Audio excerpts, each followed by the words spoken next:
gaming.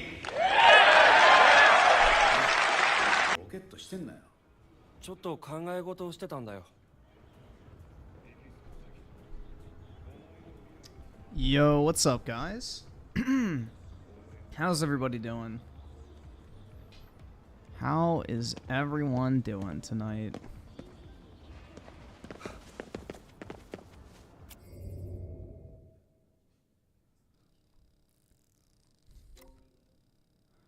Yeah, I saw like the list of announcements from Summer Games Fest, and yeah. I didn't actually watch it, but I saw like the list of announcements. We'll watch it tonight. But, dog, that shit was cheeks, to put it lightly. That shit was cheeks, bro. Nothing really of any note. I mean, everything was already kind of known about. So, I don't know, man.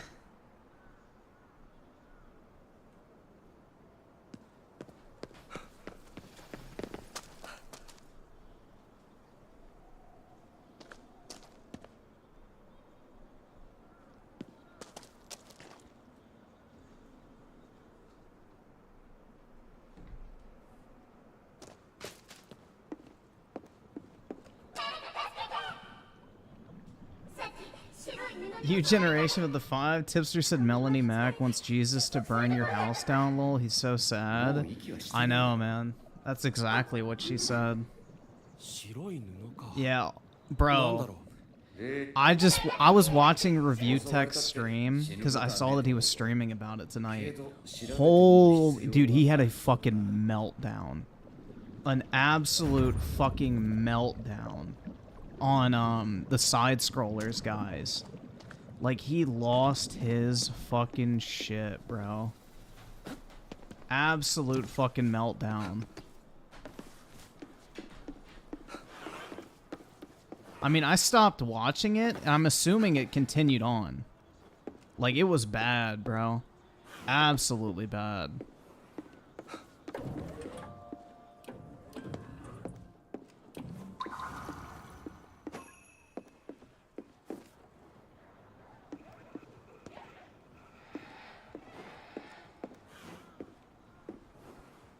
Alright, what the fuck?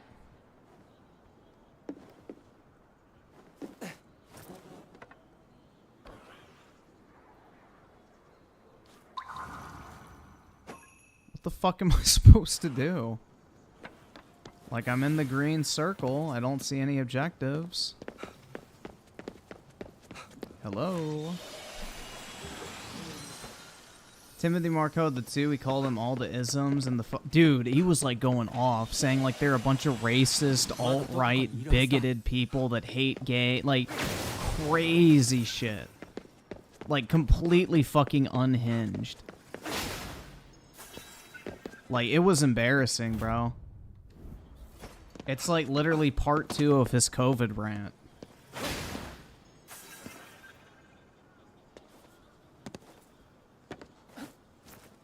Will with the 2 sounds like Rich has late stage Trump derangement. I don't even think it's that, bro. He just is like out in the open now about hating religious and right-leaning people.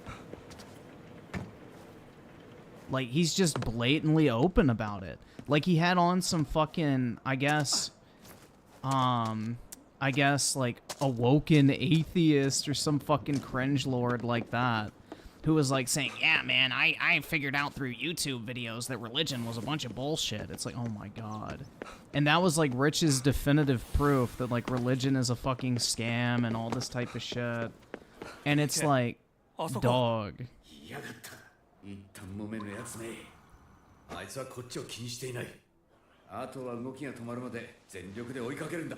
Oh, there we go. But it was like, it's just, and like the whole time they're talking, he's like, I just don't know how anyone can be that fucking stupid to believe in religion. It's like, you do realize you're talking about 3+ billion people on planet Earth, right? Probably even more. The majority of the world is some form of religious. It's just like insanely narrow-minded, bro.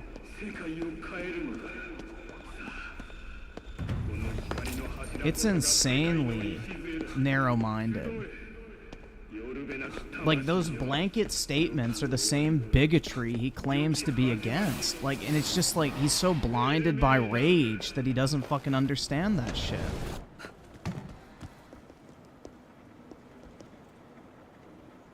But, I mean, it was a completely unhinged rant, bro. Like, it was embarrassing.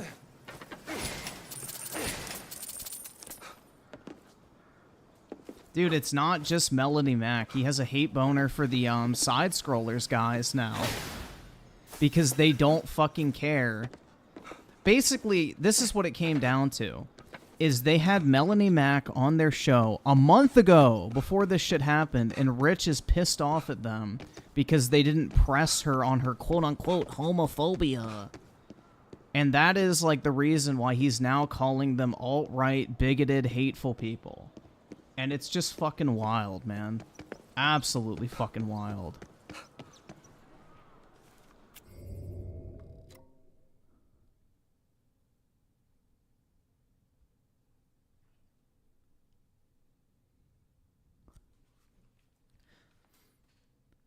Zero 04 Alphatron with a 10. If I'm being real, I thought there would be updates on games we do know, but haven't heard from in a while, but 2 hours plus for that is criminal, and being excited about a showcase is now hoping for too much.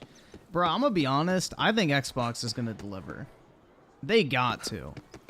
I mean, again, zero expectations going in, but I'm leaning more towards the side of cautiously optimistic at this point, because, I mean, the AAA industry hasn't shown fucking shit.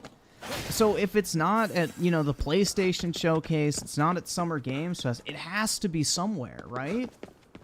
Like, it's gotta be somewhere. These games and fucking studios are not just sitting around with their fucking thumb up their ass, right? There's gotta be something out there going on.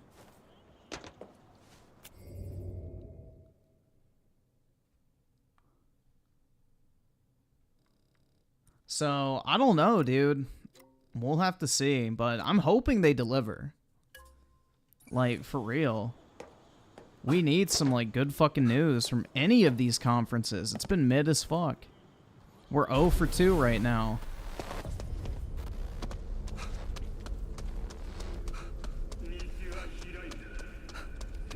Yeah, my question is does Persona 3 even need to be remade? Like, it's a fucking turn-based RPG. It's not going to have different gameplay. It's just going to have better graphics. Like, the game itself, I don't think, is going to fundamentally change in any capacity. So if you've just played Persona 3, like, when they've done this, like, massive re-release of it, like, are you really going to give a fuck about the remake of it? Like, it's going to be the exact same game.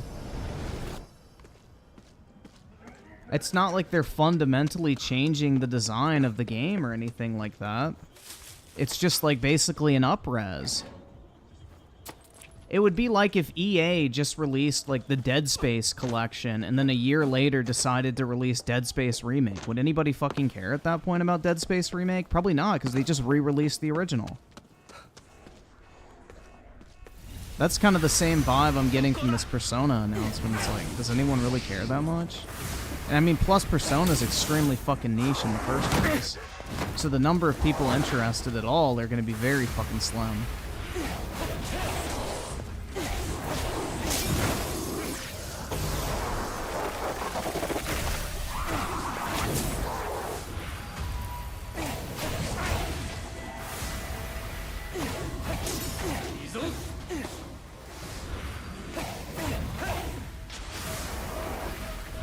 Naruto! I wish there was like some form of like auto aim on like the magic abilities. Because it's like if you're just ever so slightly off, you completely miss even though you're within the yellow, or not yellow, fucking white circle. I wish they would do a little bit of a lock-on assist, especially playing on controller. I feel like on keyboard and mouse would be more manageable, but this game just seems like it'd be really fucking weird to play on keyboard and mouse, so.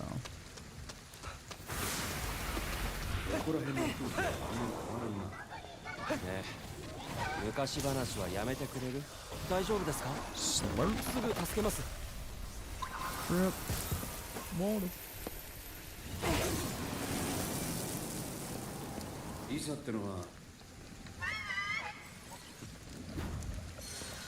Are we done?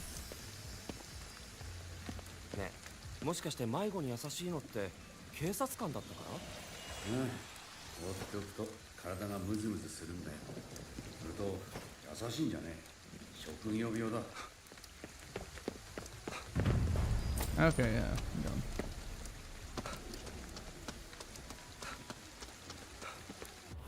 Yeah, I know, like, I was watching his stream a little while ago, and I left mid-fucking Rampage. Maybe we'll watch that tomorrow, once it's done. I know it starts around the 2-hour mark, so maybe tomorrow night when it's done, we'll pull it up. Because, I mean, holy shit, man.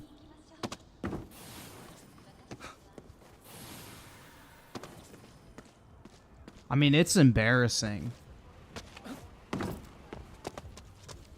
I mean, Rich literally called Stuttering Craig a fucking basically a Nazi because he didn't ask Melanie Mack about her homophobia when they interviewed her.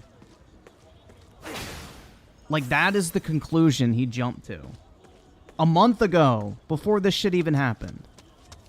That is Rich's like, that is completely fucking nonsensical.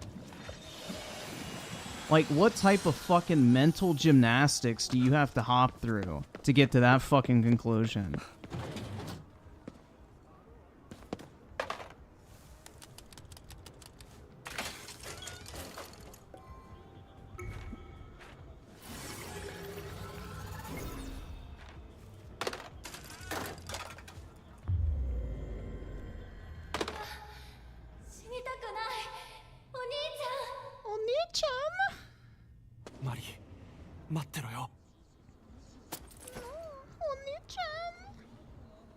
Nandayo.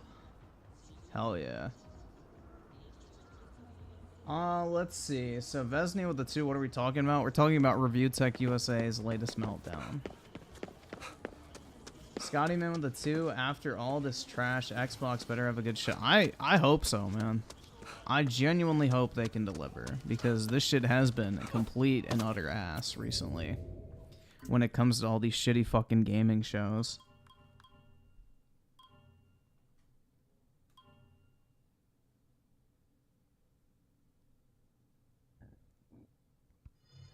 Yo, that's actually really good. What the fuck?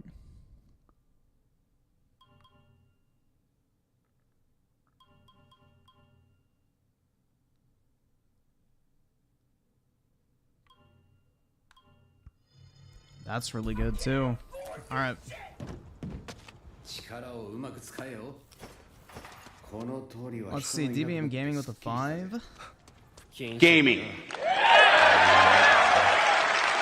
What's good? Any videos tonight? Yeah, we're gonna watch the Summer Games Fest shit. I didn't actually watch it, I just saw a list of announcements, so we'll probably check that out and then go from there and see how we're doing on time. Probably not gonna play this too long. We'll just wait till everybody kind of flows in. Also, would you stream the Dead Space remake? I already did in one sitting. So the answer to that is yes. Timothy Marco with the 2. What do you think side-scrollers will say now?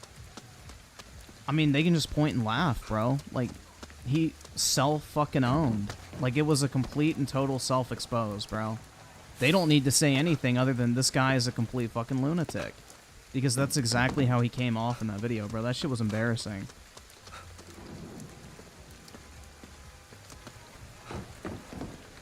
DJ Aftershock with a 5 makes you wonder how Rich is able to function in his area since the country he lives in voted for Trump by 10 points and the Republican governor candidate by 20. In New York? I don't think so, man. Oh, the county. Okay. Well, yeah, I don't think it really matters, bro. I don't think he leaves his house much. I thought she said country. I was like, what? But yeah. No, I don't think he leaves his house, man. I think he just, like, is a cave troll, kind of, you know? I mean, that's kind of the lifestyle of a YouTuber. You don't really fucking go anywhere. You just dwell in your own little cave.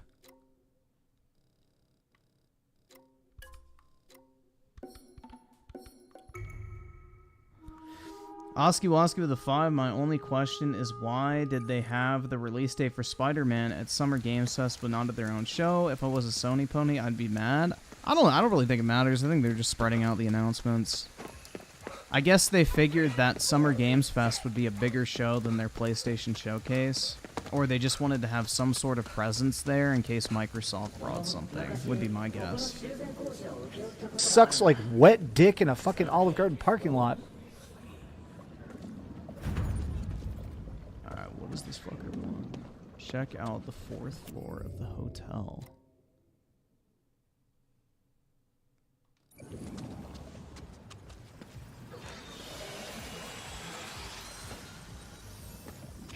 Oh. There it is. Vesnia with a 5. I'm praying that they don't mess up Alan Wake 2. This is the first time I've been excited for a game since Cyber... Uh-oh.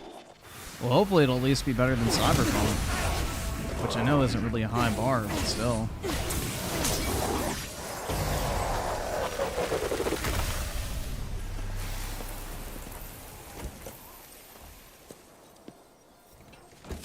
Give me the groceries.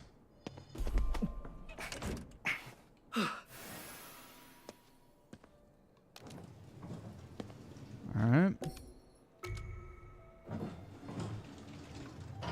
Yep, I'm planning on streaming the Xbox Showcase.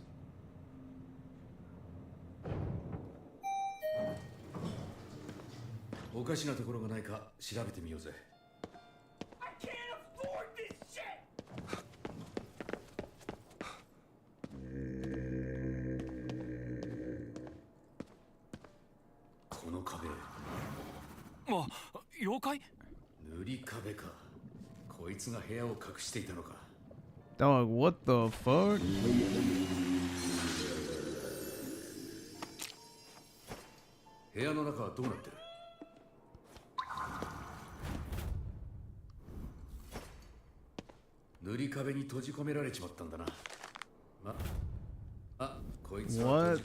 fuck? 絵の中の女の人に恋をしてたんだろうね。 Juan with the 2? I like Rich, but he's being based as fuck. He's on... Wait, what do you mean? Do you mean you don't like Rich, or you do like him? What do you mean?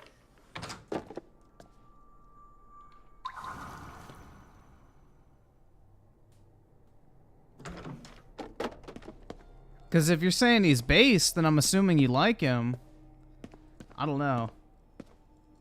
What did you mean? He means biased? Oh, dude, no, he is like gone full mask off with like open fucking hatred for anyone who disagrees with them. Like, it's really sad, man. I just don't know how you can be like a fucking, you know, grown adult and function that way. I don't know how you can be a grown man and think it's okay to function that way.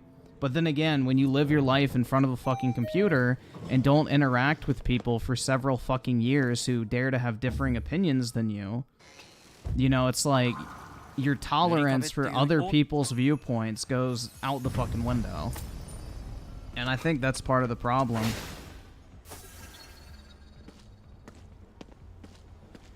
I mean, he, like, was openly admitting that, you know, his family and friends have, like, left him prior to this because of him, like, voicing political and religious beliefs. And it's like, why? Why are you willing to destroy a relationship with your family and friends over a fucking disagreement? That's so stupid. Like, that's fucking unhealthy, man. It's fucking okay to disagree. Like, I just don't understand, like, this, like, complete and total fucking inability to comprehend the idea that not everyone agrees with you on everything. And then he'll point to, like, examples of, well, someone made a video about me disagreeing with my take on the Xbox or something. It's like, bro, that's not the same thing. That is not the same fucking thing, my guy. You cannot compare political and religious topics to fucking gaming. It's like, bro, what the fucking false reality are you living in? That those are even on the same fucking level. They're not. That's like arguing with someone if you think Black Panther was good or not. Who fucking gives a shit? Nobody fucking cares about gaming at the end of the day, and if they do, they need to get a fucking life. But when you're openly, like, insulting people's core beliefs and willing to destroy relationships over that, like, that's fucking unhealthy. I don't know, man. Like, that's unhinged behavior. That's just, like, straight up fucking, like, unhinged behavior, bro. It's like Sneeko flexing the fact that he's not fucking invited to Thanksgiving at his family's house anymore because he can't shut the fuck up about politics for 10 minutes. That's not something to be proud of. I just don't get it, bro. Like, when has it become acceptable to be fucking insane? To be so fucking dominated by your ideology that you literally cannot function around people who disagree. When has that become a fucking flex, bro? I just, like, it's wild to me. It really is, dude.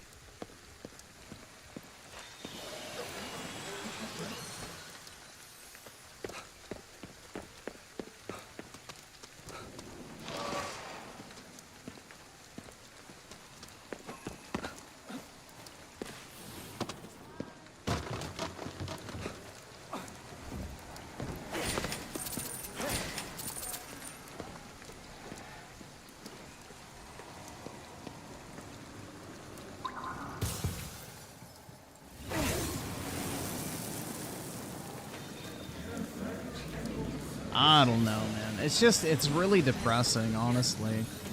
Because it's like a symptom of a greater problem that we have in society. It's just like there's no fucking tolerance. At all. Zero. It's like, if you don't agree with me on this issue, you're a horrible piece of shit, and I don't want anything to fucking do with you. And it's just like, that is just insane. I don't know. That's a great way to not fucking get anywhere in life. Oi, そこの箱をちょっと調べてくれ。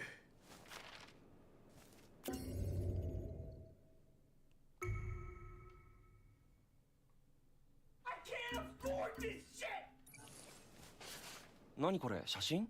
ああ、いわゆる心霊写真ってやつだ。知り合いの宮司が預かって処分していた。So DBM Gaming with the two rich is a low testosterone mouth breather. I just, like, he's on the internet too much. I strongly feel like it's just a result of being online too often. People lose touch with, like, normal human fucking interaction. It's just, it's odd to me, man. I personally will never understand it. Like, burning a friendship, ruining a relationship with your family members, just to fucking, you know, own somebody over politics or religious differences is just incredibly fucking narrow-minded.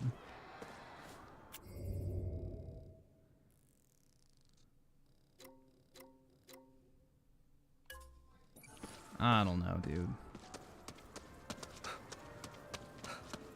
Femtango with the 2. Who are you talking about? Review Tech. And Groovy with the 5. What's with these terminally online people boasting about their elves recently? Social media has rotted people's brain to the core. Yeah, it's just like they've lost touch with reality.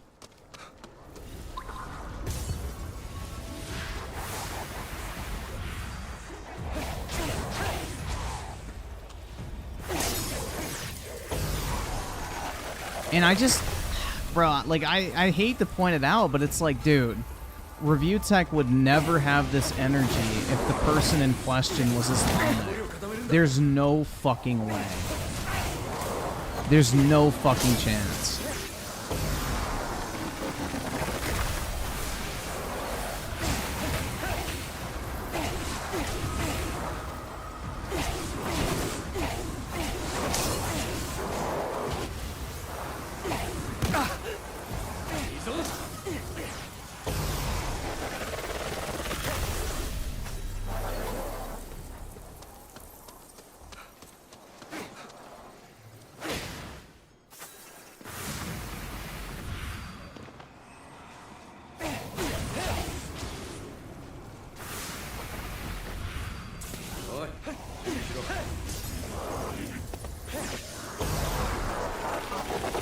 Like, why isn't Rich bringing on people to discuss about the lies of Judaism and Islam as well as Christianity? Like, why is it exclusively Christianity that he's, like, attacking? Because all three of those religions share that core belief. That pride is a sin. But it's only one he feels safe going after. So, that's what I'm saying, man. It's just like...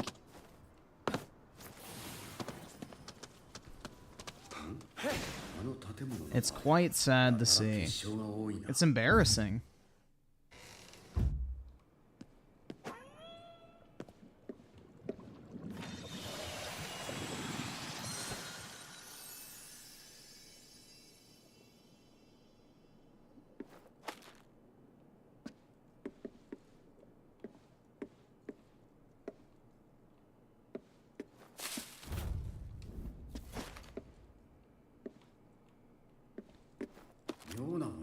Like, it's, I don't know, man, not to get into, like, this whole thing, but it's, like, super fucking hypocritical, too.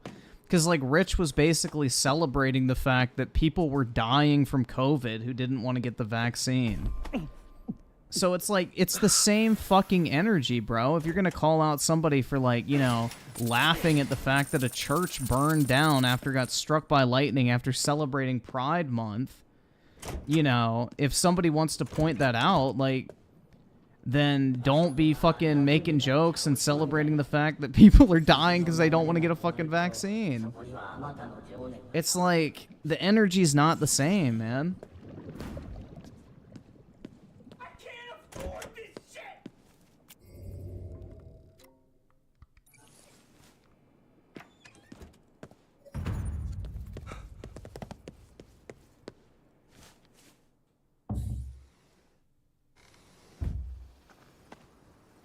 What did he say about Stuttering Craig? He basically called him a bigot, a hateful person, a right-winger, you know, alt-right, catering towards the neo-Nazi fan base, a religious zealot, all this other shit.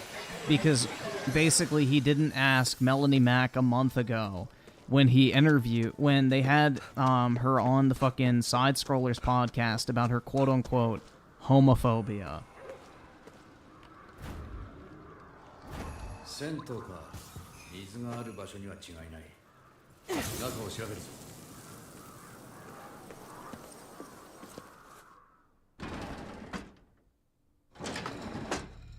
銭湯といえばコーヒー牛乳 Like, it's insane.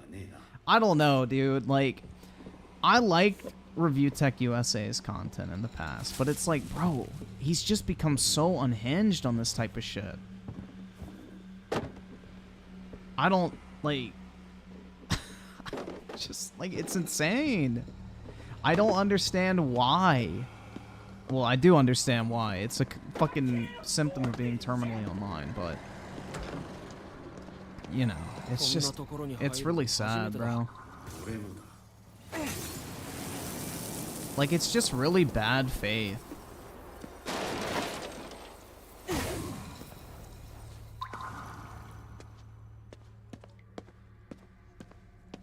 Okay, so can I not get in?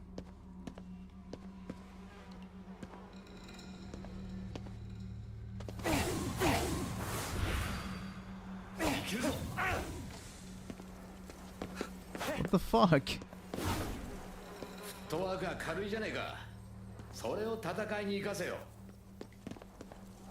How do you get in there?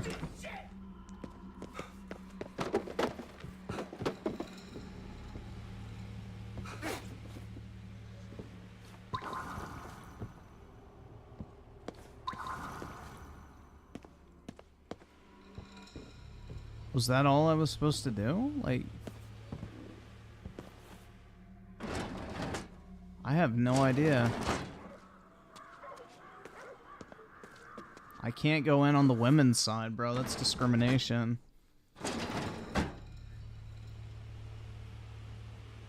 Juan with the 2, if Rich isn't careful, he's gonna become a lol cow. I mean, if I don't know, because like the thing is whenever you have like these hardcore political ideologies, you'll always get people to support you. He'll just enter that political sphere and will never be able to leave it, basically.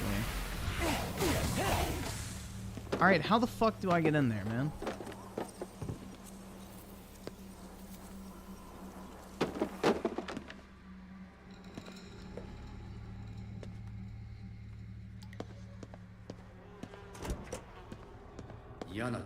Oh. There we go. I guess that's where I'm supposed to go.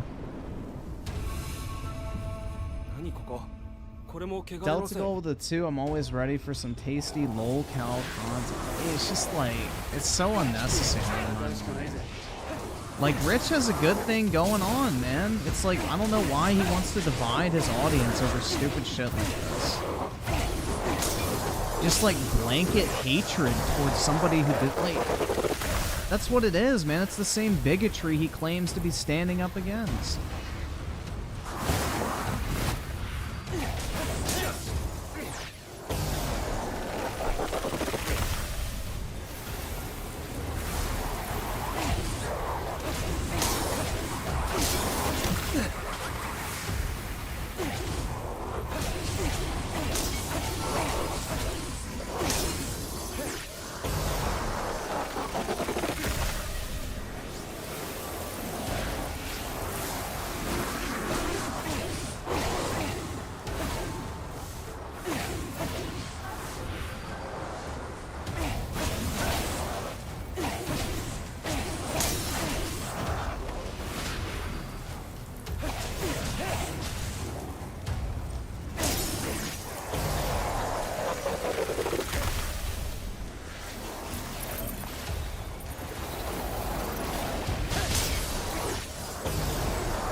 So, Goro Kurikai with the 5. Rich is probably one of those people who would tell you burning the Bible is free speech, but burning the Quran is unacceptable?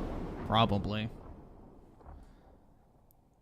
Because they did it in a hateful way. Oh, I didn't know that burning something was done in a non-hateful way, but... okay. What do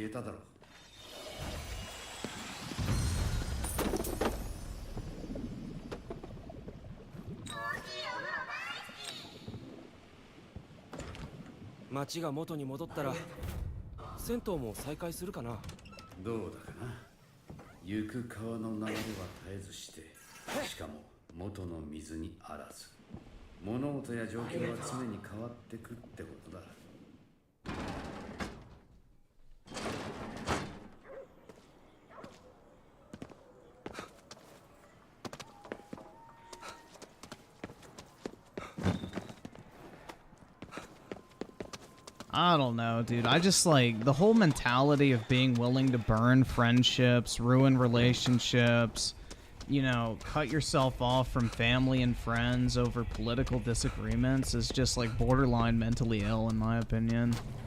That shit's fucking psychotic.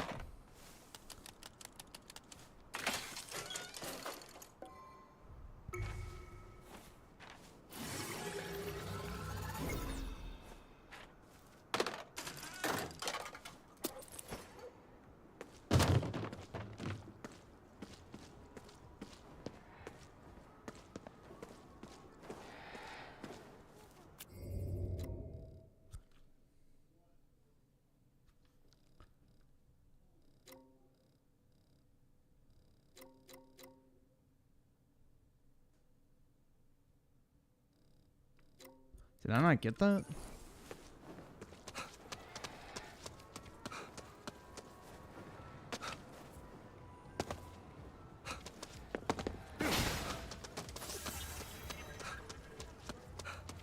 Yeah, I mean, just stay off of social media, man. You'll probably be able to not get spoiled.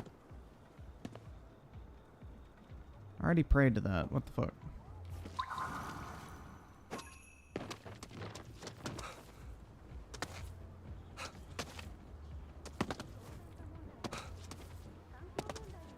So let's see. Timothy Marco with a 5 earlier today. He tweeted celebrating the death of Pat Robertson, calling him every... Dude, he is... Wait.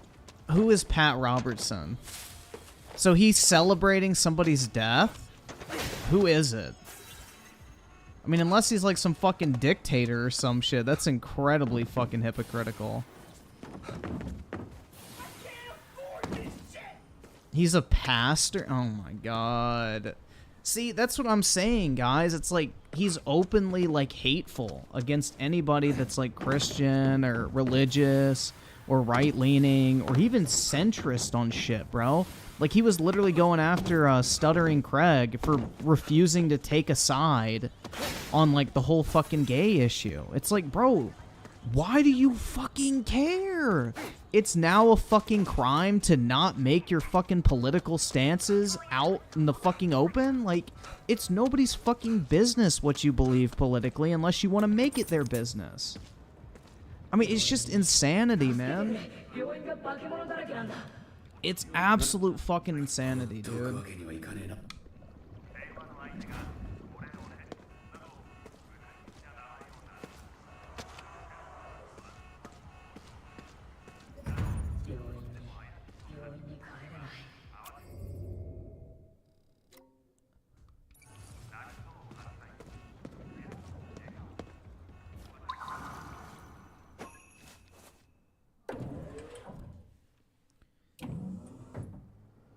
Yeah, it's now considered to be, like, basically a bad thing to not take a stance politically now. Silence is violence, guys, because that's a fucking healthy mentality.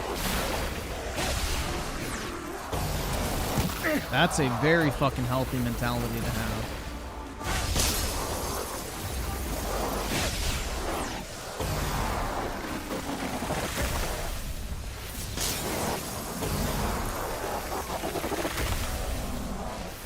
Stand with Nick Merckx? What happened with Nick Merckx?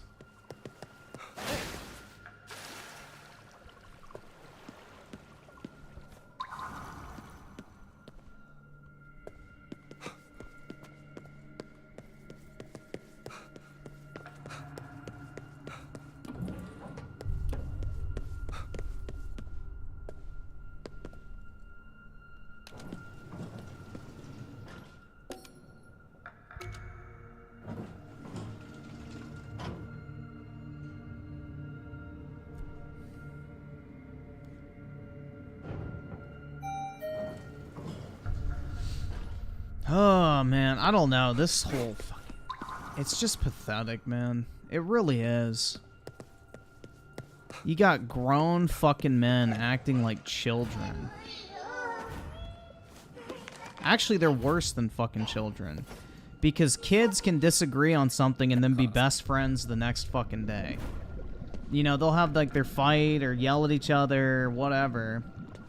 But it's like, at least they can make up and move on. Like, these grown-ass men are acting worse than fucking children.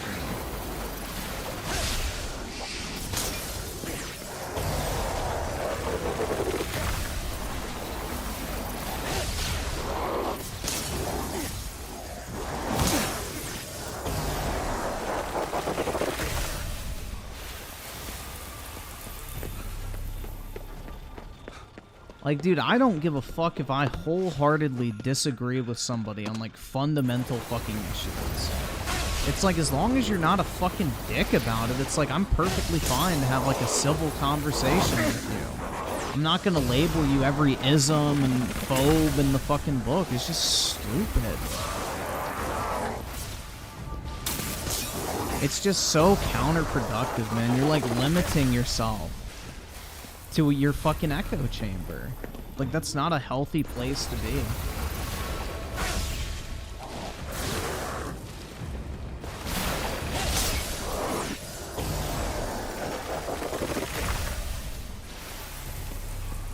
Weaponized schizophrenia with the 2, COVID and quantum small A broke this.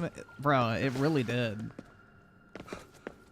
Ever since that COVID rant, man, he's just been off the rocker politically. It's like it's consumed his content.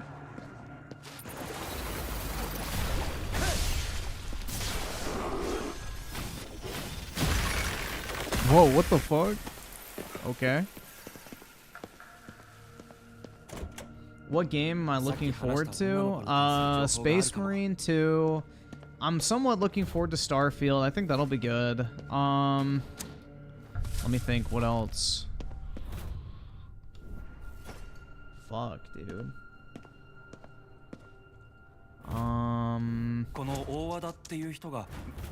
Dude, I can't really think of what's coming out. This is bad.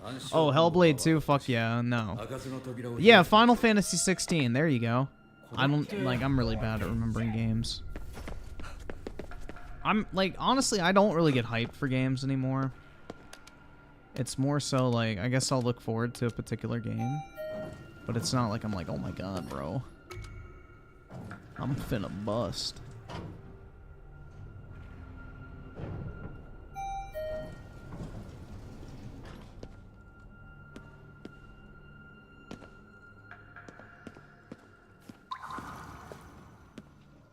Oh, I'm supposed to go down. Shit.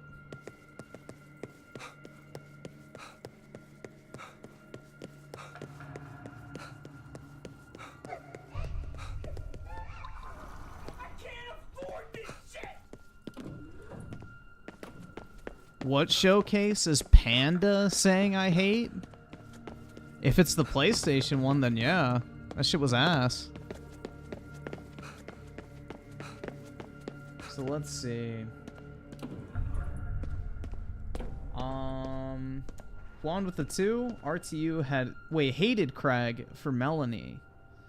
But he had on Keffel. Bruh, it's just like, that's because Keffels agrees with him politically, so it's a-okay, man. Anything is excusable if you agree with him politically. Like, that's the echo chamber mentality. It's okay. Anyone's okay as long as they're on my side. Yes, 開いたぞ。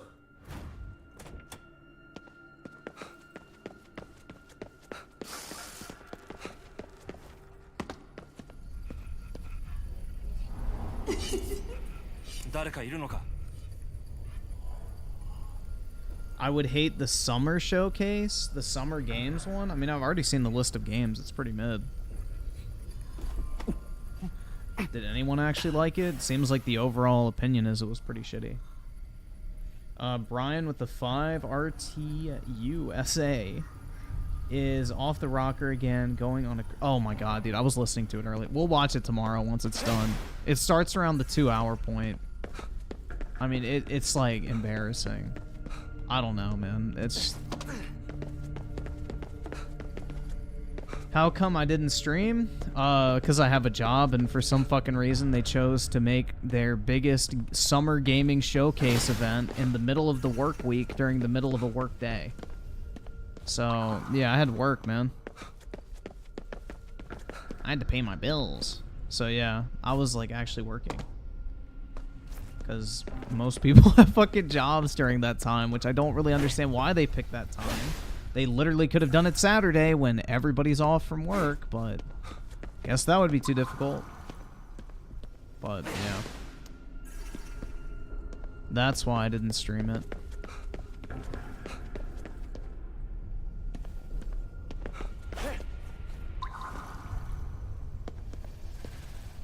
Okay, I guess over here.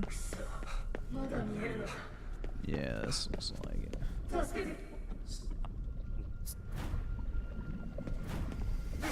Find the monster.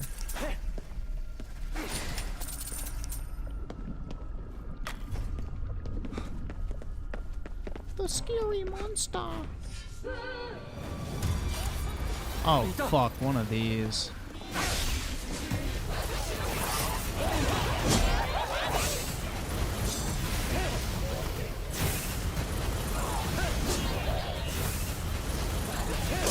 Throwing up gang signs.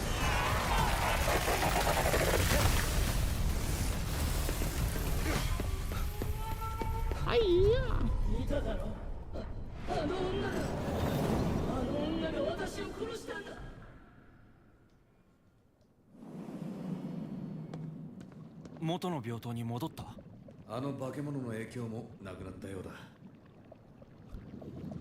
So let's see. Depressed redhead with a 5. Hope you're doing well, Griffin. I'm out of the loop. What's going on with Rich? well, by now you've probably heard it, but basically unhinged rant on Christians and right-leaning people and even もう大丈夫 centrists. だよ Al Dalgasto with a 2. Ironic RTU makes DSP look like a good... He makes DSP look way more sane in moments like that. 100%. Absolutely. Without a doubt. DSP looks like a more level-headed individual. Like, at least DSP's not fucking stupid enough to, like, turn away the majority of his audience. これで安らかに眠れる And it openly insult the majority of the human population, but, you know. Scotty Man with the 2, let's hope they announce the Gears collection. I hope so too, man. That shit would be absolutely fire. I would love a Gears collection. That's what I mean, man. I think Xbox is probably going to deliver. I'm hoping so.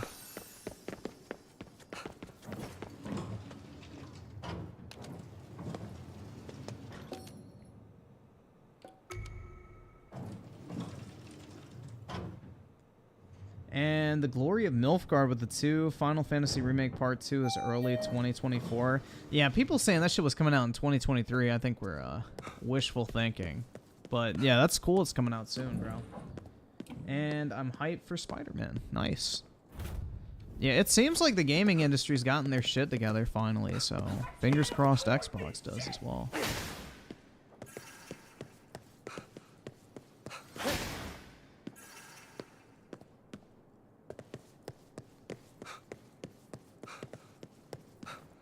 Delta Goal with a 2. Based Nick Merck's take. W. Yeah, I don't know, man. I feel like if you're not getting attacked by like a bunch of fucking woke tards, then you're probably not doing something right. Juan with the 1. You're broke! You're fucking poor! And Weaponized Schizophrenia with the 5. I'm thinking about dropping out of college for now and joining the Air Force because with my current financial situation, I'm taking 1 to 2 classes a year. I mean, you could do that and then just use your GI Bill. I mean, you may not even have to wait to get the GI Bill. Like, a lot of times, if once you get into the Air Force and you express interest in doing schooling, they'll just let you go straight in once you do basic training and go right back to school, and they'll pay for it for, like, full time. And then you just postpone your service, and I think it's like 4 years. So, and then you would also enter as an officer once you finish up school. So it's definitely not a bad idea.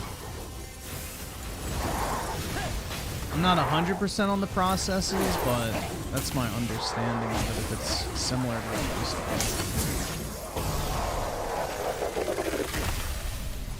be. And Timothy Marco with the 169. You're broke! You're fucking poor! Femtanga with the 5. To be honest, I don't really watch Rich streams. He gets too political. Yep.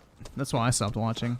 I mean, I had to watch it tonight because of the title, but holy fuck, man. That shit was unhinged.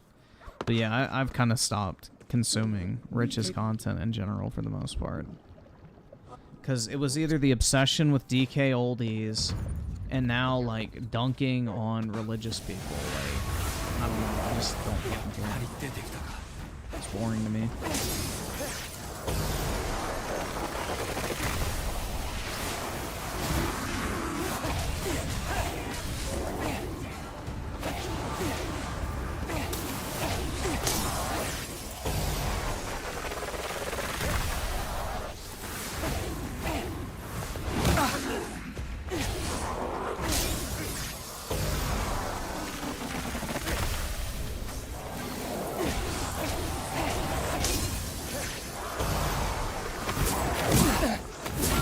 Yo, what the fuck?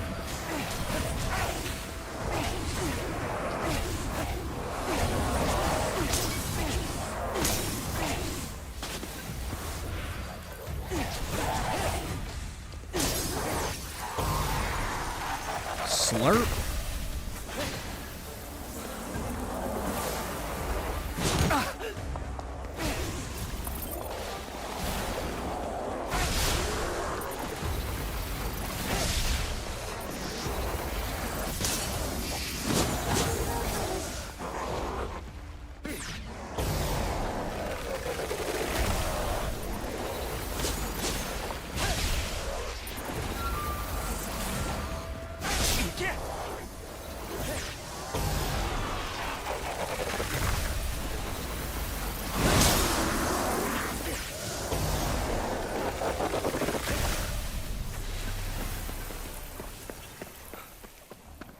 よし、やったな。この桜を直すのは庭師には荷が重いな。桜の汚れを払うぞ。Uh-oh, throw up the gang signs.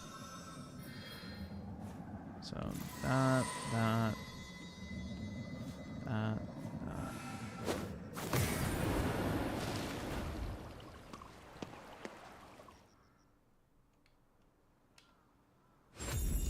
いい景色だな。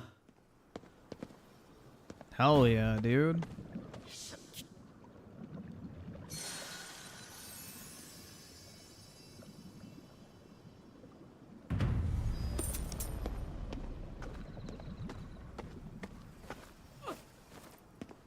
You could be like MBG right now, rolling in cash. Wait, what do you mean?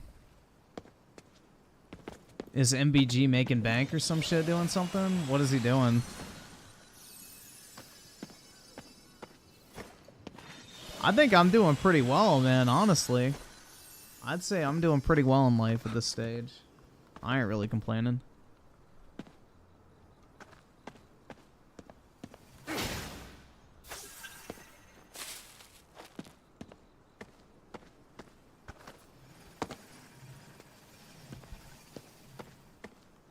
So, HTM 101 with the 2, they announced a Prince of Persia spinoff. I heard it's like a roguelike, which is very disappointing.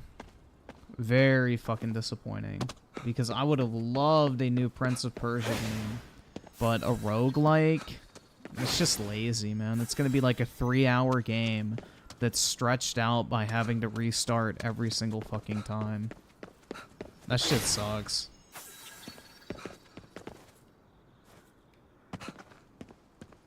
They're not even for hardcore gamers, man. It's just like a way to hide the fact that the game barely has any content.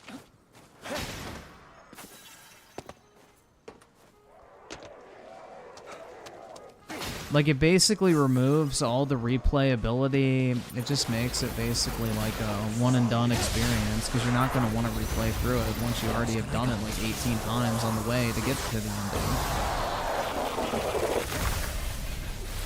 Yeah, it's a side-scroller roguelike, which honestly, I wouldn't care if it's a side-scroller. Like, I don't really have an issue with that, but it's a roguelike, which to me is disappointing.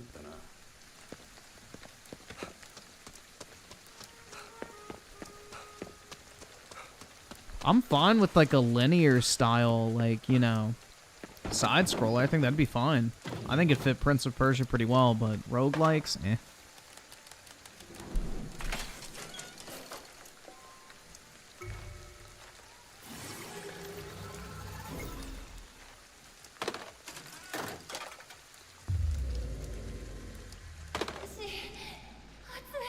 It's so hot.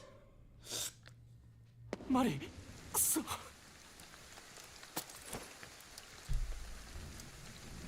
Dude, I got this new chocolate peanut butter protein powder, and this shit fucking slaps. It literally tastes like Reese's or whatever. It's really fucking fire, except it doesn't have like that sandy texture to it that Reese's does. Shit absolutely fucking slaps.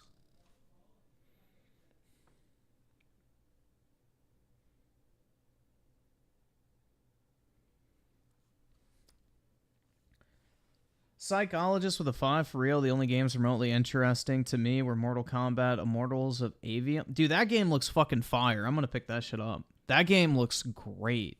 And Final Fantasy, Lisfanga does kind of look fun, though. I did not see anything on that. But, dude, that fucking Immortals of Avium game from EA, yeah, that shit looks really good. It looks super fast-paced and fun. Like, that's my type of game, 100%. I think that looks incredible. Personally. Which, maybe it'll turn out to be shit, but for now, it looks good.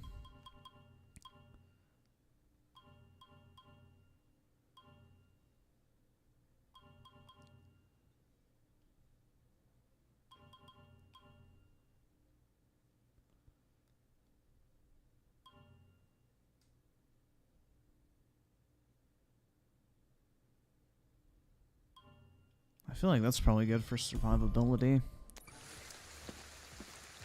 いい感じじゃねえか。 Well, it's just an EA published game.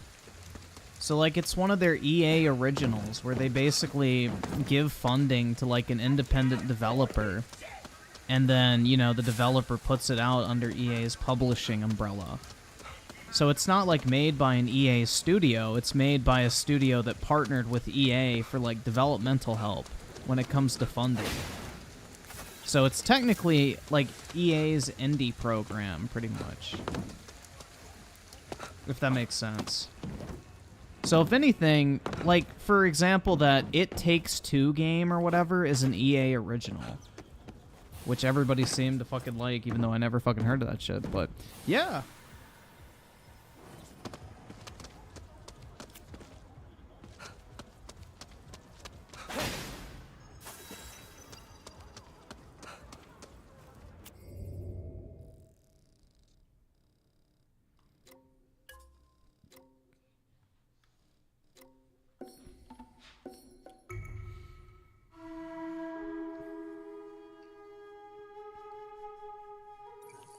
Oh, man.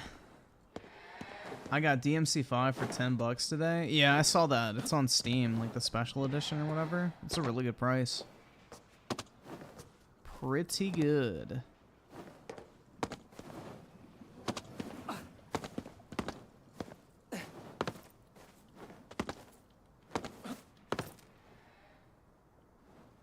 Fuck.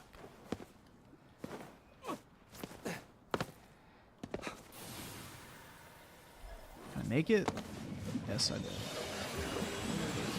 いいぞ、順調だ。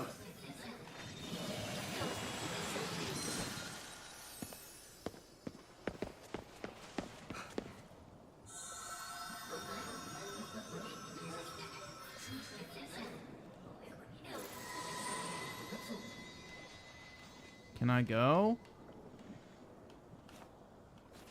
Like, half the time it doesn't want to detect the input I'm putting in. It's very weird.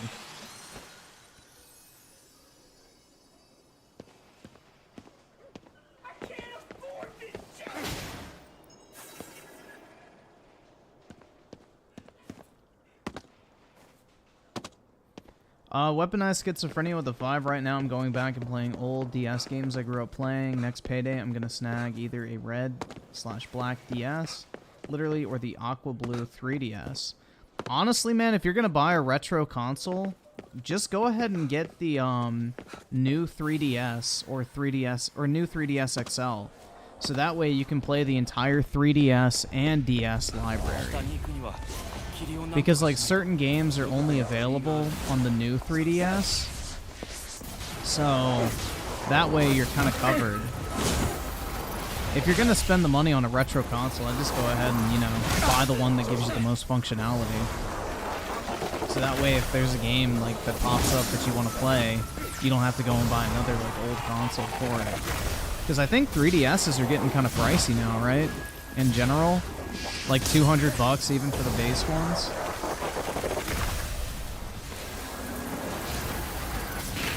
Water style jutsu. Oh shit, I missed.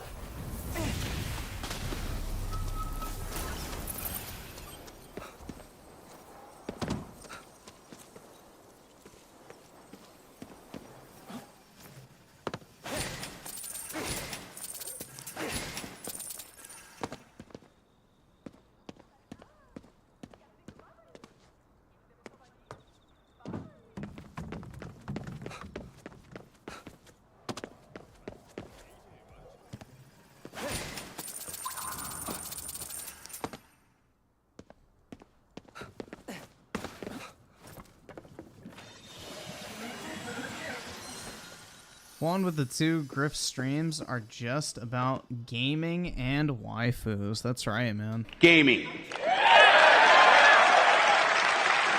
Who doesn't love some waifus, bro?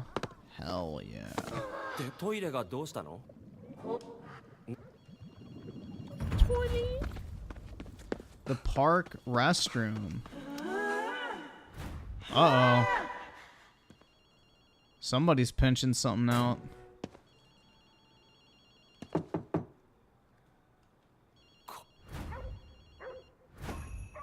Pass? Oh my god, bro. Really?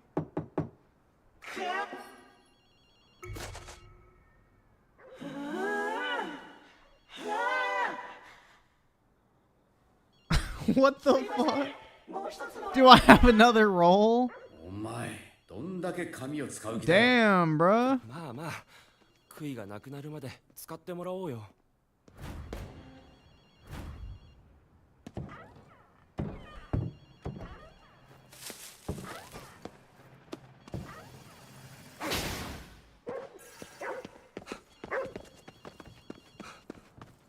A whole ass fucking roll, dog.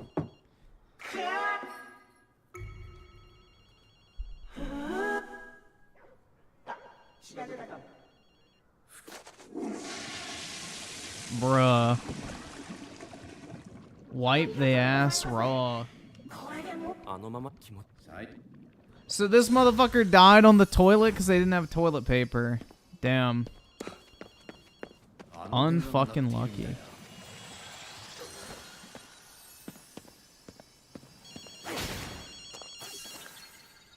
Okay, so that's my quest. Let me go ahead and turn this in real quick.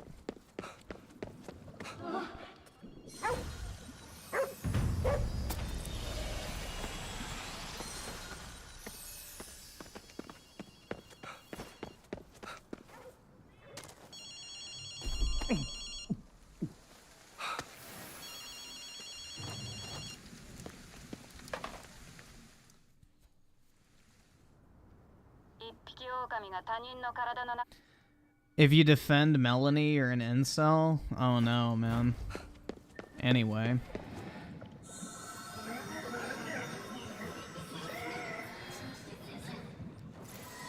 And Rich loves to call out people for using the word cuck as like a, you know, alt-right fucking dog whistle. That's cute. こっちが拍子抜けするぐらいだ。親切なのがそんなにおかしいのか？ああ、おかしいぜ。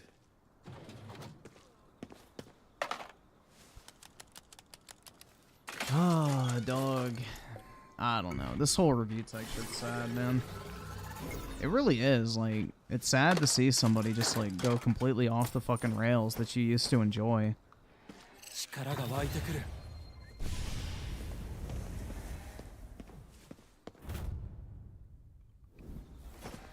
めちゃくちゃに打ちまくってやろうぜ。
Throwing up gang signs.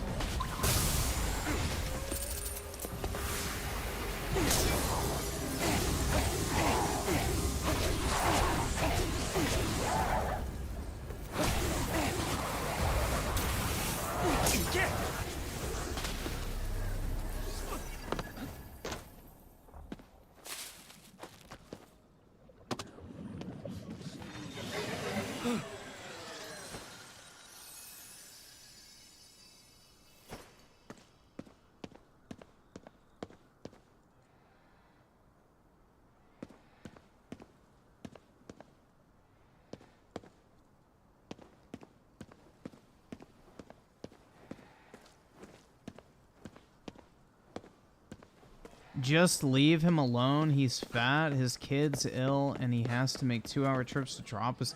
What does that have to do with anything? Everybody's got shit going on in their life, man. Doesn't mean it gives you a blanket excuse to go on and, like, openly discriminate against the majority of the human population because they dare to disagree with you. Like, sorry. Everybody's got shit going on in their life. Rich is so quick to judge Melanie Mac, for example, and label her all sorts of awful things. Same with fucking Stuttering Craig and Adam on the fucking Side Scrollers podcast. So it's like, don't throw stones in your fucking glass house if you can't take it. There's no excuse.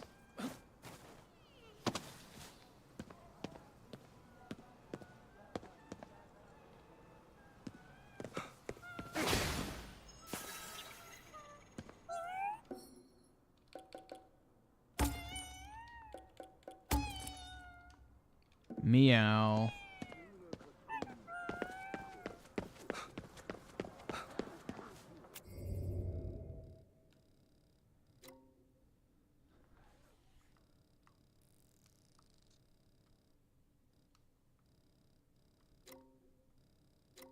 I want to do as many side activities as I can to kind of get OP.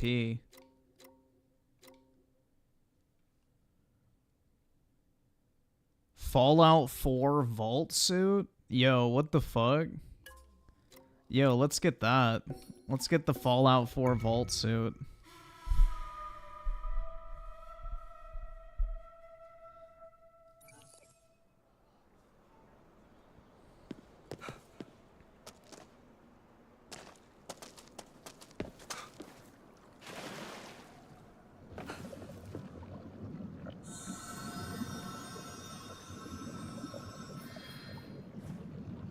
So up, down.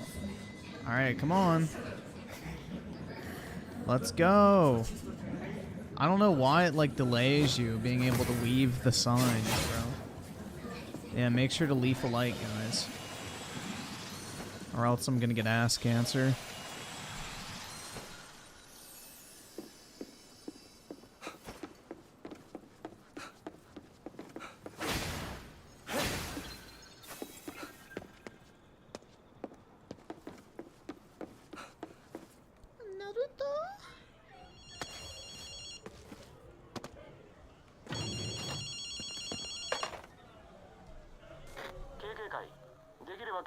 You're gonna report me for being short? Stop discriminating against me, man. I can't help it.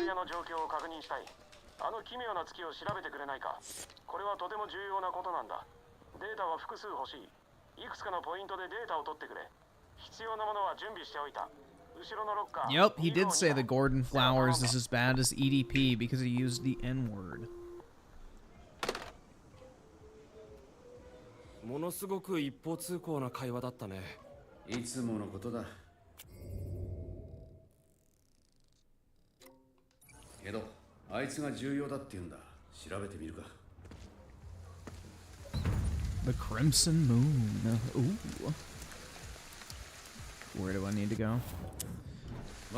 I need to get rid of some of these missions that I'm tracking.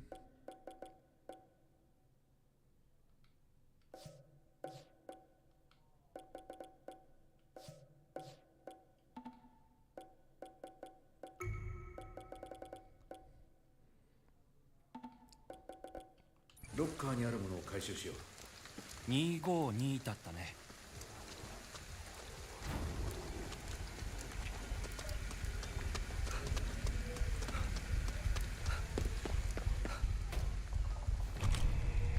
なんだろう。 Oh shit, bro. I got an Apple Watch. 月がしっかり見える場所だ。ビルの屋上とかかな。That was nice of him.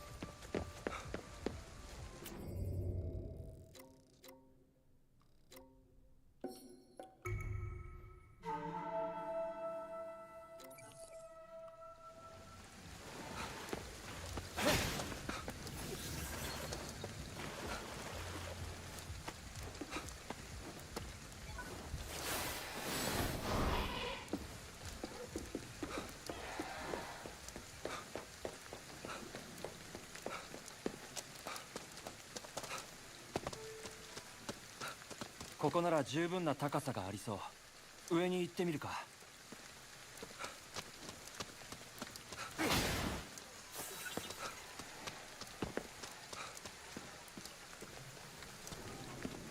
Now, how do I get the fuck up there?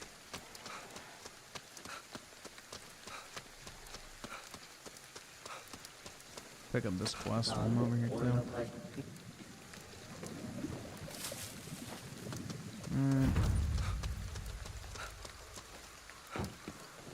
There we go.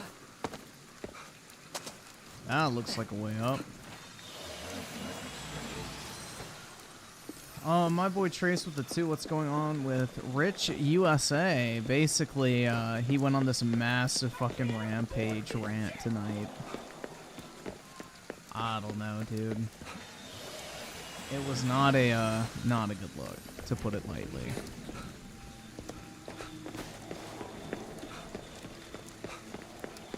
I think that's putting it nicely, saying it wasn't a good look.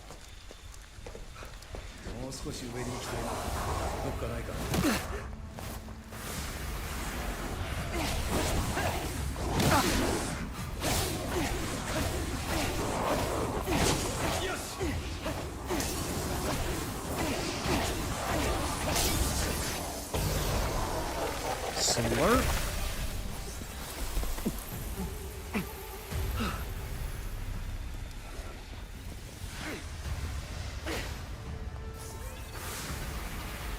Oh, did homie fall down there?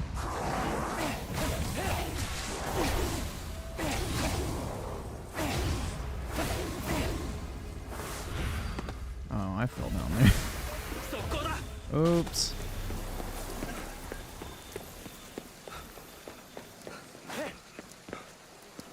Alright. Let's get the fuck out of here. Oh, shit. Unfortunate.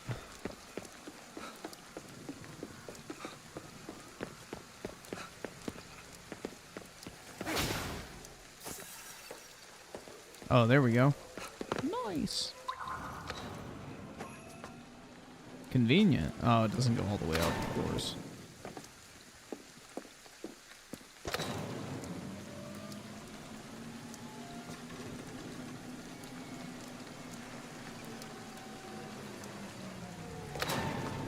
Dude, I don't give a fuck if somebody calls me a Nazi. Like, oh no, dude. How scary.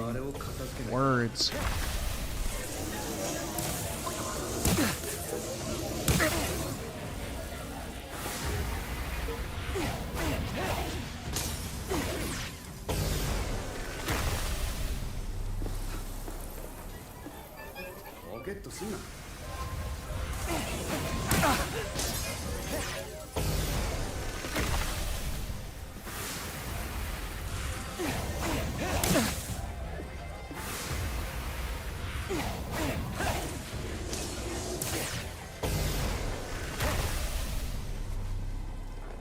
The range on that shit is fire, bro. Damn.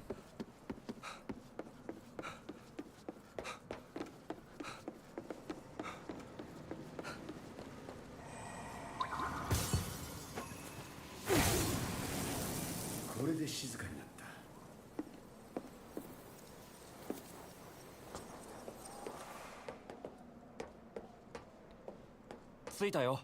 どうすればいい？さっきの装置を構えるんだ。月に向けてな。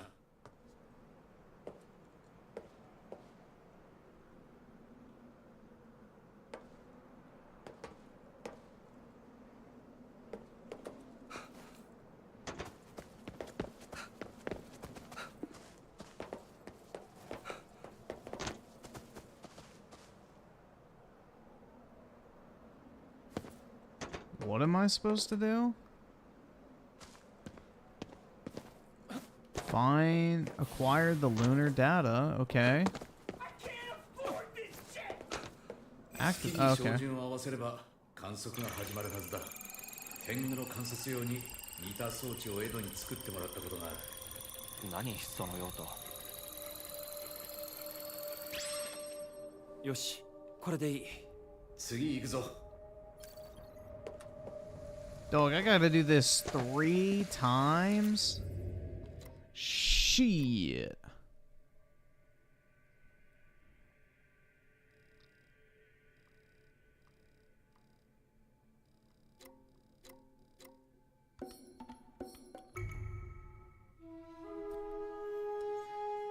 So, depressed redhead with the 2, will you be watching the Ubisoft Forward event? Probably not, but maybe.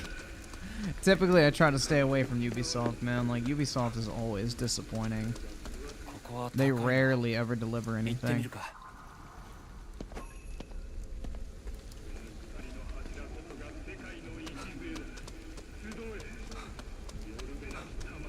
It's not like I got anything. When is the event? I mean, I may have to work, bro.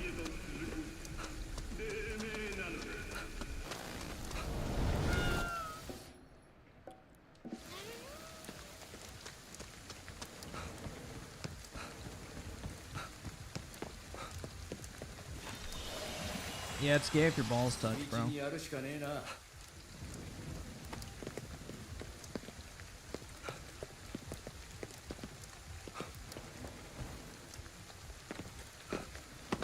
Yeah, the Canadian smoke is here. I mean, it's not that bad, honestly. People are really overhyping it, especially if they live in my area. Like, it's not that bad. I still went for like a 5-mile walk today. It wasn't a big deal. Like, maybe my eyes were like slightly itchy, but that's about it.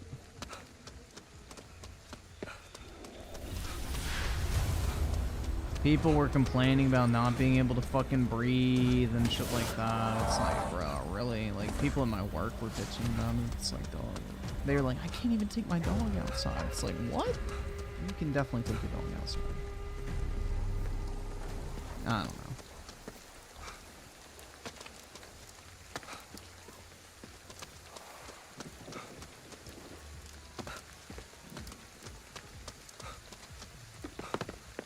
People love drama.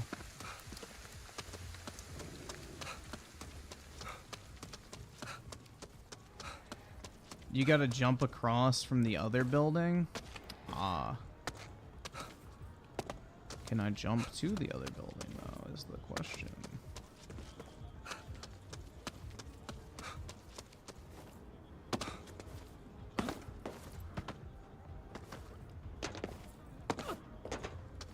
Bro, what are these, like, fucking barricades up for?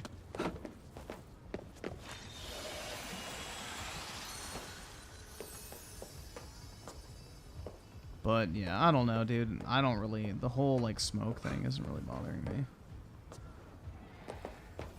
I mean, would it be nice if it wasn't there? Sure, but... It is not really affecting me in any way, shape, or form.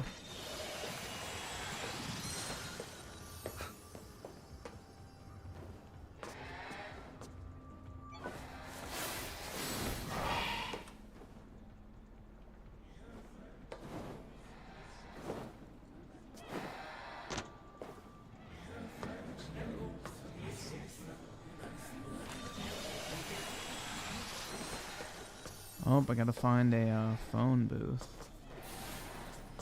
Can I not jump up there? I'm stuck. Nope, I can jump up here. Why I couldn't jump up there, I don't know, but hey. We're making it.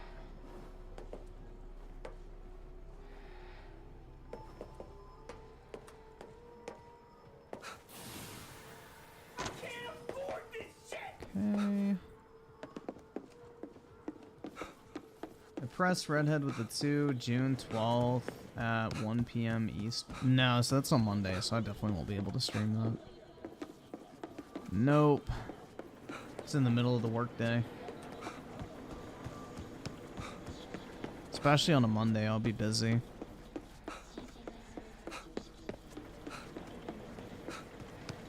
Alright. Let's go get these moon pics, bro. Oh. Bro, what the fuck?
And of course, I'm full on souls.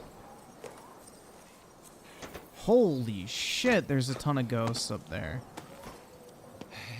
面白いな。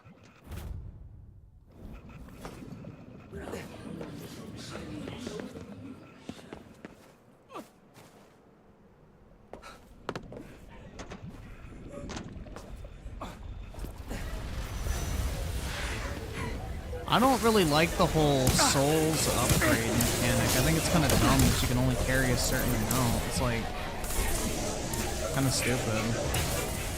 It basically discourages exploration.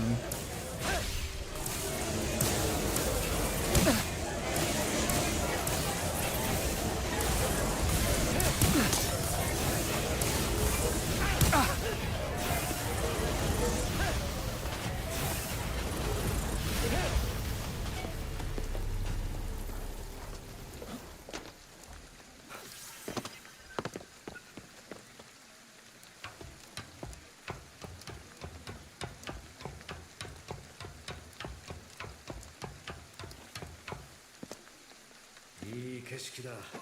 こうやって月を見ている暇もなかったな。少しは息抜きになりそうだ。エドに感謝しておけよ。ここはこれ以上何もなさそうだ。次行くぞ。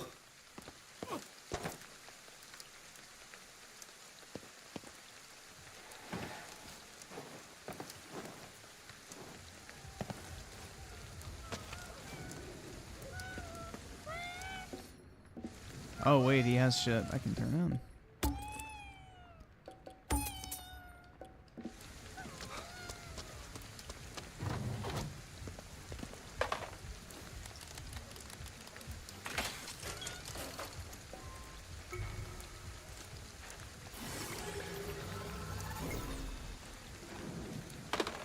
There we go. I guess we can probably go ahead and watch the Summer Games Fest thingy before it gets too late. All right. Accept.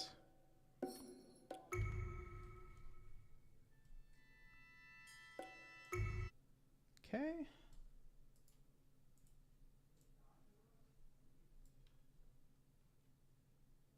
Oh, I think I already have a... I do not. Shit.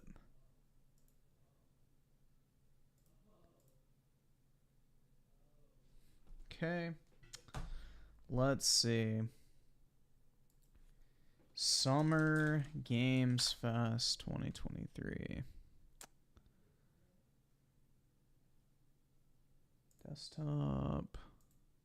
Please welcome to the stage. Oh my god, that's low quality. It said 1080p, but that definitely was not. Please welcome to the stage the creator of the Game Awards, Jeff Keighley. I cannot stand Jeff Keighley.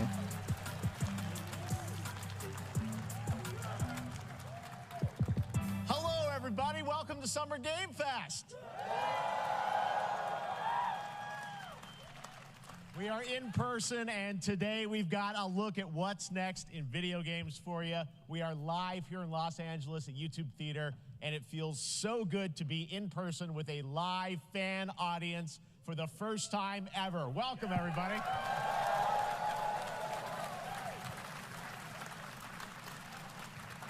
When I started Summer Game Fest back in 2020 from a spare bedroom, I never imagined it would grow into this. Today, the video game industry has come together to show you what's next. This is a cross-industry showcase, meaning no matter where Dude, you I play cannot stand people who wear patterned fucking suits. Shit looks so bad.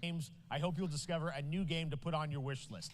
The landscape of video game events has certainly changed over the past few years, but one thing hasn't. There are a lot of great games in development, and our singular goal today is to get you excited about the future. In just a few minutes, we'll see the first extended gameplay of Mortal Kombat 1. It delivers, don't worry. Alan Wake 2, the reveal of Fortnite's next season. And yes, we do have a very special grand finale that you're not going to want to miss. All I'll say right now. But let's get right to the games and gameplay. The first reveal is something you're not expecting, which makes it that much more exciting. Here we go. Oh, God. Oh, yeah, the Prince of Persia thingy. I would be interested if it wasn't a roguelike. I think it's a shame. Is cursed. The prince has been kidnapped and taken to a forbidden land. All hope rests. Dog, what the fuck happened to the Prince of Persia? To rescue him and save the empire. But we weren't prepared for what was coming next.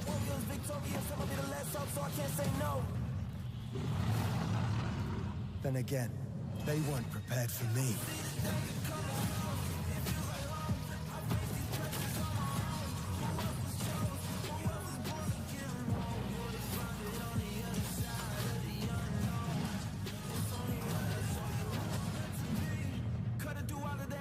What happened to the fucking Sands of Time remake, bro? I'd rather have that shit.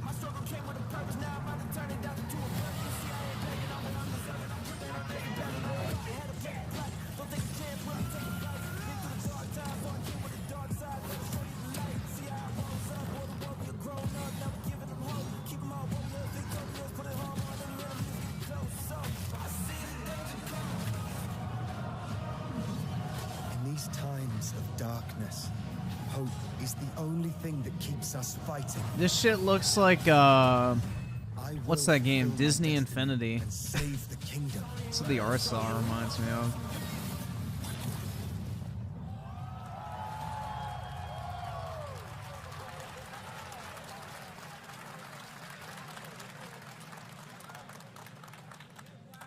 There's a little surprise. Prince of Persia: The Lost Crown is coming in January 2024. A brand new action-adventure platformer in the iconic series with deep combat, some huge boss fights, and of course, Vendetta with the incredible 2. Oh god, puzzles we and was animation, Kangs. bringing a I don't even think it's modern take on that. a It's just like, legendary what the fuck is up with his hair, franchise. We'll bro? see more at Ubisoft Forward. Why? I don't know why they would streaming on change Monday that. as part of Summer Game Fest.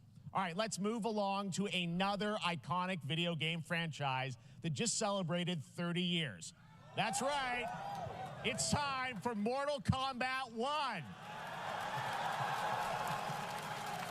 Couldn't keep you waiting on this one.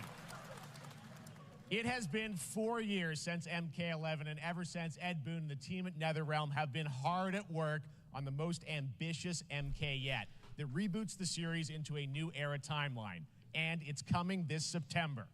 Everyone has been asking, what does it look like? Who's on the roster? How do you not know what Mortal Kombat looks like? The fuck? It is time for combat. No spoilers. Everybody knows This what video Mortal is Kombat's literally gonna look insane. like. It's gonna Here look like Mortal is an Kombat. extended first look at the story, gameplay, and yes, of course, the fatalities of Mortal Kombat 1. Let's do it.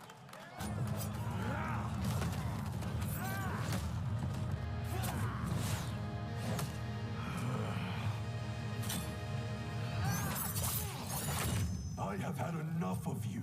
Then go before I put you down. Fight. It looks exactly like Mortal Kombat, bro.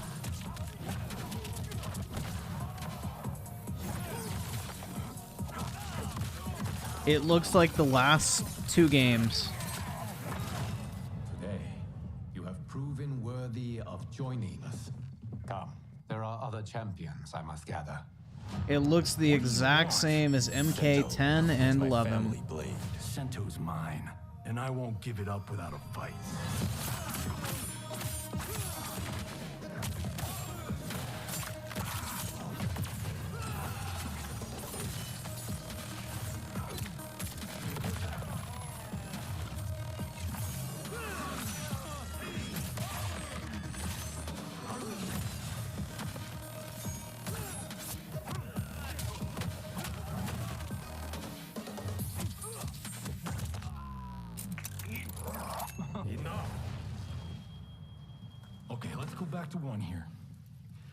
are you again? Lord Liu Kang, protector. Oh, I get it. We're going back to 1. God of fire.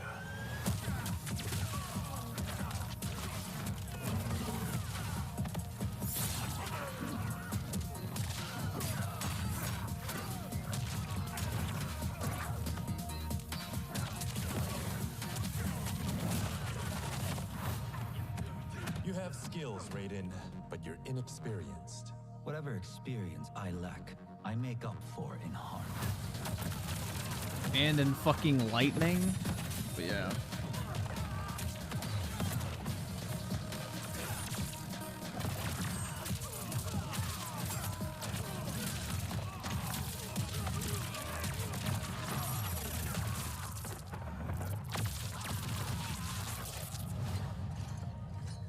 If your disease becomes known, you will be banished. I only want what's best for you. Or do you secretly covet? What happened to their boobs, bro?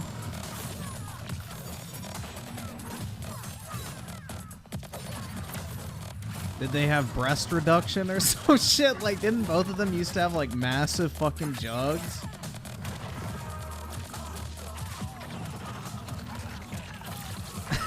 Didn't they used to have, like, massive fucking titties?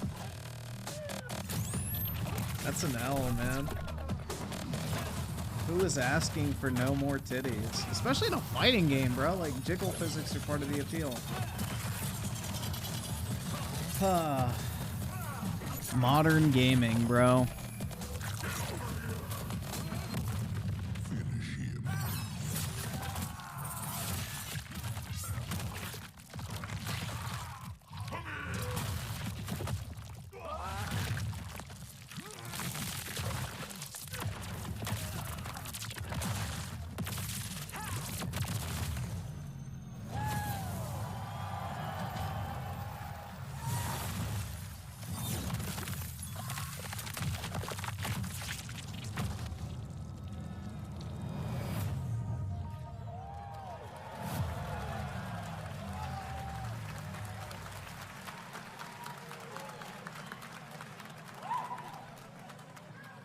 I mean, that was pretty good, right, guys? Now, I'm sure you have many questions about what we just saw, and to tell you more, I am so honored to welcome to Summer Game Fest one of our industry's greatest creators, a man who has been loyal to the same franchise and fan base for more than 3 decades. Please join me in welcoming to Summer Game Fest the creator of Mortal Kombat, Ed Boon!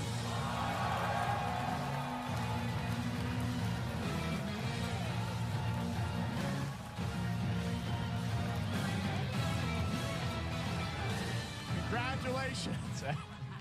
They love you. All right. Well, Ed, first of all, thank you for that incredible world premiere. We got to see all the gameplay of MK1, and everyone just wants to know more about this because, first of all, this isn't it's MK1, right? It went from 11 to 1. So tell us about this. Is it a new timeline? Yeah. I don't know how many people have seen the ending of Mortal Kombat 11. Liu Kang basically was kind of graduated into, like, you know, a fire god, right? And he created a brand new universe. And this universe, this is why we're calling it Mortal Kombat 1, is because this is the beginning of a new timeline.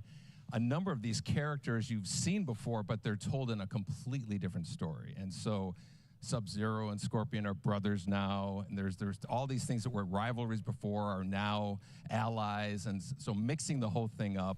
So we're just kind of rebooting, and that's what the 1 is for.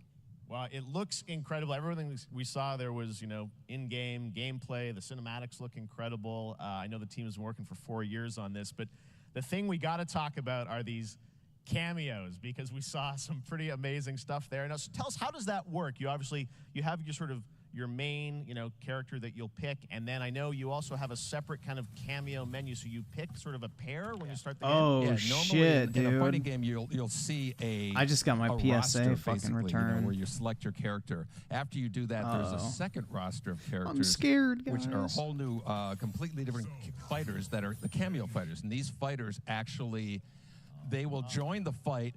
But they, a lot of blank squares there. Yeah, so it's kind of like imagine yourself with Sub-Zero, but you have some of Jack's moves, and you can call him out. You can do it multiple times, as you saw in the gameplay. You know, so you can you can basically combine these two characters. All the characters can be combined with all the cameo fighters, and that's where you see that's where the player's kind of imagination comes in, and they can actually customize it for what they like seeing, the best team ups. Well, so how does that work? So you're in gameplay, you have your main, you have your cameo. How do you summon them? Is it time-based? Like, how often do they come into? It's not a tag team thing, right? Exactly. And you're basically summoning them. It's just one button push is basically summoning, but they have a variety, so you can go, push that button. What game did that before? A different move. Oh, Push it with Naruto. down, it'll do a different move. And so Bro, the that's like Ninja combination- Storm, where you can call in your fucking teammate for like a brief second, and they do like one specific move, and then they leave. That looks like fucking Naruto, bro. Obviously fire them indefinitely. Ninja but, Storm. You can call them pretty much whenever you want, and they have like in the middle of a combo, they'll have a lot of basically a whole arsenal of their moves. So Sonya, you saw come out there. Sometimes you'll see them appear twice in there. Amazing. So time-based, they come out, and then obviously as you go through, you revealed some of them there, but is it a different set of characters that'll be in the cameos? Are there some repeats from the main roster? How will that work? Yeah. Some of the characters are going to be available as cameos as well as the main roster fighters. You can play Sub-Zero with Sub-Zero, right? Same thing with Scorpion. But a lot of our cameo fighters are kind of like nods back to our first game. So you'll notice Sonya and Kano and Jax are in their kind of older costumes. And so there's a lot of that novelty. We have a lot of like really surprise ones. I think you guys saw Goro. Yes, Goro what's popped in there. Yeah. Exactly. So there's a lot of like kind of really digging into the old Mortal Kombat games as far as getting, we really love the novelty of it. We really want the cameo characters to feel, kind of nod to the old games. Well, speaking of games, let's talk. You confirmed, I think, or it's at least known that Jean-Claude Van Damme is actually going to be in this game as Johnny Cage, right? Is that true? Yes. That was people don't know the story. I mean, Bloodsport was such an inspiration for Mortal Kombat, so he finally is now part of it. It's a huge first full circle moment. The first Mortal Kombat game we originally wanted to be Van Damme the video game, and that never really worked out. So I can't tell you how many times over the last 30 years we've tried to get him. We were this close, like 4 or 5 times. And so finally we got him, and he's doing the voices, too. Wow. So you're going to hear Jean-Claude, his voice doing Johnny Cage lines and stuff like that. We're really excited about it.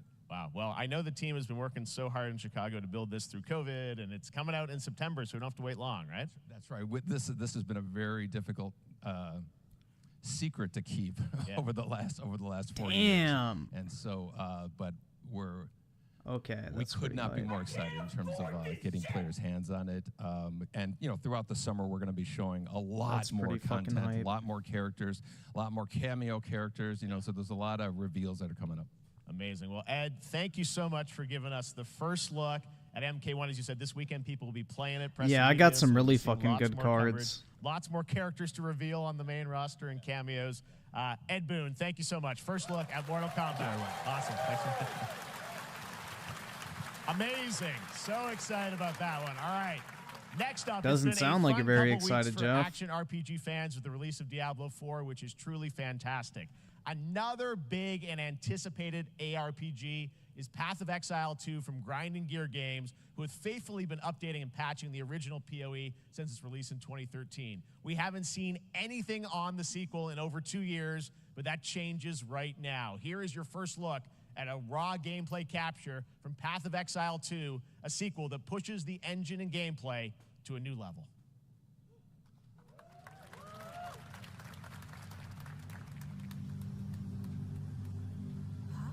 Where are the guards? Hey, you! What's going on? Yeah, I couldn't. Dude, this game could have been good, but the fact that it resets every season is like mid as fuck. Especially now that Diablo 4 is out. Like, why the fuck would you play this?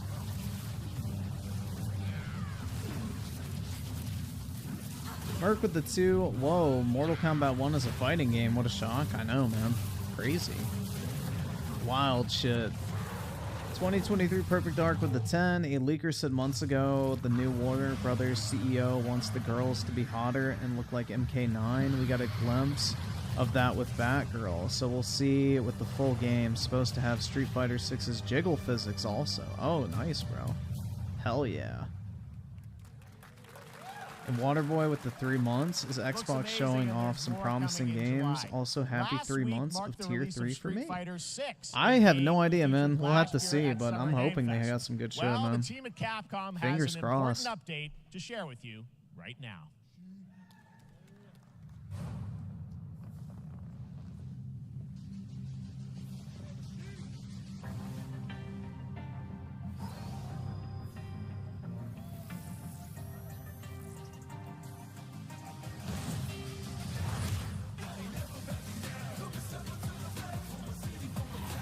I am the Advanced Artificial Intelligence Leviathan. Welcome to Bikitoa Island.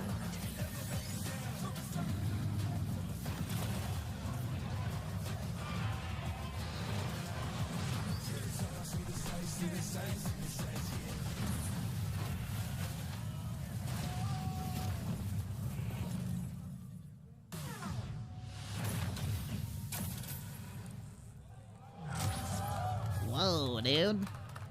Crazy.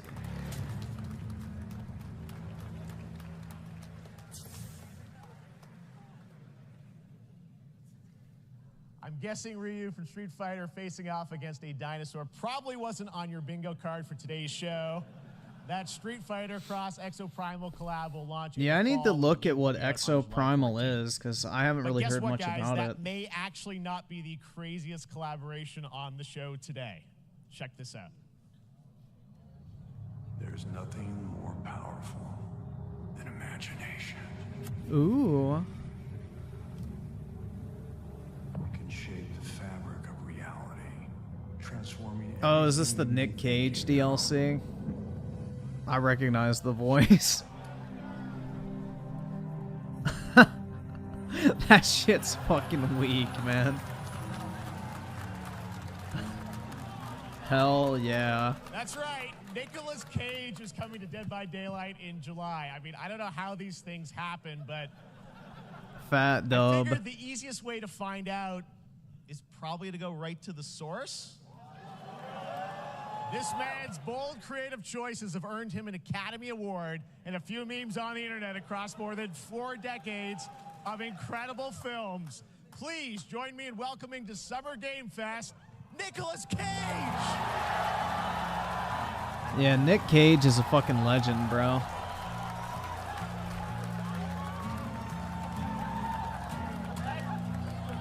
Thank you, everybody. Thank you. Happy to meet you. Nick, I gotta say, welcome to the video game world. Oh, wow. Yeah, thank you. I'm so happy to be invited to your very, very cool club, everybody. Finally, I mean, I gotta say, this is such a crazy, unexpected collaboration. I gotta understand, how did this come about? I mean, some people be like, oh, maybe he'll show up in Fortnite. Maybe he'll be in a Hideo Kojima game. But Dead by Daylight, I mean, how does this happen? Well, it's a museum of horror, right? Yes. And when I make movies, one of my favorite genres is horror. And in this, and in that genre, there's a character, a murderous ghost named Sadako, who I think is amazing. And she made an appearance in this game, so that was good enough for me. Okay. That's what, yeah, I mean, that's what's fun is you're playing one of the survivors in this game, and it's cool that, you know, it really is this museum of horror. He Michael looks Myers, you said all these old. different Bro, he characters is all old. coming He's like together. 60-something. And you play yourself, or who do you play? So I play this heightened, exaggerated version of a film actor named Nick Cage. They should have made him he's going like one to of the a fucking location monsters, or whatever the thinking fuck he's they're making called. a movie, and instead he wakes up in the fog. And in the fog, he's surrounded by crows and serial killers, and it's rather amusing. And there's something about it that I think, as a survivor, is like a bonding experience. It's a bit like hide and go seek. You have your 3 other teammates who are survivors with you, and it's teamwork. You're working together to pull through, and I like that. And so that was a large reason for wanting to do it as well, that feeling of bonding with your friends. And you're fully in for this. I know we heard your voice in there, so you recorded lines for it and everything? See, I want you to know when you're playing the Nick Cage survivor, I even have when you're choosing your skins, I even say, always remember to dress to match your talent. I want you to know that you're with me, that we're one, that we're fused. And so it was important to me that everything I do, everything I say. The Epic Gamer with the 2, what makes him a legend? I don't watch much movies. You gotta go watch some Nick Cage movies, because he is an absolute fucking legend, bro. All right. Full in-depth method, Nick Cage. I love it. Go watch the National so Treasure game, movies said, to start. It's such an awesome kind of collaboration with so many different characters. And watch him For you, steal the how did you Declaration find of out about Dead by Daylight? Independence. Do you know much about the video game Somebody world? very important in my family is a Dead by Daylight enthusiast, and that really put the hook in. Or go watch the movie The Wicker Man if you want some good memes. See, Dead by Daylight to me was an opportunity to branch out. I've never been invited into this space before. Yeah. I'm always looking for new adventures. So this to me was like, wow, I can make a whole new audience, meet a whole new audience, and branch out and go on this Dead by Daylight adventure. I didn't say, it took me nothing but a split second to say yes. And speaking about split seconds, what I noticed. Excuse me, sinuses, allergies. What I noticed was that every move you make when you're doing this, when you're in the gaming space, it's timed down to the split second. It's a very immersive experience when you're acting out in this space, because every move, every grunt, every sigh you make has to be timed perfectly with the gamer's moves. So that was something that I learned from this, and I'm always looking to learn something. Well, we love having you in the video game world. We want to see Nick Cage in more games. Thank you. Thanks, guys. Nick, thank you so much. Hopefully the first Benny. Nicolas Cage, great to see you, man. Awesome. There you go. Lock Dude, it they in. should put him in COD. Now, for all of you who want to play Nick Cage in Dead by Daylight, the chapter officially comes out on July 25th on PC and console, but PC players can try it earlier by downloading the player test build on July 5th. And Doesn't he with the two? Nick Cage is the only actor who deserves his fame. Dead by Daylight. Bro, Nick Cage is based. He tried to dodge taxes, which you'll always get my respect for.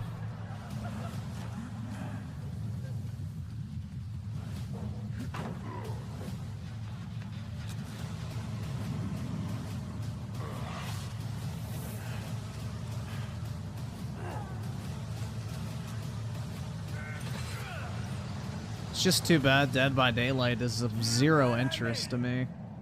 Because this shit would be funny as fuck.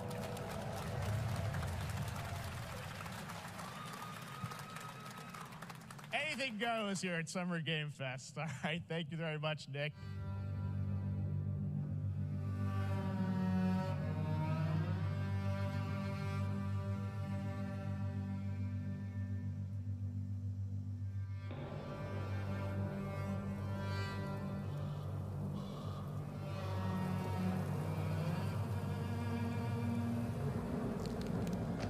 Weaponized schizophrenia with the two. Nicolas Cage is one of the few actors who are based. That's right, man. Dude's a legend.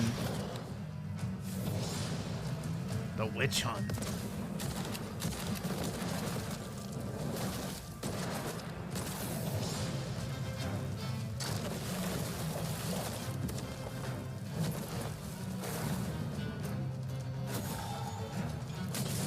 I mean, I guess it looks okay. I don't know.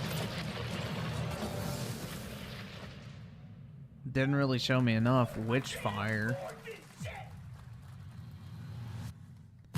PSVR 2 required. Don't give a fuck. 01.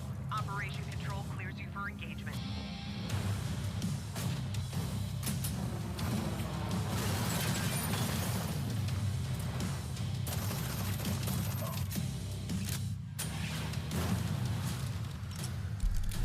It's the TikTok guy? What TikTok guy?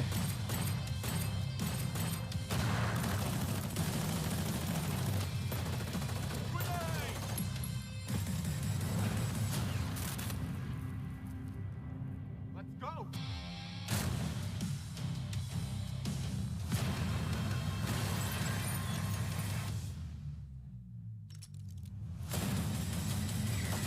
Oh shit. This is gonna be dog water, bro.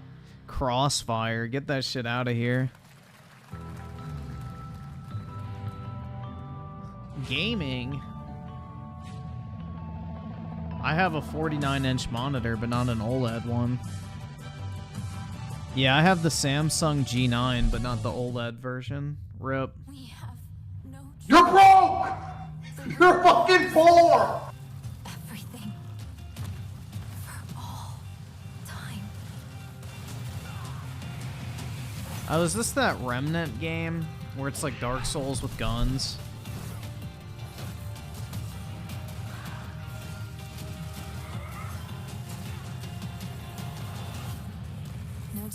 back after this. You sure? I never played the first. I heard it was pretty decent. I don't know. It's just typically with Souls clones, I'd just rather play a Souls game.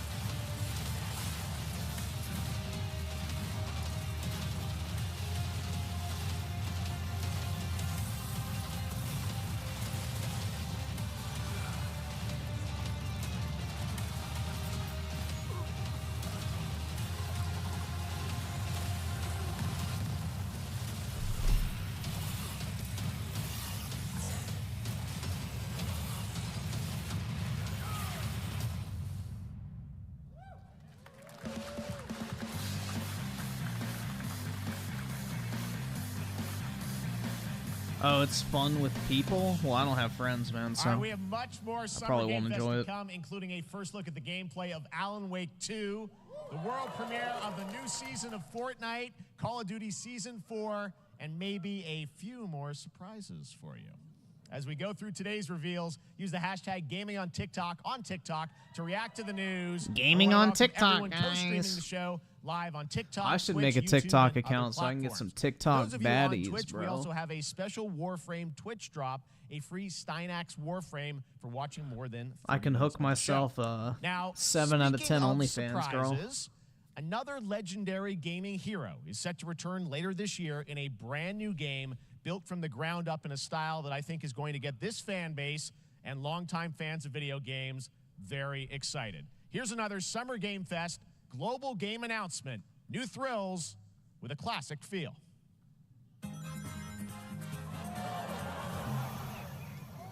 Sonic, Sonic, Sonic, Sonic.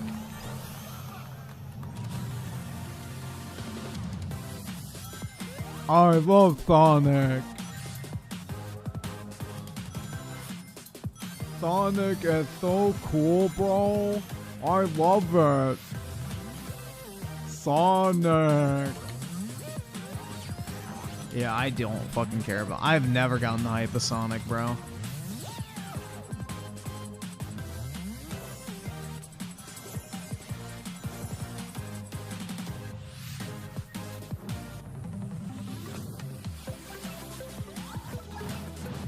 I'll play like Sonic Colors or something like that, but like these 2D Sonic games, I'm like just not a fan of.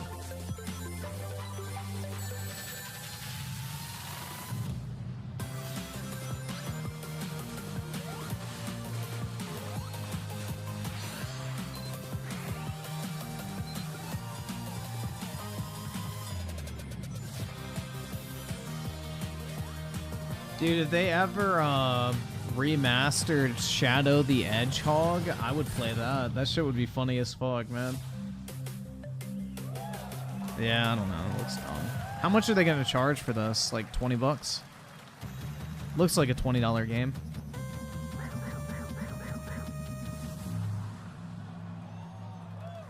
Looks like I don't know, man. If that's full price, ain't no way. For 2D classic Sonic that's It's 60? Hell nah, bro. That looks like a $20 download title. This past April, Honkai Star Rail launched, and as you're about to see, Honkai Star Rail? That sounds Chinese as fuck, man. However, we don't just have a new peak for current players, but also for those awaiting the game's release on PlayStation. Take a look. Honkai Starver? That sounds Chinese. Had a few more things to do. Don't you get bored running across the map every day? Weeb shit. Team Trailblaze back from duty. Mission 1 accomplished. Where's our next stop?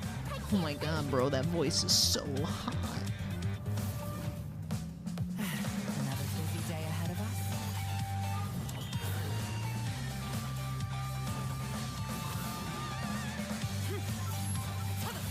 Dude, you already know the weebs are caking their fucking shorts over this one.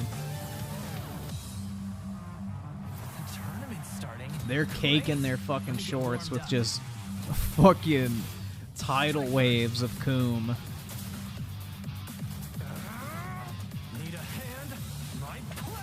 This is the same fucking like franchise or universe as Genshin and ass, right?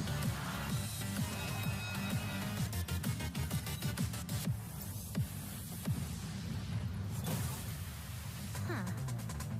Never mind. It looks like Genshin Impact. Can you let me have some fun this time? Time for a buzz. Ew, is it turn-based? Nasty.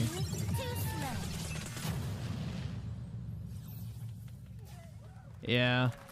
It's a fucking mobile game, bro. Who fucking cares? Get that shit out of here. Of Pinocchio, Lies of P is Oh a god, Soulsborne-like this game game. from the team at Neo Fucking Waves. Pinocchio It's coming to Game Pass, Souls. PlayStation, Hell yeah, PC man. this year. Well, if Geppetto. you're wondering exactly when, we have news Geppetto. to share with you on its release. Can anyone with this appreciate the brand new fact that the trailer. dude's name is Geppetto? Life of Pedo. Geppetto's puppet. We need your help.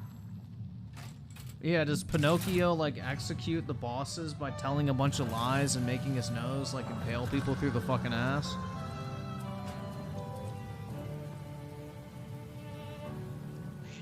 Geppetto! Touch my wood, Geppetto.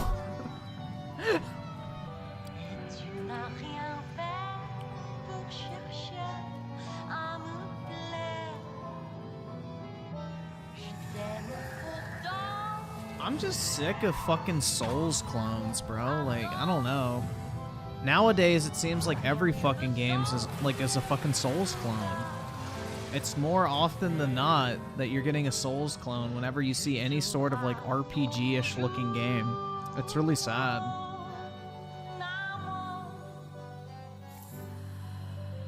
Any third-person fantasy setting game is like 5 out of 6 times a fucking Souls clone at this point.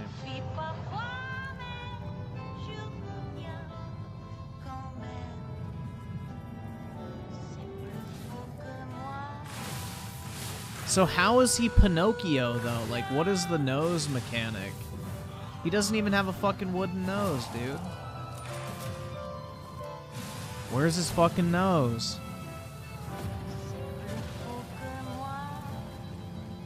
This just looks stupid, man. Listen, pal. Nice landing, but let's not make it a habit. That just looks dumb, bruh.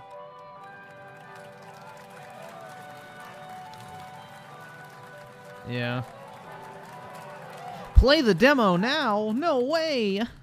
That's right, a demo for Lies of P is now available across PlayStation, Xbox, and PC. Check it out. Between his legs, The hell release yeah, on man. September 19th. Now it's time for the reveal of a visually stunning new game based on a classic manga with a story and world created by one of the most celebrated anime artists of all time. This is one of those Cringe. games that I feel lucky we get to reveal for the first time here at Summer Game Fest. And I think you'll be pretty hyped once you see the gameplay, all built in Unreal Engine 5. Here we go. Whoa. Here we go, guys. What is it? What 12-year-old girl with big titties are we going to see today?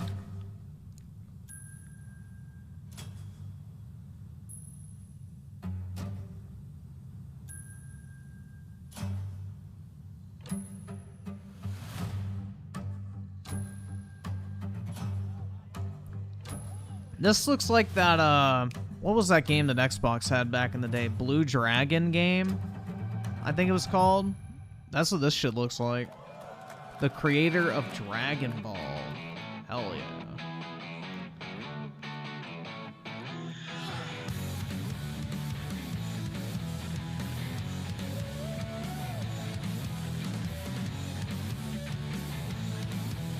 More open world slop, bro. I just like, I don't care about open world games anymore just by default. At least it doesn't look like a Souls clone, so I guess there's that.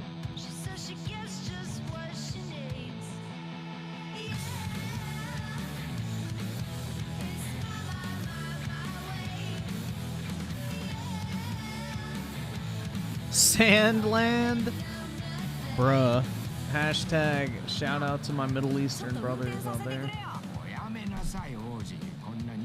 Timothy Marco, the 2 Dreamcast guy, was excited about Alan. I know, man. Alan is back.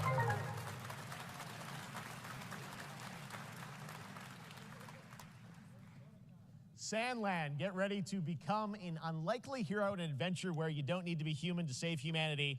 That's coming from Bandai Namco, and we're excited to see more of it soon.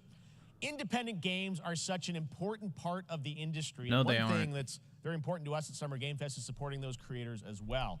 After the live show, stay tuned for Day of the Devs from iam8bit and Double Fine with some incredible indie game reveals. Now, one of the biggest independent publishers is Annapurna Interactive.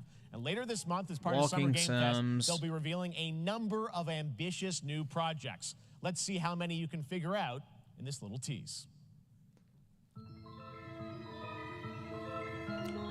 Yep, walking sims. Told you.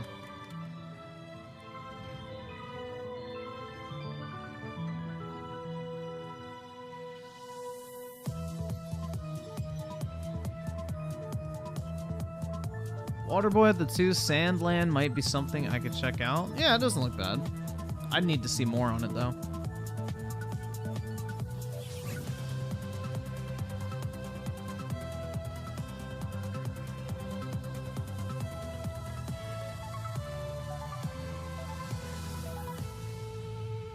Stray 2, dude. Stray 2. Let's go, guys. I want to play as a cat again. Wonder what that was at the end. We'll find out. Yeah, unfortunately, I played Next, through we're Stray. stepping That into the shit world of sucked, man. Throne and Liberty, a Trash-ass free-to-play game, if PC you can and even call it a console game. MMORPG from NCSoft and Amazon Games with an always-changing environment, massive scale, PvPvE, and the ability to transform into creatures to battle across land, sea, and air. Here's a look at Throne and Liberty. Our guiding star has shattered.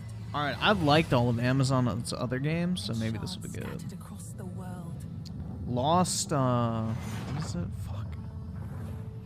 Dude, I can never remember. Lost Ark. That's the name. That game was really fucking fire. Searches for these lost fragments, destroying anything in their path.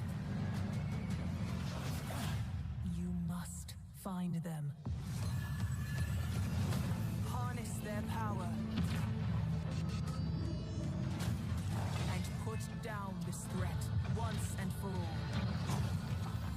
all. Hiya! Hell yeah, dude. New World was really good. I liked New World. I just don't have time to fucking play MMOs, unfortunately. I really enjoyed New World.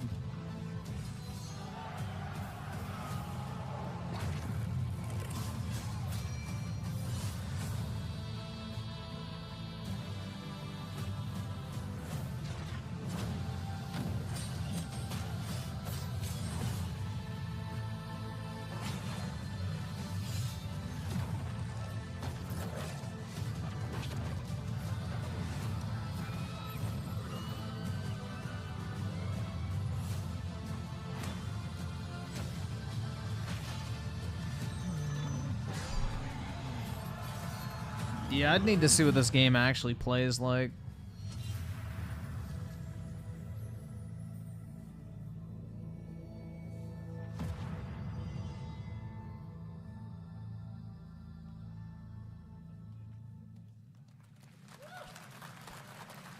Looks great. I also want to say hello to everybody watching on Steam right now. I'm sorry we don't have any free Steam Decks for you right now, but on June 19th, Steam Next Fest does return, giving fans a chance to try out hundreds of new in-development games. One of them is the free-to-play medieval fantasy sword-fighting game Warhaven from Nexon, which lets you transform into supernatural immortals. Here's a new look. Oh, whoa, dude. Besney with the 5. I'm going to turn into that pre-authorized transaction guy, and instead of shilling for Redfall, I'm going to cope for Alan Woke too. Go for it, man. Oh, I guess they had copyrighted music here. That'd be my guess.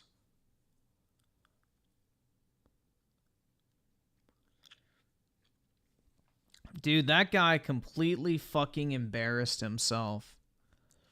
Absolute fucking clown. He changed his name to like Pure Wheat Bread or some shit like that. Like completely altered his entire online presence. Like was in my fucking comment section for months responding to everybody who talked about fucking Redfall and just shilled for that game to no fucking end. And then when it came out, fucking silence, dude. Didn't say a fucking word.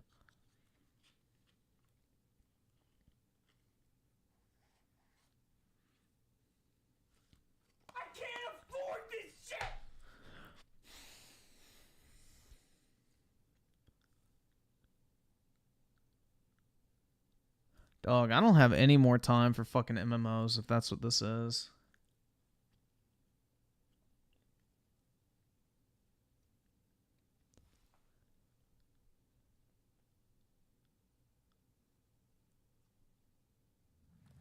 Hey, this is not.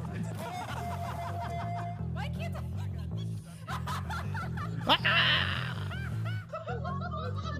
Hell yeah, dude. We get to watch a bunch of soy cucks play video games. Let's go, dude.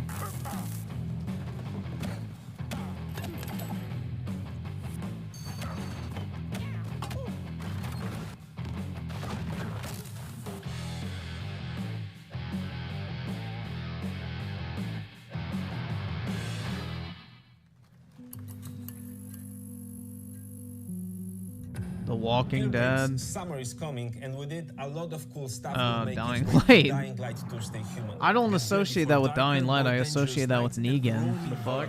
Complete with improved parkour, rolling out with the next update in June. Then, right after that, we'll kick off an event season like you have never seen before. Trust me, for one of them, you will want to get your butt barbed wired. Very soon, you will. Dude, it's really irritating. I wish they would get rid of the fucking timed nighttime mechanic. If they would get rid of the mechanic that made it so, like, if they would just get rid of that mechanic where you could actually just explore during the nighttime and not have to go fucking hide under a light for a certain amount of time, then it would be a lot better. But that change alone made Dying Light 2 really fucking mid, in my opinion. Get the deadliest summers to date.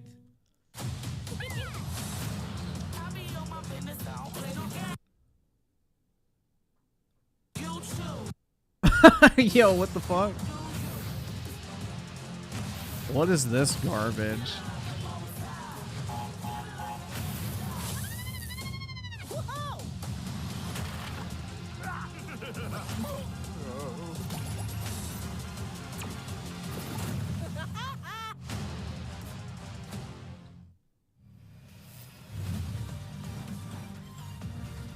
Diabetic gaming, bro.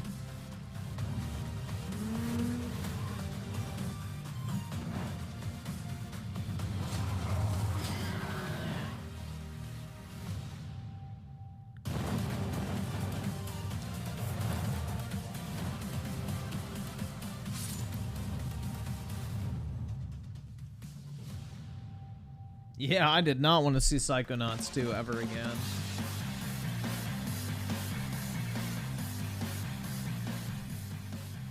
Welcome back to Summer Game Fest. Isn't that great, by the way? Crash Team Rumble is going to feature playable Ripperoo and Engine, Neo Cortex's right-hand guy in Season 1.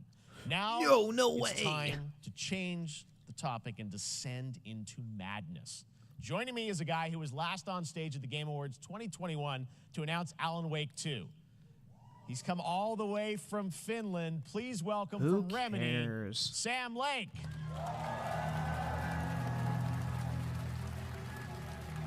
Who is this guy? Good to see you. Looking dapper as always. Thank you. Thank you.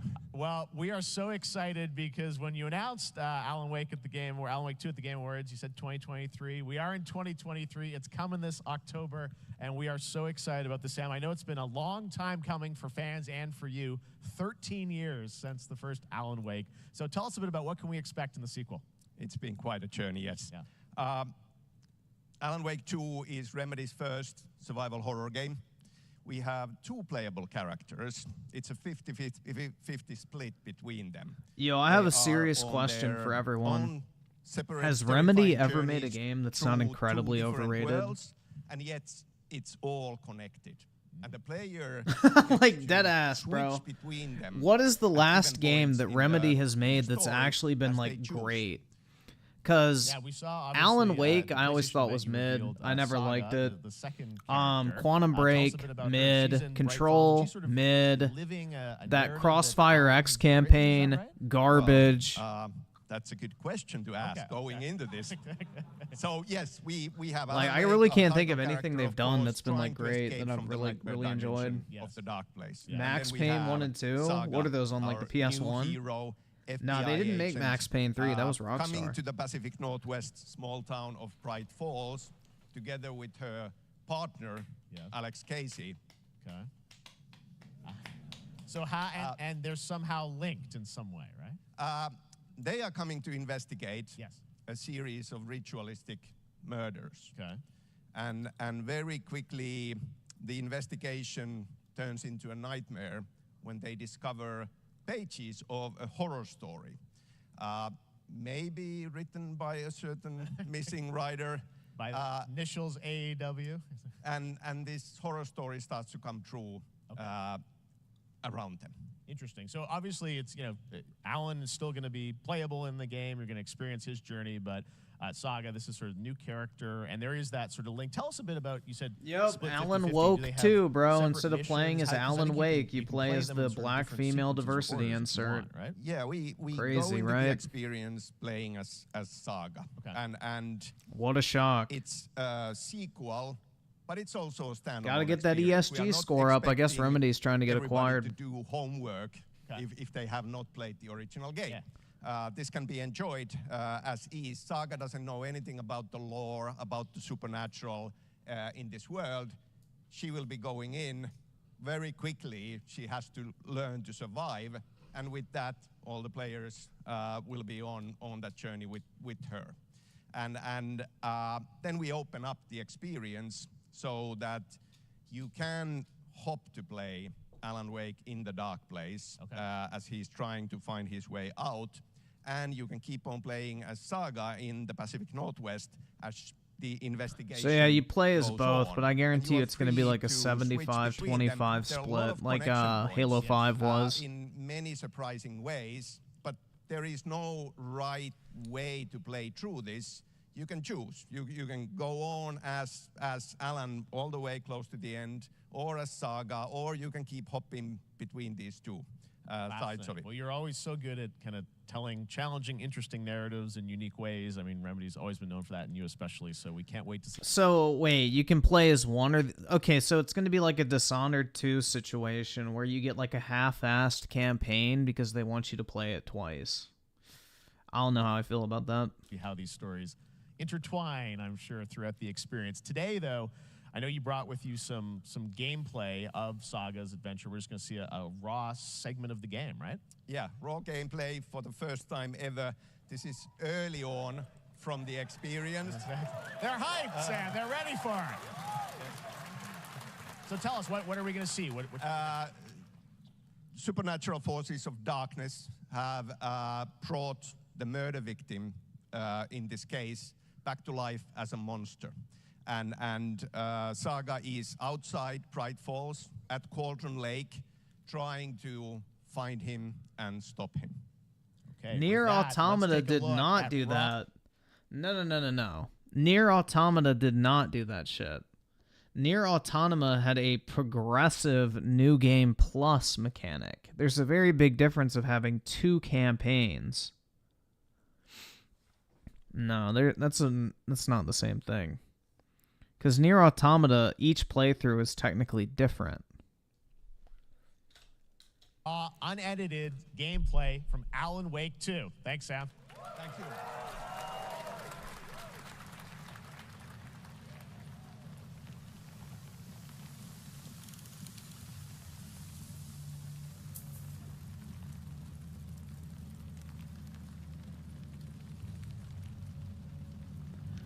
I just don't understand why game developers are so set on doing this type of shit. I guess I can just let it play because I really don't fucking care about this gameplay. But anyway, dude, the game is called Alan Wake. Why are they making you play as a different fucking character? Shit make no sense, bro. It really doesn't make any fucking sense. Sounds like somebody's home. Why are you even playing as a different character? It make like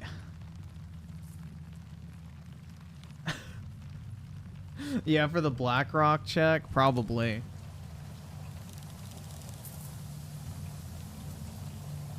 Yeah, I don't, dude, Alan Wake's gameplay was never fun to me. Like, shining a flashlight on someone before you could damage them was just fucking annoying.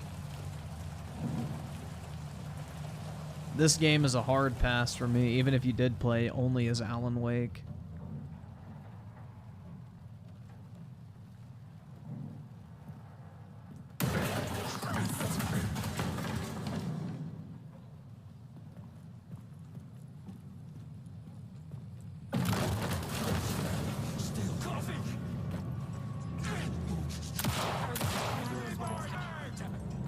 How fun, man. Enemies you can't kill.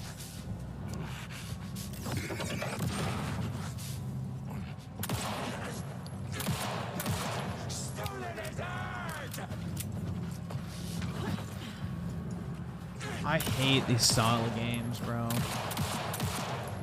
You have a fucking gun. Like, you should not be struggling to kill somebody. A monster, like Nightingale. Like, fuck, dude.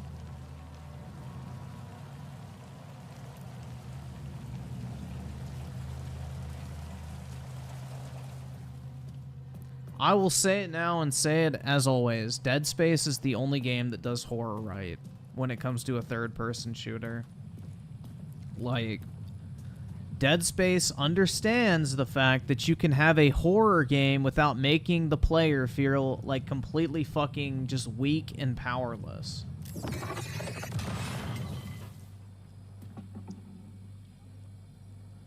The text on the heart is clearer now.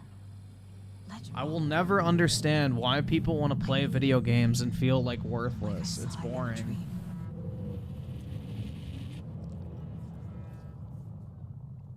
I'm glad you're on this case with me, Anderson. Wow, that looks great, man. She shot one enemy and picked up a heart out of a freezer. It's for us. We were all Gaming. Our story wanted us dead.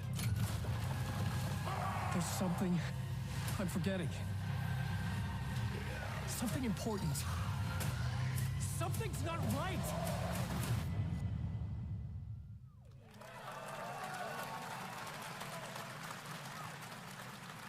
A long time coming, but Alan Wake 2 looks incredible. Thank you to Sam and Remedy for that first look at gameplay. Yeah, that's kind of Now let's get a Remedy's whole first look at gimmick the is co-op cinematic campaign gaming. of Warhammer Space Marine 2 from Saber and Focus.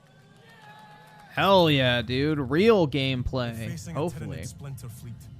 They engage the This is a Frontier real Forces, man's game. Avarax and Kadaku. I'll be straight with you, Titus. I have my reservations. This is a real fucking man's game, guys. This shit's gonna be fire. Will that be a problem? No, Captain.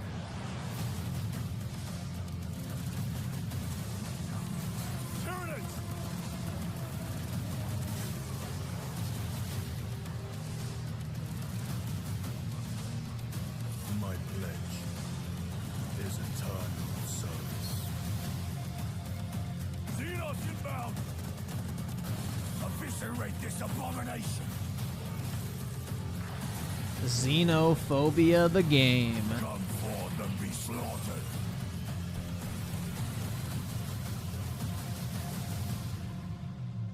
If you guys have never played the first one, I will shill for it again. Do yourself a favor and pick this shit up.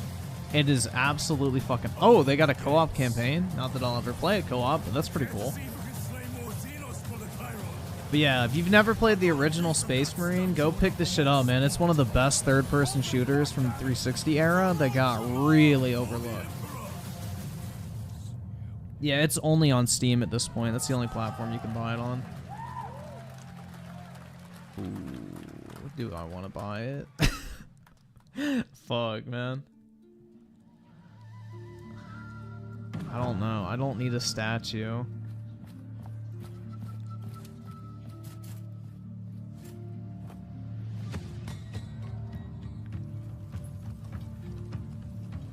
Bruh.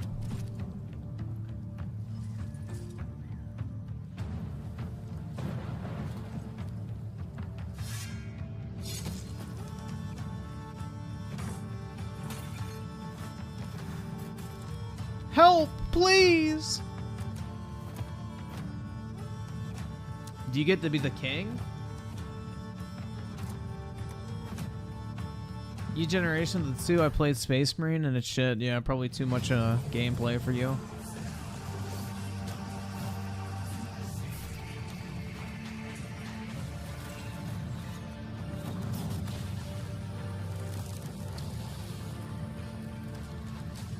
Pentiment Killer. Looks like it's got more gameplay. Who, my baddie queen, bro. Beautiful indie game, yes, your grace. Oski Woski with the 2, Now it is I'll time buy for it for another you. global And game me- announcement, and this one comes from the minds of Saber You and me and Interactive, play Focus campaign Entertainment. co-op. Oh, that's and all yes, good, man. I'm more than happy to buy it. John I won't pick Carpenter. that shit up It's anyway. A brand new world, But I appreciate it. A brand new story, and looks like a heck of a lot of fun. Check this out. I don't know if I want the collector's edition or not. I may get that depending on how much it costs.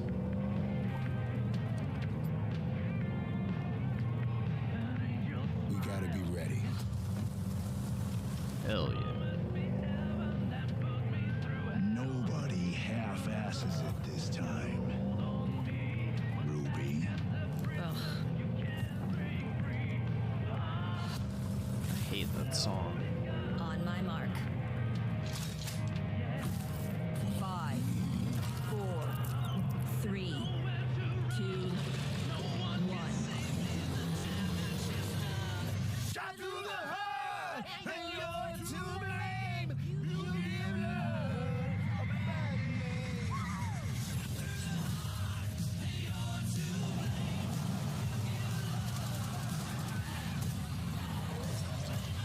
Yay, more zombies. Yeah, pass.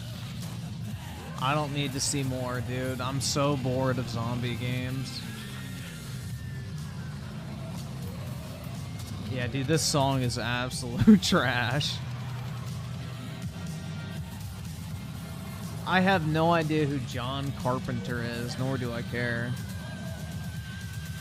This looks like 20 frames per second simulator, though. Look how bad it looks.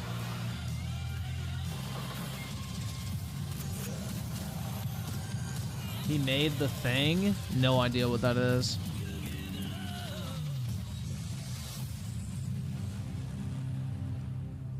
Toxic Commando. Hell yeah, dude. He created the Halloween. Oh, shit. So he's a movie guy? Yeah, I don't care then. For Toxic Commando, that looks tons of fun. You guys think any of those zombies made it? All right. Well, this August brings the long-awaited full 1.0 release of Baldur's Gate 3. Who And fucking... today, Dude, they've a been new talking member about is this game joining for the cast. 3 We're about fucking to see the years. reveal Nobody gives a of shit. Get it Lord off the Gortash, screen, the man. commander of a mechanical army of steel watchers. Daryl He's a Zone with the second 2. I antagonist played Space who's Marine, voiced. and it's bad, too. Bruh. Y'all just don't like gameplay, man. Real talk. Weaponized Schizophrenia with the 2. We have Left 4 Dead. We don't need any more. I just don't like that whole gameplay loop. To me is very boring, personally. But, you know, fucking sue me. You are soon to witness the people of Baldur's Gate granting me complete power over them. Dude, Baldur's Gate is A D&D new age is cringe. upon us. Gods have mercy on those who would It's like stand in fucking... our way. Isn't it A mad Dungeons dog and understands Dragons the or some yank of the shit, leash from the right? hand of its master, but it cannot be an equal. Like, that's some dorky shit, bro. Can be my It's like equal. playing There's fucking an the old Pokemon wisdom. card A game. Like, brittle what type of dork alliance does can never that? be mended. It can only break. I want to lead this city to glory, not scorch its earth. Friends, allies, to my side. Let us usher in a new dawn. This city is mine. Yo, that's right. This is the game where they bitched about the fact that nobody made their custom characters black, right? Wasn't that a fucking thing? This is that game that had the controversy where they got pissed off at the beta testers for not making enough black custom characters. So they made it a point to make every single fucking character in the trailer black to make up for it. Yeah, this shit is woke as fuck. Isn't this a Wizards of the Coast kind of game or whatever the fuck? I'm not ready to call you enemy. What do you say? Shall we be allies? Yep, Wizards of the Coast. I knew it. Bro, they're the ones that just made the Magic the Gathering set for Lord of the Rings have a black Aragorn in it. Like, they're known for fucking race swapping and a bunch of, like, woke shit. They sent, like, the Pinkerton detective agency to somebody's house because they got a card set early. Like, they literally sent fucking PIs to a guy's house to confiscate fucking trading cards because they sent them to him early. Like, these motherfuckers are weird. All right. This fall, Marvel Games and They're a dying Insomniac are company, set to bring so Spider-Man good 2 riddance. exclusively to PlayStation 5. Sounds like you guys are a little hyped, so to tell us more is Brian Intihar, game director at give a fuck, Insomniac. bro, Brian, honestly. thanks for coming by. I know you guys are Spooderman. deep in development. First Don't of all, care. looks like we have some fancy art behind us. Is this the box? This is the box art. This is, you know. Oh my the god, bro, heritage- it's the I mean, box art! has Nobody historical buys blocks physical for a games reason anymore, you because this game dweeb. features 2 Spider-Men, so we're really excited about it. Absolutely, Peter and Miles. We're so excited about this, experience that you guys are doing with these sort of 2 characters. We saw some great gameplay at the PlayStation Showcase, but I want to talk about the 2 villains, I think, in the game. There may be more. Who There are knows? more. But, There are more out there, I 2 main promise. ones, but we have some new art to show of, we obviously, Craven. We got the reveal at the PlayStation event. So tell us a bit about him and how he's So Craven's very different from any character we've done. He's not, he's not powered by magic or. Shadowban Gang with the 5. Hey Griff, I finally got off work. How coming to bad New is York the Summer Games his greatest Fest? And did you hunt. fight any And what's bosses? better In than I don't think I all fought of any the bosses yet, other than Marvel that one characters that like live in flees New York halfway City. So through. Peter, Miles, and I've others. mainly He's just on been the hunt. grinding side activities so I others, can yes. level up and get But, OP quickly, Venom also, obviously, and then just kind of meat roll through the rest of Symbiote the is a game without part having of to this whole grind. story, as we saw in the gameplay. Oh, there you go. Good Whoa, reaction to the dude, art. it's Venom. I don't- glad you're happy. I don't know how much you're going to tell us about Venom. Is this, can you tell, is this an Osborn Venom? Can you tell, what's the origin of Eddie Brock Venom? Or? It is not Eddie Brock. Okay. It is not Eddie Brock. Okay. Our goal was to tell an original story. Something Who that the we haven't fuck is seen Eddie in the comics and Brock? movies yet. Obviously, Is that like we the love Venom writer for a of reason. Spider-Man? Yeah. All those things you love about the character are going to be Daryl there. Zone, the But how 2 the story Spider-Man plays is out, better than Wolverine, Venom, hands we'll down. have to play the game and see how it goes. Bruh. Get that, Okay. bruh. Get that bait tease. out Now, of here, my obviously guy. The Nobody's symbiote falling is a big for part that. of the gameplay, and one of the things I think we were all Great struck bait, with mate, the footage that you but showed I at ain't the biting. PlayStation Showcase was, how that is going to really impact the gameplay when you're playing as, Peter. So tell us a bit about that and how, the gameplay is going to be dramatically different. Yeah, I mean, I think you saw it in just the raw power, the strength, and even the transformation of Peter's moves in that gameplay reveal. Yeah. He's You can tell this game easily could have run on the PS4. Like, the textures in this game are looking real spooky, bro. It looks like a last-gen game. We call him the acrobatic improviser, him and Miles, but you can tell There is there's a not... lot more strength, This lot is more a raw very graphically unimpressive game. power, aggression, which you saw both. in Like, the look movies how and bland the Peter fucking talks. So textures look on the it's not ground. just what happens in gameplay; it's what happens how the story plays out. Interesting. So how it affects him as well. Yeah, to go I mean, through the you story. saw some of that, and Yeah. there's much more of that journey when you play the game. Besney with the And I 2, know you the- should play the journey is X-Men also more Origins. expansive. I did You've back in got the day. That Queens, game's fun. Brooklyn, so even more of sort of Yeah, I mean, the city right? has pretty much doubled in size. So it's Manhattan, Queens, Brooklyn, and then being able to use the web wings to traverse at Yeah. speeds way faster than they were before is really No, it awesome. does not look like a fucking Hugely Switch ambitious game. you guys have been building over the past few years. We saw at the PlayStation event, it said at the end, fall 2023, and I think we're like getting close to that. Are you guys feeling confident that you're gonna make it this fall? Jeff, I know you like But you did exclusives, say yes. games don't need to be a And I can graphical promise you we are showcase. very Yeah, that's what I'm saying, though. This game could have easily run on the PlayStation 4. let's take a That's look. literally what I just fucking said.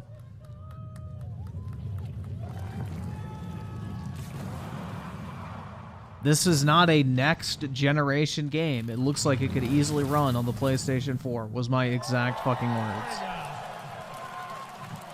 Nailing it. October 20th, Spider-Man 2, exclusively for PlayStation 5. Got it.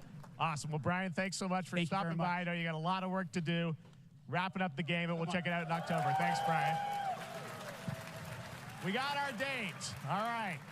Now let's take a look at Pal World, a multiplayer open-world survival crafting game where you can befriend and collect mysterious creatures called Pal. who can also fight. In other words, kind of like Pokemon with guns. Then we're going to look at the Land of the Morning Light, a new expansion. Dude, this of Black I already Desert know this is Online, gonna be which shovelware. recreates the A mythical folk Pokemon tales clone from with Korea's guns. Joseon Yeah, that's a Dynasty, and some fat fucking huge no. bosses, too. I can already tell that's gonna be trash, bro. Look, you got bootleg Eevee right there. Bootleg Mareep. Bootleg Gyarados. Bootleg fucking Vulpix. Bootleg Pikachu. Oh my god, dude, this looks horrible. This looks like some shitty fucking mobile tier garbage. What the fuck? Bro, this looks like fucking shit. This looks like something they would make for like the iPad.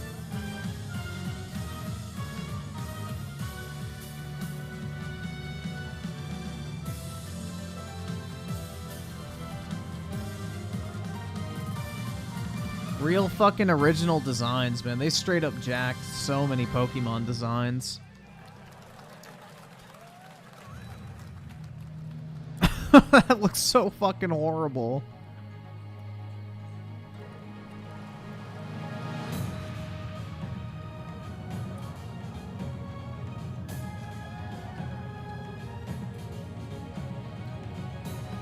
Waterboy, the two, they legitimately just ripped off Poke. Exactly, and then they added, like, the guns so they can't get sued. Like, they jacked the fucking designs. Oh, the monkey game? Pass. Weaponized schizophrenia with D2. Looks like something I'd make in Gmod. I think that's being generous, man. That game has worse graphics than Gmod games that I've seen.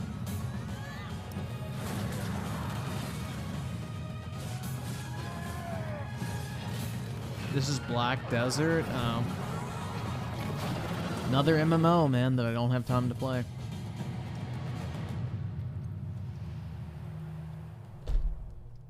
Battlefield is $10. Our story is more than what hobbits and elves know. It is time we told it ourselves. With hammer and axe, we mine and scout. Across Middle-earth, delving for riches. Yo, what's this shit? Yet the greatest treasure remains out of our reach. Moria. Is it a tower defense game?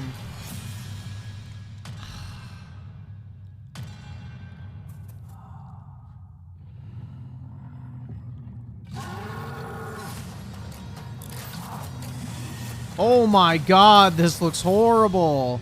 Come, my fellow dwarves. What the fuck? It's time we took back our home. Jesus Christ, man. Why the fuck are they giving the Lord of the Rings licenses to these dog shit fucking developers? Like, the fuck? Damn, man. Give us something good.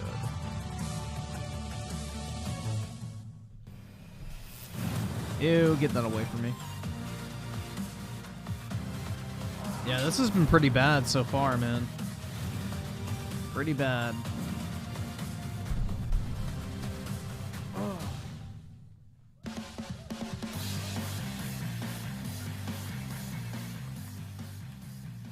All right, now we're going to look at an exciting new mobile game from a legendary. There's no such thing as an exciting new mobile game.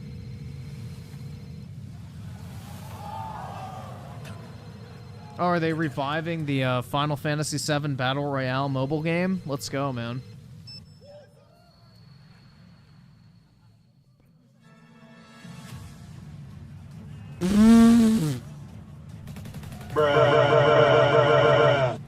Get this shit out of here, dog.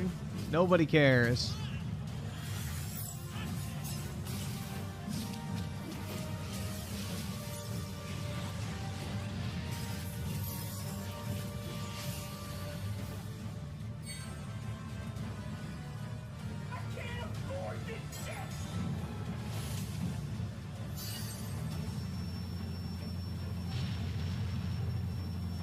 Daryl's on with a 2. Do you regret your Battlefield purchase? Not really. It's just $100.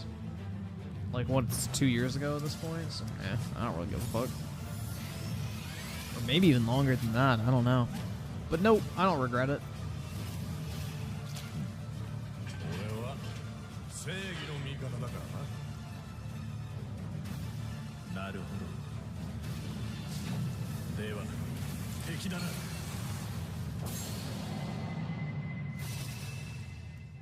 Trash. Beta test on Android. Pre-registration Why for is the Final broke Fantasy platform VII getting Ever the Crisis has beta just test? started, and users will have the chance to participate in an upcoming closed beta test. Now, speaking of Final Waterboy with the Fantasy, 5. Mobile games don't belong in an in-person gaming event. today during 100% Summer agreed, Game man. Fest, DoorDash has your back. You can get a free burrito when you order from Taco Bell using the code GameFest. Plus, get the chance to Dude, win who's a Final ordering... Fantasy Bro, 16 hold on. Get a free burrito from Taco Bell with a $20 plus order? Bro, how much fucking Taco Bell do y'all need to eat? Like, that's like 5 fucking quesaritos or whatever the fuck. And then on top of that, you get your free burrito. Like, what the fuck? Jesus Christ, man. And people are trying to claim that there isn't a fucking push by, like, you know, the media and big corporations to make people fat. prize pack. DoorDash, stay in your game. Yep, we got you. All right. Now here's a look at a game we debuted last year at TGA. Banishers Ghosts of New Eden, the story of 2 ghost hunters in the haunted wilds of North America.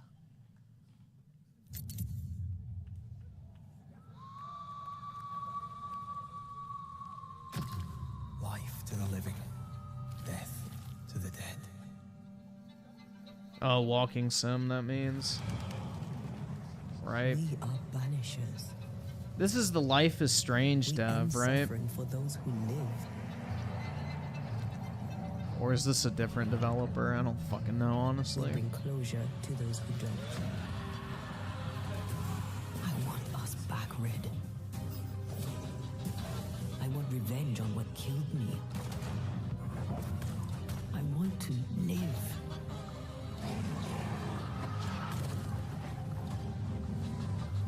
As the man says, we face a choice, simple and awful. I banish you. Death to the dead. Do we kill? To be together again?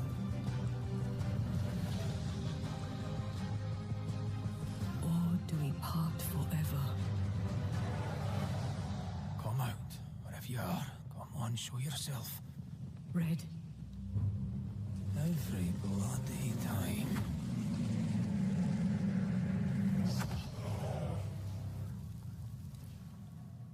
Banishers, Ghost of New Eden.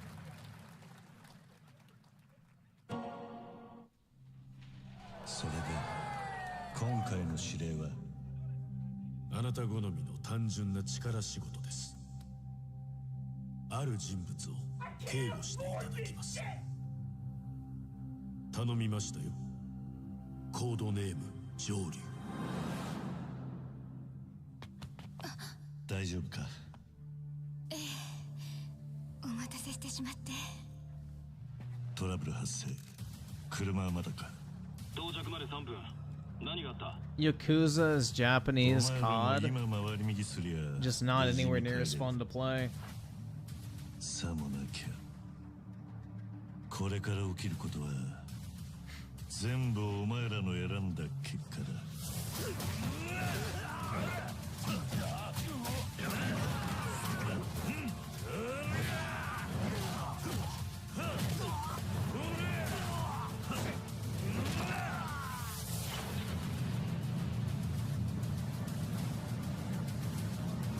Yeah, I tried to get into the Yakuza games. I tried to get into that Judgment game. It's just way too slow-paced for me.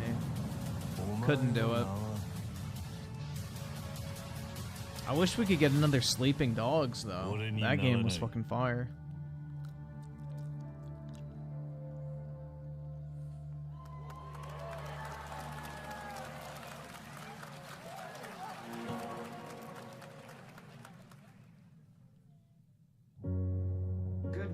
Stanley, it is 7:32 a.m. I hope you have a productive day. What the fuck is Change username this? to just Stan. Adjusting morning wake up. Good morning, just Stan. Base to capsule 12. Come in. You there, Stan? Green across the board. Looks like we're good. This looks like one of those cinematic games. And I use game very lightly.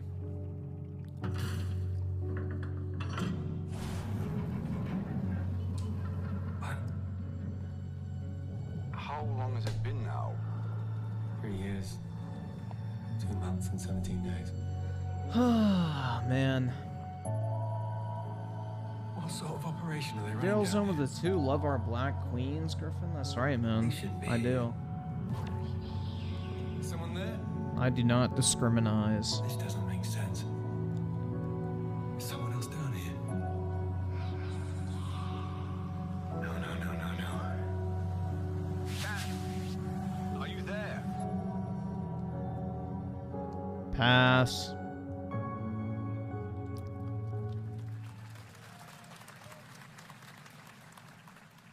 It's a beautiful new game, Under the Waves, and today, incidentally, is World Ocean Day. Fun fact. All right, next, Call of Duty. Well, there's a new Call Hell of Duty yeah, this dude. fall, Let's along with Warzone Mobile. go. Today, we're going to give you the first ever look Real at video Season 4 games. of Modern Warfare 2 Warzone launching next week. Here's your first look at Vondel, a new Warzone location with points of interest, including a medieval castle, a I don't give a fuck stadium, about the Warzone and an location. Show me the abandoned other zoo. Season 4 Yep, shit. it's all happening. Check it out. Here you go.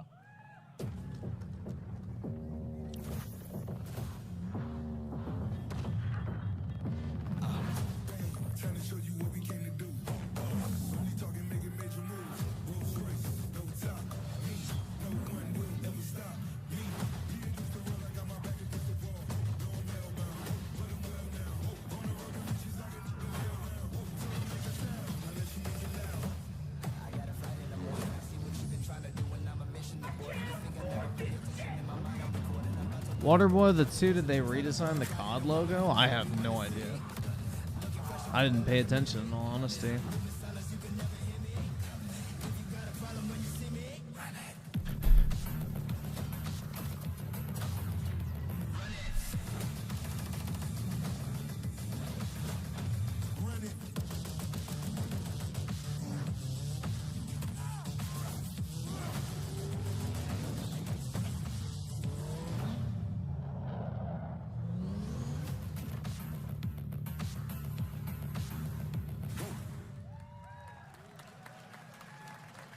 Season 4 next week. Today is a big day for video games, but also a huge day for Porsche. The iconic German automaker turns 75 fucking years cares? old today. And to celebrate their contributions in the automotive and gaming space, and we've all raced The the 911 gaming at some point space? at a game. Xbox has teamed up with Porsche for a The limited fuck is edition run Porsche done of in the 75 gaming consoles space? inspired by 6 famous Porsche race cars. And I'm thrilled to debut the first design here today, inspired by the Porsche 963 that's racing this weekend at the 100th running of the 24 Hours of Le Mans. Let's take a look. Is this the Pride console I saw earlier?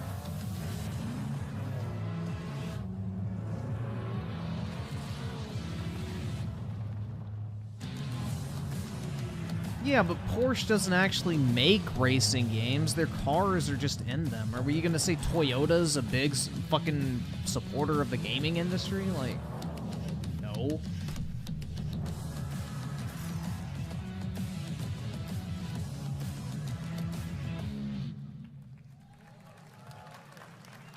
Here it The is. Pride console, man. Porsche Xbox Series X. These custom consoles are not for sale, but you can enter for So a who chance fucking to win cares? It's one of these giveaway consoles that nobody will actually ever fucking get. one right now. Who gives a at shit, bro? PorscheXboxSweepstakes.com. That looks Make sure to horrible. stay tuned for the Porsche and Xbox social channels for additional opportunities to get your hands on these special consoles. All right, next.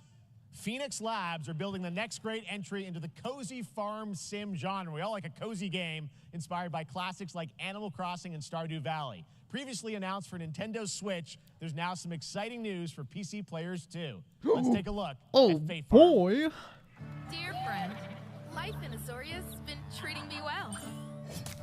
So it looks like Stardew Valley, but a cheap mobile copy. Got it. Before I know it, they turn into seasons. It's been a breath of Well, the fresh air. Gucci one you could buy from the Gucci store. You could actually buy those. I think we found a way to get cozy and settle in.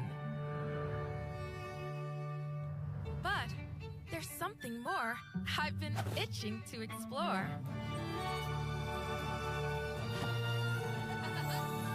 Realms where magic comes to meet us. As long as we're prepared, we can face anything. Whoa. So, what do you say? There's so much yet to discover. Are you ready? I ain't playing that shit. We promised variety. There it is. Fae Farm and Mortal Kombat in the same show, only at Summer Game Fest. Now, please welcome Ben Brode, Chief Development Officer and flannel enthusiast at Second Dinner, the developers behind the popular collectible card game Marvel Snap. What's up, Ben? Marvel Snap is not popular. Man, you guys have been on fire. Last time I saw you was at the Game Awards when you won Best Mobile Game. Seems like you've been very busy. We're excited about the Spider-Verse content you've been doing. Lots going on over there, right? Yeah, it's been exciting. We've been doing a bunch of new features, some of the wildest cards we've ever made, and some new game modes. Yeah. Yeah, new game. Is that a segue, Ben? Certainly, yeah. I'm excited to announce Marvel Snap's biggest update ever. We have a new game mode coming next week. It's Conquest mode. It's a great way to get a super competitive experience and some exciting new rewards. But you don't have to wait till next week. If you haven't tried Marvel Snap, go download it right now on your mobile device or early access on Steam. All right, Ben. I love the Hell enthusiasm, no. Ben. That's what I got. That's you. You're made for YouTube. All right. Well, we heard you brought something fun with you for us to watch, right? Oh, yeah. So, listen. I am incredible at card games, so I often win. But some people, and maybe you've had this experience, Jeff, some people lose. Yeah. Okay. Fair. And I like to think it's because they suck. No offense, Jeff. But sometimes, sometimes it's because they might just be a little bit unlucky. Cue the tape. Oh, snap. Okay, I don't have an ideal hand of cards here, but that's fine. I'll see what I draw in future turns. Anyway. This looks like the average Marvel fan. Obese, glasses, graphic t-shirt. Wait, let's reveal the first location. Labuntus 1. Each player destroys their deck. Okay, I guess I will work with what I have. I'll play Medusa on location number 2. She gets +2 power. And let's see the next location. Clover Dangerfield has a 25% chance of destroying your cow. Okay, well, I mean, 25% isn't that bad. And it's gone. Okay, well. Yeah, bro. This is the type of guy that used that $20 Taco Bell promo code. Powerful cards in my hand, so I can just wait. Let's see the next location. The Big Barn. Players cannot play 4, 5, or 6 cost cows. Is this supposed to be funny? Also, if you don't play a card this turn, you have 0 friends. No, you're just being No, that's not Young. Yeah, come on, man. Young ain't that fat. Or really fat at all. Still to come, we're going to look at Immortals of Avium from EA Originals and Ascendant and the world premiere first look at Chapter 4, Season 3 of Fortnite Wilds. Now, if you're looking for the smartest way to level up your gaming this summer, compare top credit cards side by side with NerdWallet and start maximizing your cash back. NerdWallet? Oh, shit, bro. I'm a nerd. Let me download NerdWallet. Sense. Now, here's a look at King Arthur Legends Rise, a new cross-platform UE5 game for mobile and PC, a Fantasy Squad RPG adventure that is available to pre-register today.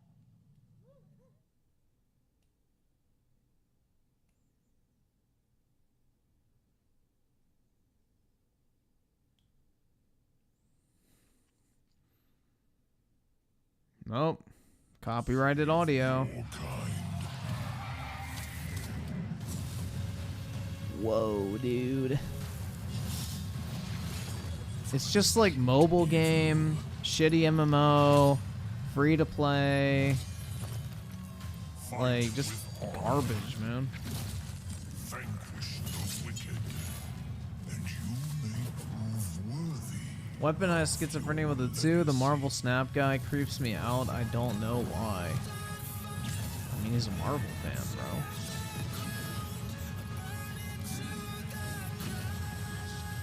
Ooh. King Arthur. Hell yeah, dude. I love mobile gaming. Timothy Marco the 2. Yong is getting LASIK. His glasses will be gone. That's for the best, man. Looks like those glasses were crushing his fucking skull. The gloom descended on Skylight. I'm happy for him. You rallied to This game was okay. I played it. paid a terrible price. It's not great, but You fell, and the world was broken. kind of mid. Remember who you were, who you are, and return to us. This world needs champions. I got bored after like 20 minutes.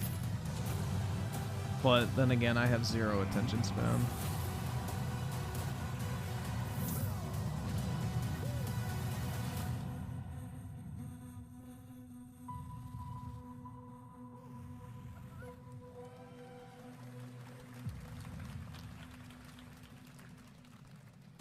Yeah, I was in the beta as well.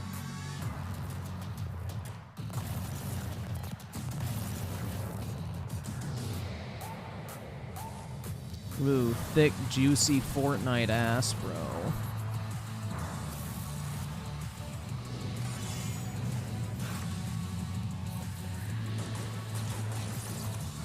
Fortnite honestly is very impressive with how much post-launch content they add. Like, for real. All bullshit aside, Fortnite has done a very good job of just being consistently very good. You don't stand a chance.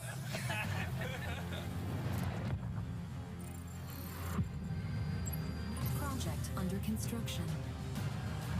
Bruh. More mobile games? Oh no, Steam. That looks like a fucking mobile game. Good morning, scavenger.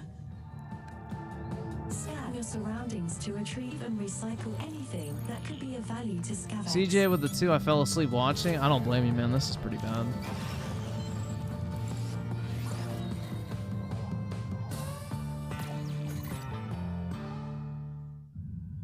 Captain's log, stardate 43152. Nah, I didn't buy the Anakin skin. And the thing is, bros, I can spend all this money on skins, but it's like I'm never even gonna fucking touch the game. The crew is standing by.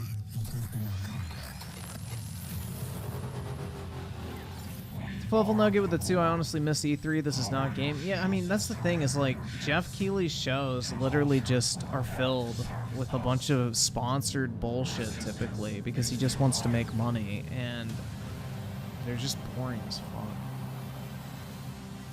I saw there with the 10. From now on, showcases are now showcases are now big ads for indie and AA games for big stage moments. I'm done. Lol. State of play like events are the way to go. Like 20 minutes of Spider-Man. Yep, I agree, man. I don't like these fucking press conferences where it's just a bunch of like CGI trailers, cutscenes, and mobile games. At least there hasn't been a movie or TV trailer yet, so that's good. Goddess of time. Receive my light, Lisfanger. Let this power flow through you and fight again alongside your past selves. I'm here again. Damn, bro, she bad. That's another me. I look good. I don't worry. I begin again, but with another me to fight with. You're coming with me.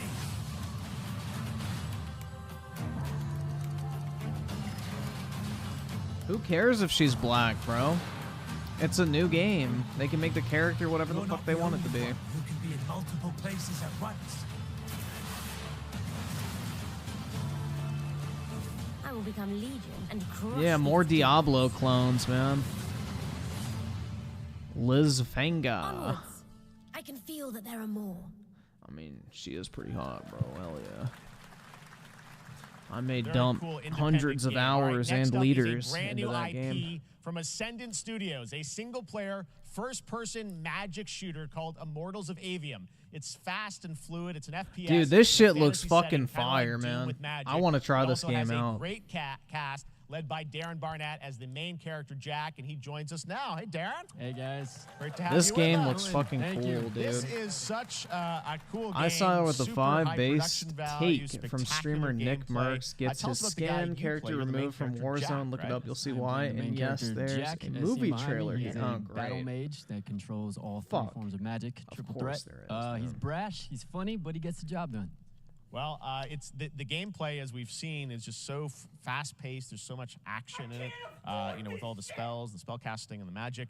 What can you tell us about the story and sort of how this battle mage, Jack, comes in? He sort of becomes a battle mage, right? Yeah, he kind of comes from nothing. DJ He's, Aftershock with I the guess 2, they I call wouldn't him a street mind a rat is what he Sphinx was. and the Cursed But Mummy he, remake. during No idea what a, that is, man, but time of hopefully you get intense it. Trauma, he Either summons the either powers to subscribe, control donate, magic, or get the fuck out. Becomes part of the Immortals, which is like the elite Navy SEAL squad of this world called Avium, and they are in the middle of an Weaponized everwar fighting for schizophrenia with the control of 11 magic. months. 11 months of being You have radicalized a by great Griffin cast, Gaming. Eugene That's Torres right, in it, man. lots of amazing actors in this incredible, I'm gonna really fucking high turn you production into value a, game that's coming out this summer. internet We don't have to wait long fucking for it. And I know you brought terrorist. something There with you you go. to share today, which is a gameplay sequence, which is one of the most epic sort of parts of the game, right? Yeah, so this is a wild part of the game. This trailer is going to be showing you the Immortals and myself confronting Sandrak directly, who is the top villain of this game, and trying to end the Everwar. And it's taking place in like one of the most badass levels of a video game I've seen. We're battling on top of a 400-foot mech in the middle of the ocean as it moves around. It's wild, so let's take a look. All right, let's take a look at some brand new gameplay from Immortals of Avium, which comes out this summer for PC, PS5, and Xbox. Thanks, Darren. Thank you. Sandrax literally pushed us to the edge. Everyone that can fight already is. And we're still losing. Show the gameplay.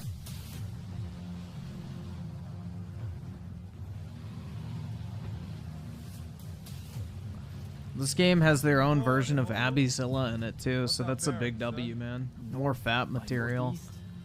I started with the 5. His skin was removed for saying keep kids out of LGBT topics out of school. He just had his own child, wants him and his wife to teach. Yeah, dude, that's not even a controversial take. Like, why the fuck are teachers and shit talking to your kids about sex? Shit's weird, man. No one should talk to a kid about sex other than, like, their fucking doctor or their parents. Like, the fuck?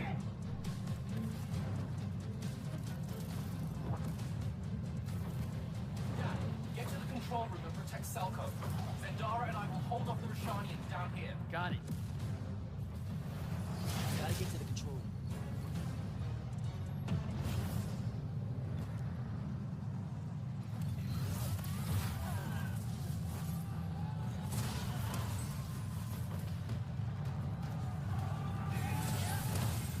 This shit looks pretty cool, man.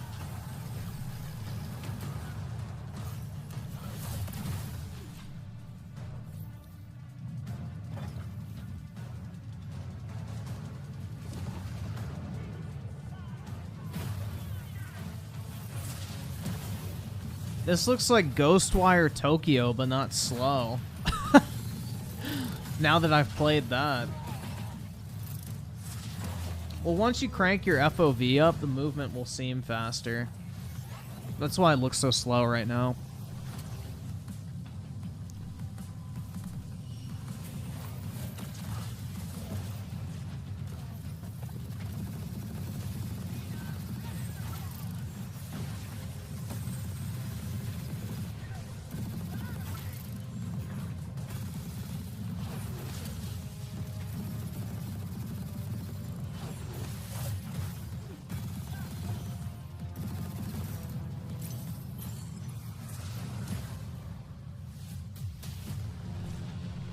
I want to be an immortal. I want to fight this war as one of you. You're what's called a triarch. The Pentasod has gifted you with the ability to manifest all 3 colors of magic.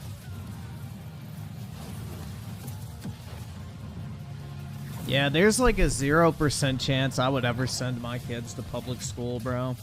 We're only going to Zero win this fucking one. percent chance. Sigil up. Schools are like fucking brainwashing centers now.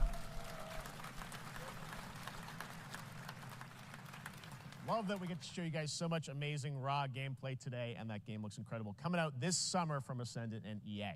Now, one game that constantly reinvents itself is Fortnite. And tomorrow, Chapter 4 Season 3 Wilds launches. And today, Summer Game Fest is debuting the cinematic trailer to preview the season. The center of the island has collapsed, revealing a vast hidden jungle with ancient secrets to discover. And of course, there's a whole new Battle Pass lineup where you can unleash the power, yes, of Cybertron. Here we go.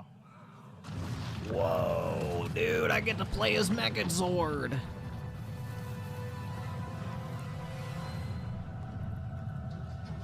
Let's go.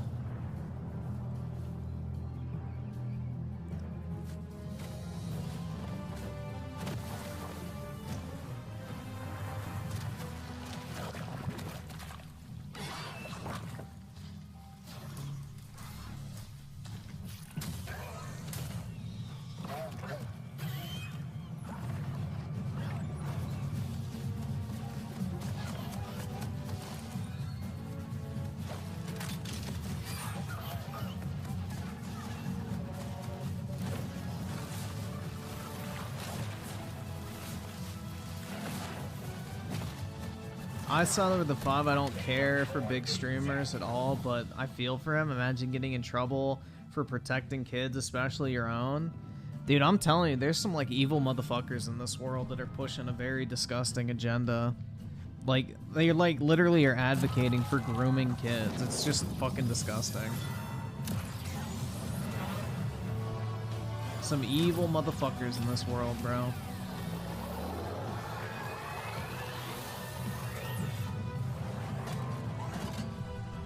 Why is he so small?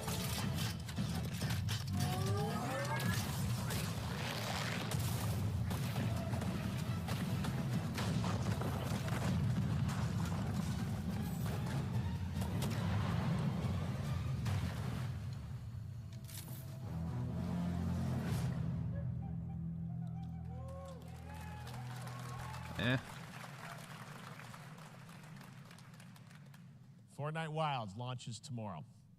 Well, finally, guys, it's time to get to our grand finale. And it is a deep honor for me to present this game. What you're about to see is a world premiere trailer that gives us a new look at an expansive world we can't wait to explore again. This game comes from a studio that surprised the world and redefined the RPG genre. No, I'm with guessing its this is iconic Final Fantasy characters VII Part and 2. rich storytelling. I want heard to this thank got them announced, for this but it's trailer for one of gaming's most anticipated upcoming releases. The rumors were true. We're still here at the scene of this terrible disaster, caused by a massive tornado which swept through sectors 0, 1, and 2. Oh shit, bro, wreckage of the Tifa. expressway. Oh my Search and god. That guard has more restraint than me.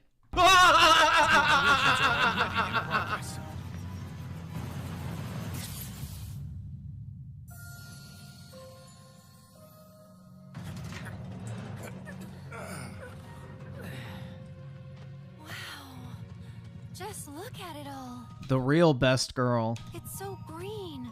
Aerith is better than Tifa. I just want to put that out there. Even after everything we've done to it, it's still going strong.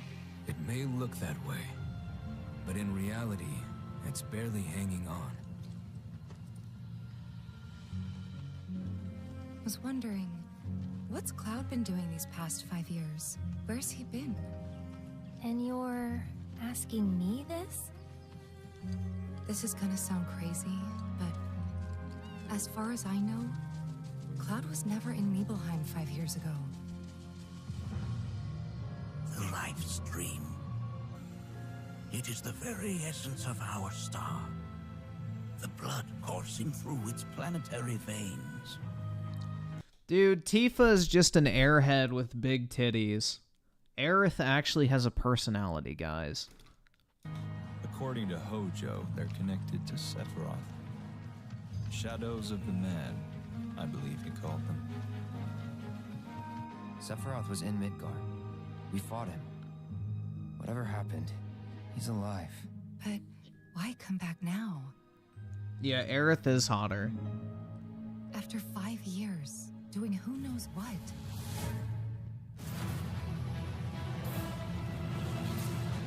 Well now, think we woke it up. Angered it, more like.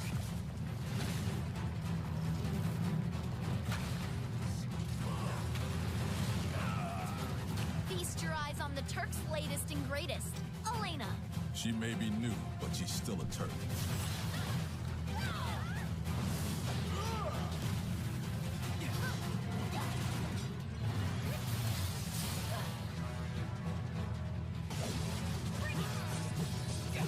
U Generation, the 2, Aerith is literally a E-girl. Shut up, lol. What, would she be better if she's a fucking VTuber like you like? I saw her with the 5. This makes the Sony show worse. Why not show this and Spidey DLC at their own show? Didn't expect to see this game given Final Fantasy 16 is this one. Yeah, exactly. They should have swapped this and Final Fantasy 16 in my opinion. They say she's a monster, that she can peer inside you, into the very depths of your soul. Ooh. That she can become those you hate, those you fear. Dude, Sephiroth a whole ass bitch for killing Aerith, but I must say Sephiroth is very base. You murdered my dad. You burned my village. You know that I killed her. Village. So, who is she?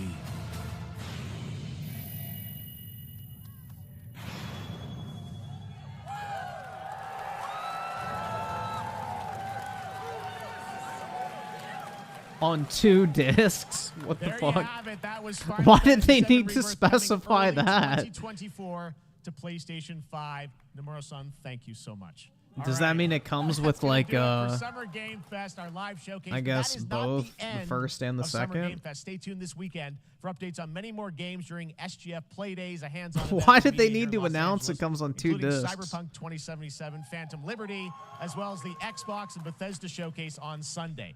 Right now, though, stay tuned Because for the Day of game the is Devs from huge, Iron just Maiden like and Double Tifa's Fine, titties, which bro. celebrates the independent game culture with a number of new game reveals over the next The hour. game is bigger than We'll Tifa's see you titties. this summer, later this summer on August 22nd for Gamescom opening night live in Germany, and again in December when we come together here in Los Angeles to celebrate 10 years of the Game Awards. Thanks for watching, everyone. We'll see you soon.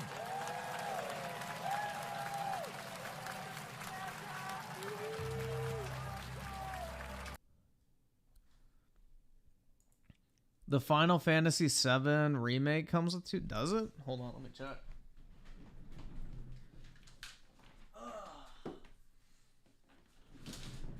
Just had to reach towards my wall of virginity to grab it. I actually bought the deluxe edition for this game, which was stupid because I already owned it digital, but I've got it.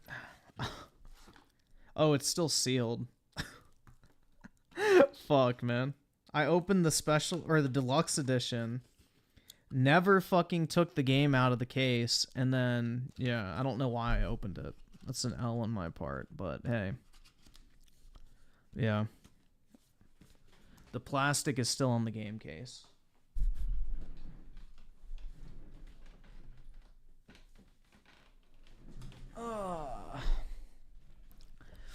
DJ Aftershock with the 2. We will be coping and seething once Aerith dies. Dude, Aerith is far superior to Tifa.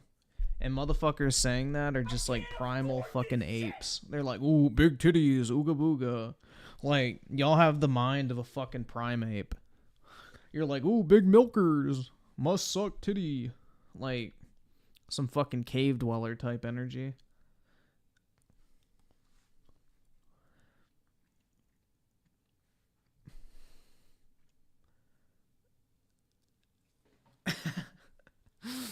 Tifa simps are cringe. Amen, bruh.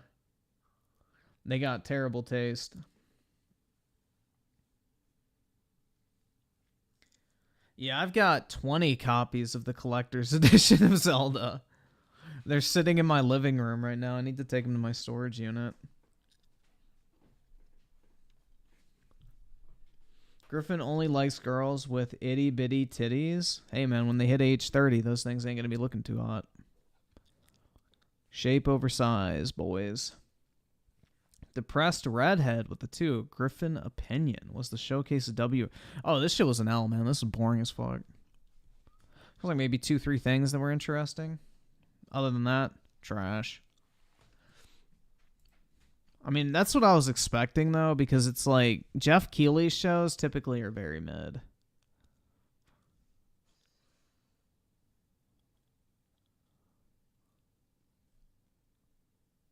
I can't afford this shit!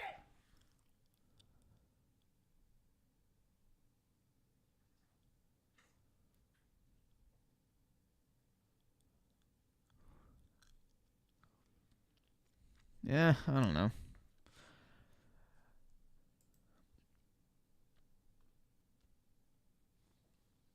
DJ Aftershock with the 2. Only people who like Tifa are Italian/pasta people. I guess, bro. I don't know. I feel like Aerith looks more Italian than Tifa, but...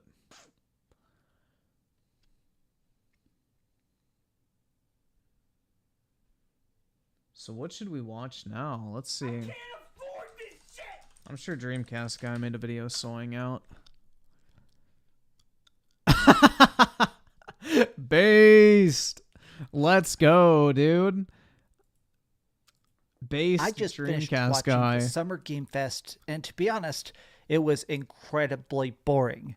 100%, man. It was packed with free-to-play stuff, early access, TV trailers, mobile games, DoorDash deals, everything except amazing, crazy, big, a bunch of mind-blowing mobile experiences. fucking MMOs. Oh wait, I guess that's technically incorrect. Garboon. There were a few good games. There was some stuff in there that was 10 out of 10 fantastic, but if we're actually discussing this as a showcase, how was Summer Game Fest to sit and watch? This was about 20 minutes of gold and a 2-hour showcase.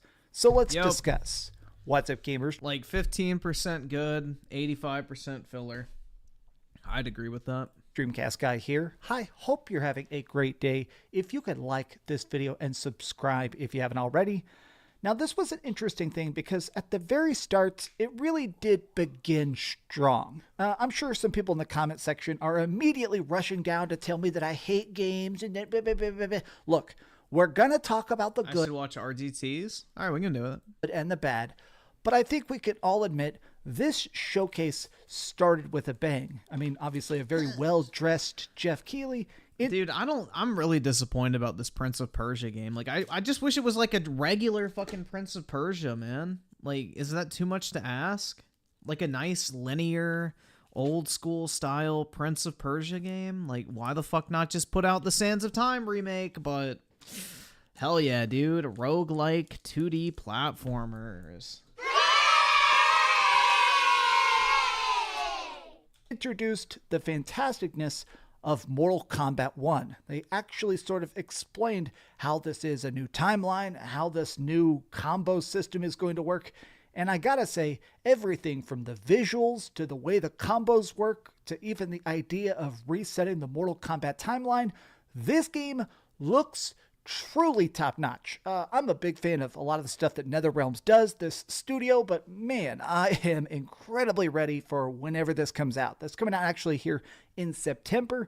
They said they're going to be doing multiple beta. Main character, he's not black. He looks Middle Eastern, man. Dude, Persia is like, it's in, what, Iran, right? So there would be black people in the Persian Empire. The Persian Empire was fucking massive. So there are going to be black people in Persia during that time period. Like, they basically controlled the entirety of the Middle East, part of fucking Europe, most of Northern Africa. Like, yeah, there was black people in the Persian Empire. The prince is not black, though. And multiple like early access things where you can actually test it out. I'm going to play all of those. But pretty quickly after this, we start to notice something amiss. The We're like, exaggerated so this swagger of a character Persian system, team. these That's cameos, right. these are good. All right, Path of Exile 2. Yeah, of course there were black people in Rome. That's a free-to-play game, but at least it's a good free-to-play game. Oh, what's coming up next? Street Fighter 6 Mechanized Ryu. What can this be? That's so interesting. Oh, wait, it's Exoprimal. They totally tricked you. For some reason, you can be... Hold up. Because I haven't heard of this, I want to see what Exoprimal is. Because I've heard people mention this before. Exoprimal release date. Fuck off, dude. Fuck off. 18 minutes of gameplay. Interdimensional transfer complete. Dinosaur call. So it's a mech game. Yeah, I don't know if I'd want to play this. Summoning Pteranodons.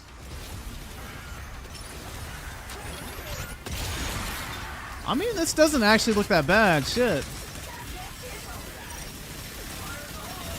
This could actually be kind of fun, man. Alright. I'm just going to skip around. Alright. This does not look that bad. This actually looks kind of cool. Summon Sniper Neosaurs. It looks fast-paced. Proceed to next. The team has entered this dimension. You are at great risk of being attacked. Stay alert at all times. Yeah, I don't know, man. I think I tried this out. This actually looks pretty good.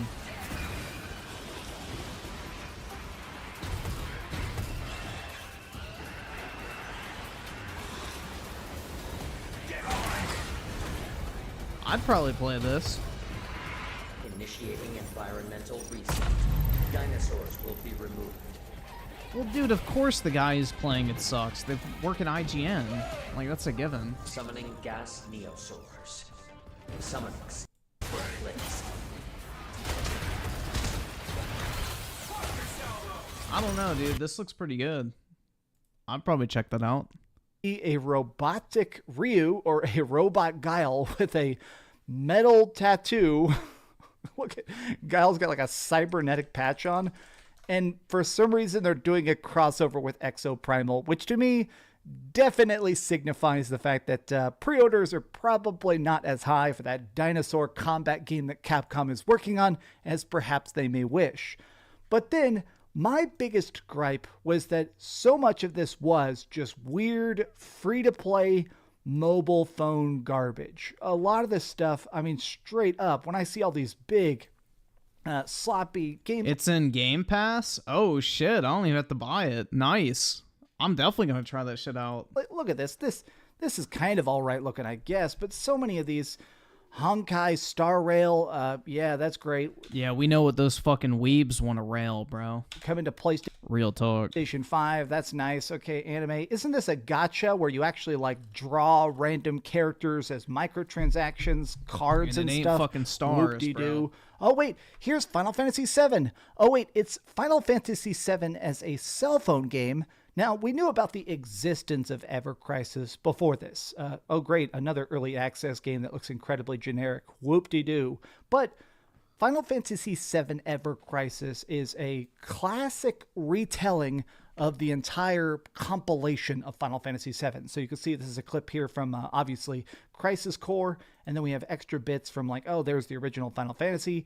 But then it has these super HD cutscenes of characters like Sephiroth. What's very bizarre, though, about this trailer they showed off, though, is that there's some, like, weird, generic, custom character guy that's facing off against Sephiroth. We really don't understand what this is. They did open pre-orders for it, sign up for the closed beta. I mean, I did it because I'm a Final Fantasy simp, but this is a very strange project in general. But don't worry, you can At least he's experience honest, man. fantastic Final Fantasy DoorDash. Yep, that's really what it is. Try a free burrito and have a chance to win Final Fantasy Collector's Edition. Yay, Dude, I'm pissed I didn't get a Final Fantasy 16 Collector's Edition. I'm pretty sure they sold out. Let's see. 16. Well, either that or it was like $400. I don't remember. It was like really expensive. I sure do love my DoorDash coupon codes.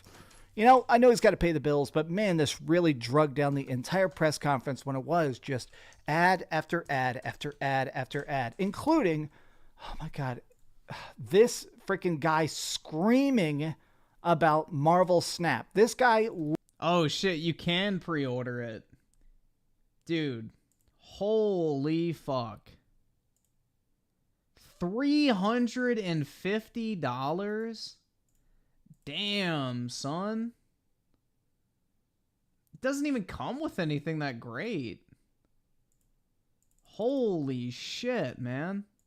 Like, I know Square Enix collector's editions are typically way overpriced, but god damn, bruh. Like, that's all you get is the statue. I got a better Tifa and Aerith statue the other day from the IGN store for like $100. I've already shown you guys my Tifa statues that I bought. But here, let me show you the Aerith one I bought as well. These are going to stonk, bro. I'm going to hold on to them for a while. I can guarantee they'll be worth money in like 10 years. Plus, it's an Aerith statue, so way better than Tifa. Like, this shit looks better, and it was only $100. I don't know. That ain't it, Chief.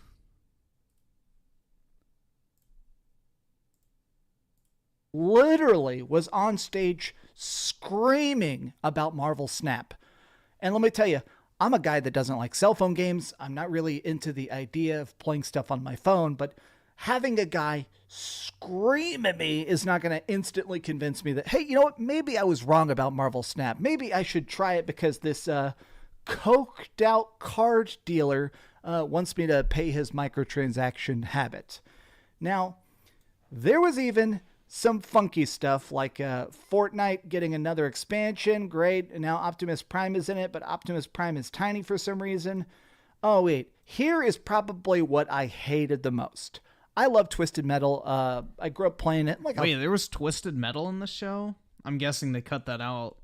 A bunch of people did. Obviously, it was that gritty, cool, hardcore game. So wait, they announced a Twisted Metal movie, but not a fucking video game? What the fuck, man? With card combat. So they're making a Twisted Metal TV show. Oh, a TV show. For some reason, the entire trailer was just Anthony Mackie making jokes with Sweet Tooth. Sweet Tooth was making incredibly bad jokes. They sung a song together. Sweet Tooth is so goofy. He's not scary. They're having a separate voice actor from the person wearing the mask. I think this is a gentleman named Samoa Joe, who's like a big wrestler or something. I literally wanted to walk into the ocean. I saw this and I literally was like, maybe Twisted Metal is bad. Like, why is it that if people are taking a TV show, why couldn't you just film cars shooting at each other? Why can't you just CG some car combat in a car combat game? Why do we got to have characters making jokes and singing songs? Quirky Marvel humor, dude. They sing the thong song. When I'm thinking of Twisted Metal, personally, I'm not thinking about the thong song. Maybe I'm the thong song? Weird one here, but, you know, that's the way the cookie crumbles. Okay, so what do we got up? Hey, it is Pride Month after all, so men wearing thongs is perfectly acceptable. Next, oh wait, the pinnacle of this presentation, Final Fantasy VII Rebirth. Huzzah! Something that was actually worth looking at. Most of this conference, in my opinion, literally Gamey. a 2 out of 10 probably did it. But there were these parts. Like, honestly, I really did enjoy Mortal Kombat 11. I'm glad they really did a gameplay deep dive. But this is definitely the craziest part. I'm not wearing any panties. I mean, Final Fantasy VII Rebirth, which is Remake Part 2, seems enormous. This game seems like it is going to be so big, so expansive, so crazy.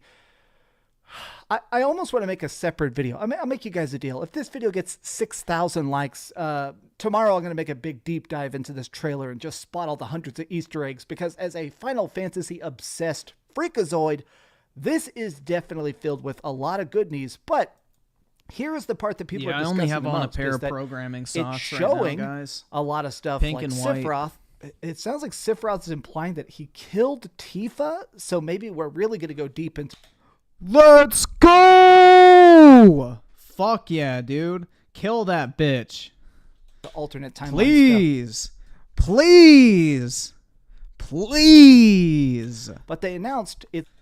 Oh my god. Bro, if they make that change, fat W's. Coming in early 2024. There was a leak this morning claiming that it's going to be out in like January 2024. And it's coming on 2 discs. Now, people are so confused by this. Currently, the word 2 discs is actually trending on Twitter. People are literally that blown away, saying like, oh, wow. Like, the first game was 25 packed hours. Like, the first Final Fantasy VII Remake, Part 1, was already just jam-packed solid. Adventure, combat, boss fight, crazy music. And that was 25 hours on 1 disc. Is this going to be 50 hours? Is this going to be 60, 70 hours? Part 2 seems like it is going to be... I mean, just looking at the trailer, it already sounds like the conversation for Game of the Year in 2024 is going to be bonkers. I want this so freaking... Well, you already know what Game of the Year is going to be, man. It's going to be Final Fantasy VII Part 2, like, duh. Just like this year, it's going to be Final Fantasy 16. It's not hard to figure out. Bad. But we'll talk about that. Square Enix does not miss when it comes to Final Fantasy in recent years. More. If you guys like this video, I'll do a separate video discussing this trailer. They don't man, fucking miss, every bro. single frame of it is freaking Ever since Final Fantasy 15, shit has been straight. I'm still just gawking over it. I actually put this on my perfection. slides twice because I loved it that much. Okay, next up. Wait, what now did you the say? slides twice because I loved it that much. Okay, next up. Oh, I thought he was looking at a picture of Tifa, and so that shit, I was like, bro, get that shit out of here. I Silent with the 5, the original Final Fantasy VII Disc 2 was the open world, and it was massive. Part 2 remake is probably the scale of Final Fantasy 15, honestly. Yeah, we'll have to see, man. I'm looking forward to it. Shit's gonna be great. I don't know, like, it'll be cool once the, like, whole trilogy is done and you can play through, like, all 3 parts at once, but... I don't know. I kind of like the way they're splitting it up and like really like fleshing out the experience for each portion of the game. Like personally, I think that's great because they're doing it in a meaningful way where it doesn't just feel like they're unnecessarily stretching it. It feels like they're adding a lot of like genuinely good content and context to the actual existing storyline. So I'm a big fan. Now, the Yakuza series has changed its name, obviously, to Like a Dragon. Apparently, in Japan, Yakuza was always called Like a Dragon, and they finally wanted to call it Like a Dragon here in the West. So, this is theoretically the final game with Kiryu Kazuma. I'm not going to spoil anything, but the last major Yakuza game that involved him, he just gave up his name. He decided to be nobody. So we're getting what seems like the final game with Kiryu, and that's really interesting. The man who erased his name, coming in November. Wow. I'm extremely curious about that. I'm a big Yakuza fan in general, so, I mean, this seems like an absolutely fascinating project. And of course, it's Yakuza, so we know it's going to have a good gameplay, crazy combat, and a lot of mini games. Definitely worth the price. Next up, what's on the chart? Oh yeah, we finally got a release date for Spider-Man. Now, I'm happy about this and honestly kind of aggravated simultaneously. So they came out on stage and just announced the release date for Spider-Man 2. They didn't give us any real details. They didn't really, talk about the idea or show any new gameplay or anything like that. They just came out on stage and said, hey, guess what? Here's some art of Venom, which, I mean, honestly looks fantastic, but it is concept art, so we don't really get a chance to see what he looks like. And yeah, it's coming on October 20th. Now, I'm a petty bitch, so I was kind of hoping that it would come out in September because I thought it would be funny if we had a head-to-head battle of Starfield versus Spider-Man, but you know what? I'm glad it's coming this year. They apparently said they're extremely confident, no delays. The game is apparently really crossing the finish line soon. I'm excited for that. I am a big webhead. I mean, I just saw Spider-Verse 2, and it was an absolute freaking masterpiece. One of the best movies of all time. Yada, yada. Man, I kind of hope we get more gameplay of it, because we still only seen like 3 to 5 minutes of gameplay of Spider-Man 2. Show us the goods, Sony. I do not understand the secrecy of game companies. If you have a game and it's mostly done and you're ready to show it, just show it. Don't be a cock tease. Just the tip, baby.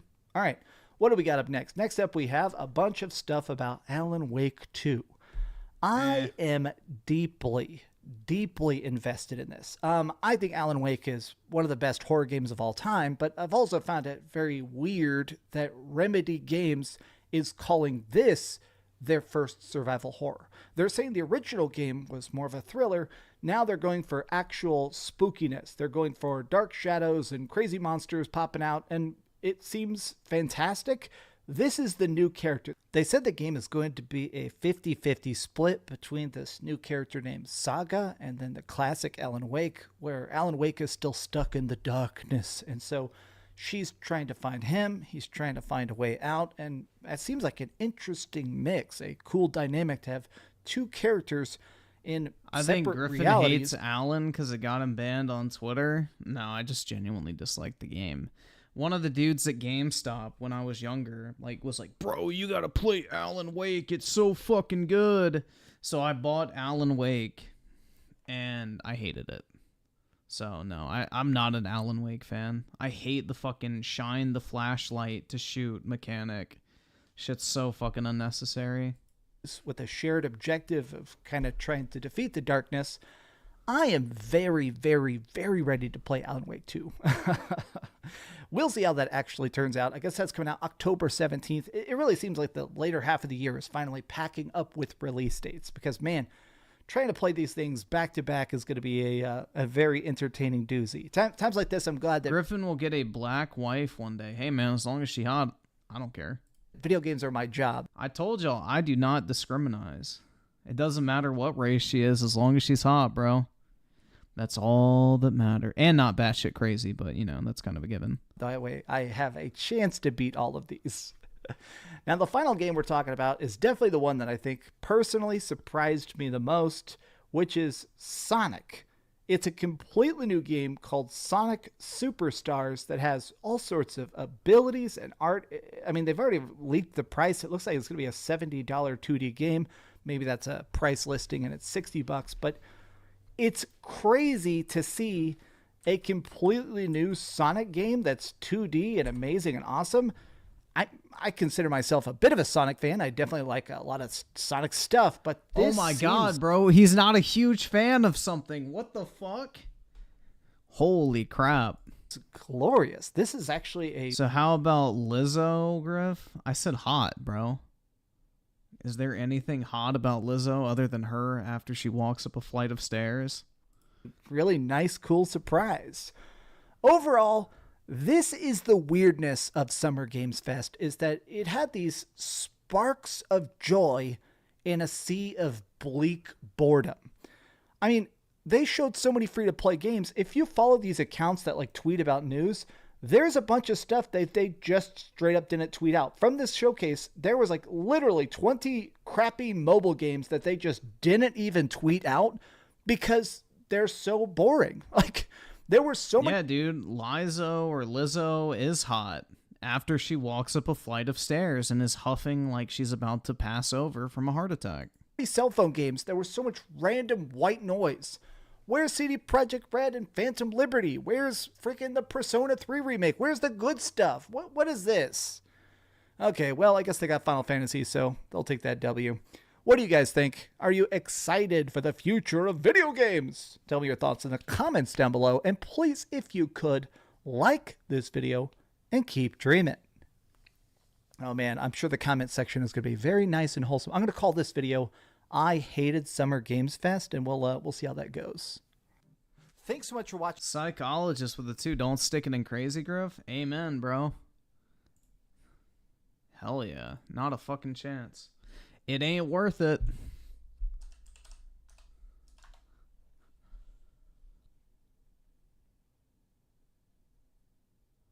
Summer Game Fest reaction. I'm shocked. So no E3 this year, probably no Nintendo Direct this year. Hopefully it's shocked at how bad it was. So no Latinas for Griffin then? Why? Weak sort of Sony. I just told y'all I don't fucking discriminate on the race. I don't give a fuck as long as she's hot and not batshit crazy. That's all that matters. I'm not very picky. Conference that we had earlier, what was Summer Game Fest gonna bring to the table? Jeff Keighley's ego-stroking events with things like Summer Game Fest, and of course the Game Awards happening where Jeff... Thank you for calling it what it is. It is Jeff Keighley fueling his pathetic little ego. That for some reason, this is the guy that gets to be the fucking gaming show guy. Gets all the spotlight on him. Griff is fat phobic? Yeah, that's why I dropped a bunch of weight, man. Scared the shit out of me. I'm just kidding. You know, I don't hate Jeff. You know, if people think I got beef with him, I just would do things differently with the show, but I understand at the end of the day, it is a bit of a business, but I usually am kind of perceived as a bit of a negative Nelly when it comes to things like this. But without any E3 being available this year, I was hopeful for this show. We got a lot of interesting announcements, some things I was actually genuinely excited for, some things that I was questioning a bit. And at the end of this, we're going to give the showcase a letter grade, because I usually don't do stuff like that, but maybe that'll give you incentive to stick around till the end of the video. But before we get into the meat and potatoes of this video, screw meat and potatoes, because we got to give a huge thank you to today's sponsor, Domino's Pizza. I'm hungry. But everything's so expensive nowadays, though. What do I want to eat? 50% off all menu priced pizzas. Nasty. We'll watch the ad. Why not? Whether you like a traditional dude, their pizza is so gross. Crust pepperoni pizza, or maybe you want to get a little bit adventurous and have a barbecue dude, their pizza's chicken so and nasty. green pepper pizza, which is absolutely delicious. Domino's has you covered dude. right now between I can like literally taste that fucking pizza looking at it, and it's not good. Now and June 11th with 50% off of all menu pizza prices on their website. Sniff your pizza, enjoy your pizza, and stock up on your pizza and have leftovers. And take advantage of Domino's 50% off right now. So what are you waiting for? Head on over to Domino's.com to get 50% off all menu-priced pizzas right now. And a huge thank you to Domino's for sponsoring today's video. Yeah, whenever there was an event when I was in college and they're like, oh, we're providing food, I'm like, please don't be Domino's. Please don't be Domino's. And it's Domino's. And then I would just not eat it. All right, so I'm going to talk about the things that I liked. Talk about like, for example, like I had this work event where we were going in person, and it's like the company gave like our, I guess, project a shit ton of money to spend on like catered food. And one of the managers on the project was like, oh, it's okay. We don't need to order from like, you know, Chipotle Catering or Chick-fil-A or something like that. He ordered fucking Domino's, bro. So like the fucking free lunch we were supposed to get, we got dog shit Domino's. It's like, damn, guess I ain't eating. Because like I would rather just not eat than eat Domino's. That shit is so nasty. The things that I didn't like, and like I said, give it a letter grade at the end of this event. So to kick things off, Prince of Persia: The Lost Crown, great way to start off the show. You know, I don't think anyone was expecting a 2.5D-ish Prince of Persia Metroidvania style game, but the more you think about it, the more it makes perfect sense for this to actually be a thing. This will be coming out on all platforms. It's scheduled to release on January 18th.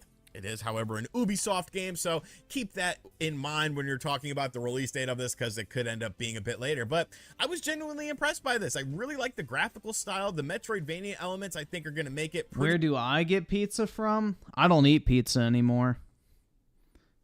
But before that, I would try to get from local places, but as far as chains go, I think Papa John's is the best of like the pizza chains.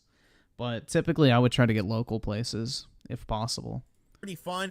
Kind of a bit questionable with the soundtrack. I know it was Kendrick Lamar, but it's like, I don't really think of Kendrick Lamar when I think of the Prince of Persia.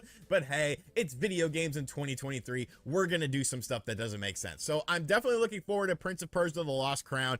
And it kind of gave me hope that the rest of the show would be really good. And I mean, there were some highlights and there were some lowlights. But the next announcement was something really good as well with Mortal Kombat 1. Not a huge fan of the name of the game, but there's been so much, you know, questions because this is supposed to be a reboot for the franchise, kind of starting from the ground up, and it looks like Mortal Kombat 12. Like, I'm gonna keep it a buck with you guys. It looks like Mortal Kombat 12. It still has that same sort of slightly janky animation style that Mortal Kombat 11 has. Not that I'm saying that that animation style is bad or anything like that. I'm actually kind of accustomed to it, but it feels very familiar. And I was kind of expecting something a bit bigger in terms of a change when it comes to something like this, but I did think the game looked awesome. The cameo characters, of course, are very interesting. Yeah, I haven't had pizza in probably close to 18 months at this point. They're essentially like tag team partners, but you don't swap them Shit's kind of sad. out. You can summon them at certain times as long as the meter is full, and they will come in and do some attacks for you. It looks like there's going to be cameo characters from all sorts of Mortal Kombat eras, because the original Mortal Kombat was well represented with Sonya and Kano in their Mortal Kombat original, I guess we have to call that game now, in that dress style. Jax from Mortal Kombat 2 was shown in it as well, so I think that'll be very interesting. Goro was another character in there. It looks cool. You know, they're obviously rebooting the story as well, like Scorpion and Sub-Zero and our brothers instead of mortal enemies and stuff like that. It'll be interesting to see what ends up happening with the game, but definitely another highlight of the show for me. I am a Mortal Kombat fan, kind of a bit more of an old school Mortal Kombat fan, but definitely a fan of the franchise. Yeah, I'm gonna try out Mortal Kombat 11 once I get that fight stick for my Xbox, and then I'll see about buying this maybe. So this was very cool to see. We had some other stuff get sort of announced here. Ryu versus dinosaurs for Exo Primal. They're smoking that good over at Capcom. Jesus Christ. But then, completely out of nowhere, Chris Chan started to feel something inside of them, and they were like, wait a minute, something's happening, because Sonic Superstars was announced. A 2D Sonic game, brand new, and you know what? I'm on board. And you guys know I'm a Sega fanboy. Like, I like Sonic. I even liked Sonic Forces a little bit. Like, I didn't think it was as bad as people made it out to be. So I am 120% on board with Sonic Superstars. Other characters from Sonic games are going to be in there, like Tails, Knuckles, Amy Rose, some other characters. I'm glad that I'm not the only one that defaults to like mentally retarded people when Sonic is brought up, but yeah. Characters made cameos in there. Really I'm glad I'm not the only one. The game is, but it looks like classic 2D like Sonic forever gameplay it'll always be with like some the other connection I elements make. thrown into it as well. Is crippling Very autism bright in Sonic. visual style. It kind of looked a bit like Sonic the Dude, Hedgehog. there used to be this weird kid in my 4th grade class who would bring out like pictures of the Bat Chick from Sonic, and like they would be like super fucking like, I mean, they were basically like porn images of her like fingering herself and like putting her like fingers on her nipples with big ass titties, and like he would print them out and bring them to fucking carpool. It was the weirdest shit, and he was very fucking tismed. Hedgehog 4, so I thought maybe this was Sonic the Hedgehog 5, which I hope it doesn't play like Sonic the Hedgehog 4, but you know what? I'm on board with this. Give me more Sonic the Hedgehog. We got Sonic Origins Plus coming out this month, and now we have Sonic Superstars coming out in fall of 2023 for all platforms, so I'll probably check out the Switch version of the game, because if I review the Switch version of the game, it's going to get double the views that the PlayStation version was. I don't know why. It's just that way. Another game that I was actually... Another game that I really enjoyed seeing at this presentation was Alan Wake 2. I wasn't the hugest... I liked Alan Wake 1. I really liked Alan Wake 1 until the ending of the game. And I was kind of like, you know, okay, whatever. And then Alan Wake 2, though, kind of looks like a bit of a departure from the original game. We learned that you'll be playing as 2 different characters, a writer character and an FBI agent. And the... I saw it with the fun. This Mortal Kombat is supposed to have characters from the show The Boys. It can't get more based than that. I need to watch that show at some point, but I do not have Amazon Prime still. Gameplay style looks a bit different. It looks kind of more like a Resident Evil style gameplay system, but I like that. I was kind of expecting the original Alan Wake to be more Resident Evil-y, and it kind of really wasn't. So I think the slower gameplay might suit the game a little bit better. They did show some gameplay from this, and that's something that I want to mention with you guys. They did a really good job of showing gameplay during this whole event. You know, that was kind of like the focal point. There wasn't many CGI trailers out there for, more of the bigger games and stuff like that. Every bigger game, every bigger title like Sonic Superstars, the Prince of Persia game, Mortal Kombat, it was all about gameplay. So I thought that was a really good thing. That's kind of something that is a bit of a lost art in these presentations. But yeah, Alan Wake 2 looks really cool. Spider-Man. Dude, now I'm in the mood for fucking pizza, bro. Of course he had to, like, plug pizza. That's, like, one of the few foods I miss that I used to get a bunch, but, oh well. Now I'm really in the fucking mood for pizza, bro. 2 even was here. Somehow, Jeff Keighley got the release date of Spider-Man 2 when the Sony presentation did it. Somehow, Jeff Keighley got confirmation of Venom being in Spider-Man 2 when Sony didn't. You're right, I won't. I don't know how you pulled it off, Jeff. Dude, this is the thing. I have literally not even, like, eaten food that I have not cooked myself in probably about a month at this point. Like, I've literally just been cooking shit at my place and, like, big-ass bad... Like, I eat the most generic fucking, like, repetitive shit ever. Like, I'll make, like, 10 servings of the exact same fucking food, put it in little individual containers, and that's what I'll eat for, like, a week.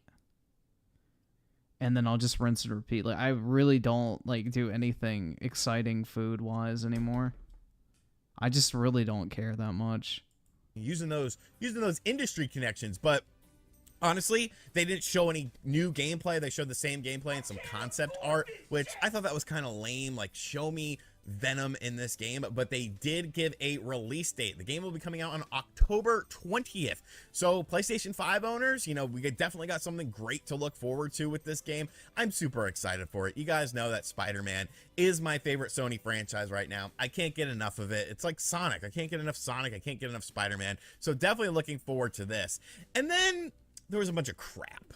There was a lot of crap on this show, and it's traditional Jeff Keighley crap. Some advertisements, some Hollywood people. We had Nicolas Cage there. That's not crap, bro. Nick Cage was a highlight.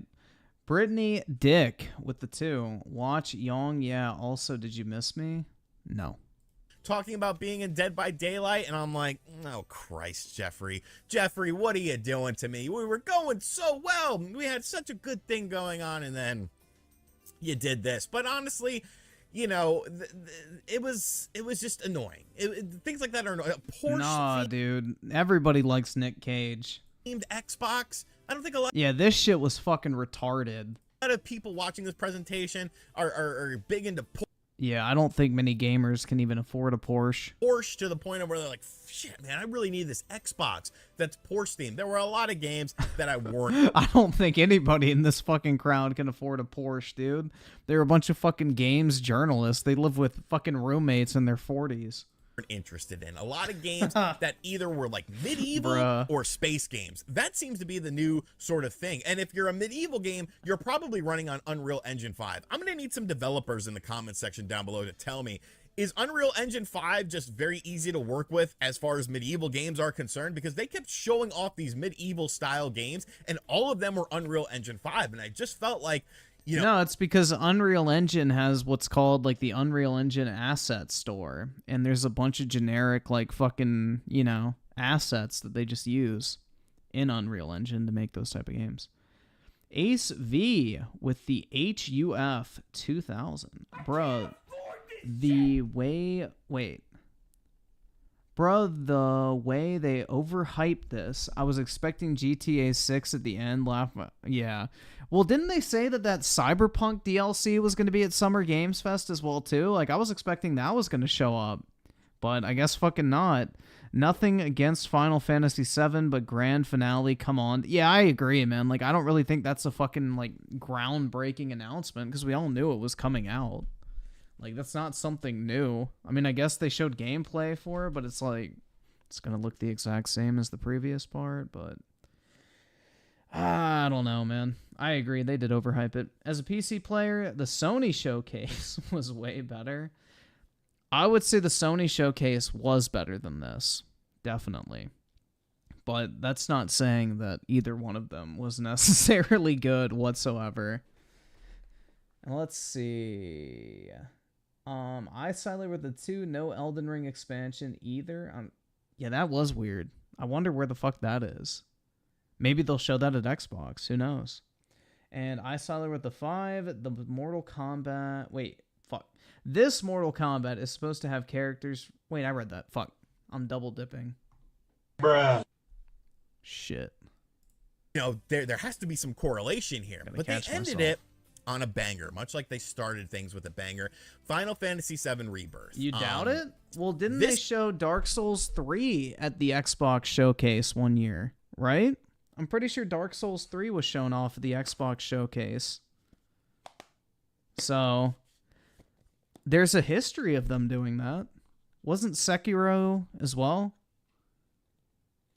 Maybe? I don't fucking remember. I know, like, FromSoft has done a couple things at Xbox's events. This, I didn't expect to be there. I didn't expect to be there. I didn't expect to see gameplay from this. I didn't expect to get a time release window from this. And I got all of those things. And, you know, I'm not the biggest Final Fantasy VII fan in the world, but I really enjoyed Final Fantasy VII Remake. And I've been waiting to play the second half. You know, I've been waiting to get outside of the city of Midgar. And now we're going to be able to do it. The gameplay that they showed off looked absolutely gorgeous. I almost feel like they were waiting. Yeah, it did, because Aerith was in it. For the PlayStation 5 to come out before releasing this, and we'll talk about why in just a moment. But all your traditional characters were there. Obviously, some things are going to be different from the main source material, as they are taking some liberties with sort of retelling the story. A bunch of different environments were shown, though, a bunch of different special attacks. It even looked like there were some tag team attacks in this as well. Very, very cool stuff. But we even got a release window for this of early 2024, and I was like, wow. Final Fantasy 16 hasn't even come out yet, and you're talking about a release window for this. But here's the kicker. It's on 2 discs. It is on 2 PlayStation 5 discs. This is only a PlayStation 5 game. How big is this game? Like, how big? Bigger than Tifa's titties, man. We've been over this. Brittany D with the 2. Final Fantasy selling tens of copies right now. Yeah. I bought tens of copies of Final Fantasy 16, and I will buy tens of copies of Final Fantasy 7 Part 2 Deluxe Edition, or whatever the fuck it's called. So, indeed. And 7 with the 2. Very nice name. I'm about to finish up my playthrough of Mass Effect 3 right now, which has been fun. Devolver Digital did a showcase as well. Was there anything worth watching from that? Because typically their showcases are like 80% filler. Big is this game? It has to be absolutely massive, because I don't think any of us expected a PlayStation 5 game to need multiple discs already in the system's life cycle. But here we are with Final Fantasy VII Rebirth, and it's like, wow, like, this is going to be a freaking huge game. Like, Square Enix is going balls out right now with Final Fantasy 16 and Final Fantasy VII Rebirth coming out in less than a year of each other, assuming that we hit this early 2024 release date. But the amount of gameplay that they showed definitely leads me to believe that this is very far along in development. So the show started out really good. It ended really well, but there was a lot of bull in the middle. There was a lot of crap in the middle, a lot of stuff that I wasn't interested in. But kind of taking a step back and just looking at things as a whole, yes, these games might have not interested me, but at least most of them were gameplay. At least most of them were, you know, actual how you'll be experiencing this game should you be into it. And I understand that different people are into different styles of games. The surprises were pretty surprising. You know, they might not have been huge AAA stuff, like the Prince of Persia game. That's not a huge AAA thing. The Sonic game, it's not a huge AAA thing, but it's a AA, and it's stuff that we didn't expect.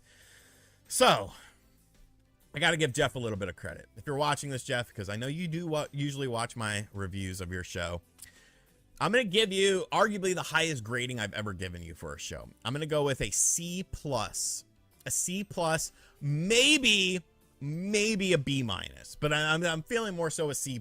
A slightly above average show, and I enjoyed it more than I did other shows. Yes, there was some crap in there, but you did good with the announcements, and you showed gameplay, and you got that Spider-Man 2 release date. I don't know how the hell you did that, but yeah, those are my thoughts on Summer Games Fest.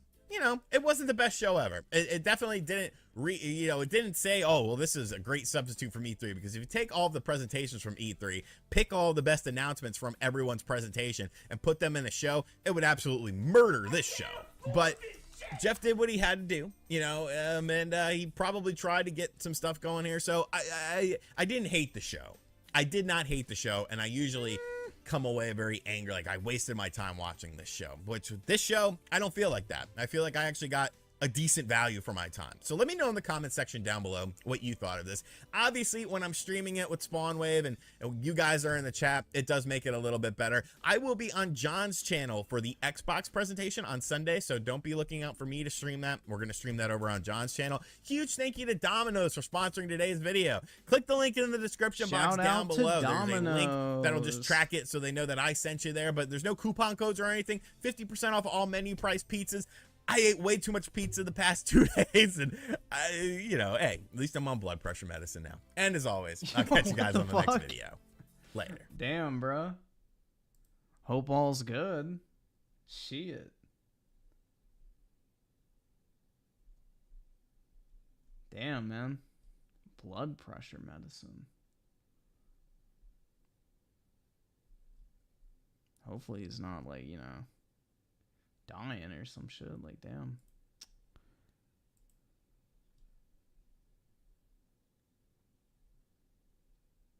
All right. Let's see. Honestly, Summer Games Fest, I'd give a 6 out of 10. I'd give it like a 4. Personally, I didn't think it was that great.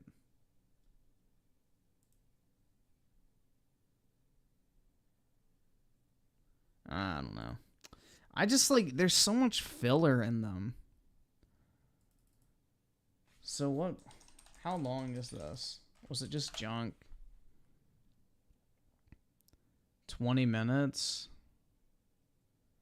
I guess we can watch it real quick. For generations of gamers, this is where it all began. The cultural icon. Yeah, their stuff typically is very cringe. Of the gaming industry. More influential than any pop star or politician. The most famous video game mascot of all time. Devolver Digital's very own Volvi. You know him as the star of all your favorite Devolver games. But where did Volvi come from? Many years ago, Devolver Digital hired little-known designer Ronathan Trotfield and tasked him with creating a character that could rival the big names of the day. You have to remember, we were trying to compete with the heavy hitters. Bonk, Gex, Awesome Possum, Arrow the Acrobat. And this was no small task. Yeah, we spent a few years on it, but... to be honest, I don't really remember drawing it. I remember Ronathan showing us that final design. It was a beautiful... Yeah, they try to do like this gimmick every single year of like being quirky, and I don't know, it just doesn't land. Moment. That face, those smart brown shoes, and of course, the masterstroke, his one big hand. For gaming. I'd just never seen a character with a hand that big. Gaming. Volvi was introduced to the world in his first solo game, Field Run, which went on to become a cult hit. We were seeing the sales numbers going up and up. We couldn't believe it. The demand for the character was insane. I think it's supposed to be a rat. And so Volvi went on to star in a string of hit Devolver titles. Hotline Miami. Volvi. Cult of the Lamb. Grease from Nomada. Ape Out. My Friend Pedro. Piku Niku. Enter the Gungeon. The list goes on and on. Volvi's popularity had skyrocketed. He was an icon, not just for video games, but pop culture in general.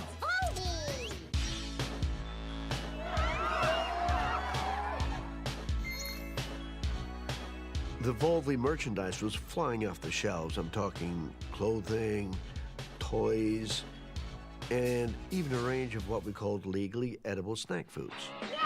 Volvi's Mystery Bites. Can you solve the riddle? Join Volvi and try to figure out what's in your mouth. They're confusing to taste. But tastes and trends are fickle. And as the years went by, kids began to want different things from their video game mascots. We saw the way the market was changing, and we made the difficult decision to part ways with Ronathan. We had no choice. We needed to keep Volvi relevant. It's Volvi 2.0 in the new game from Devolver Digital. Cigarette Heist! We lost the big cheeky smile, I don't need your permission to eat a meat burger. even What the the big hand fuck? for gaming, in favor of something with more attitude.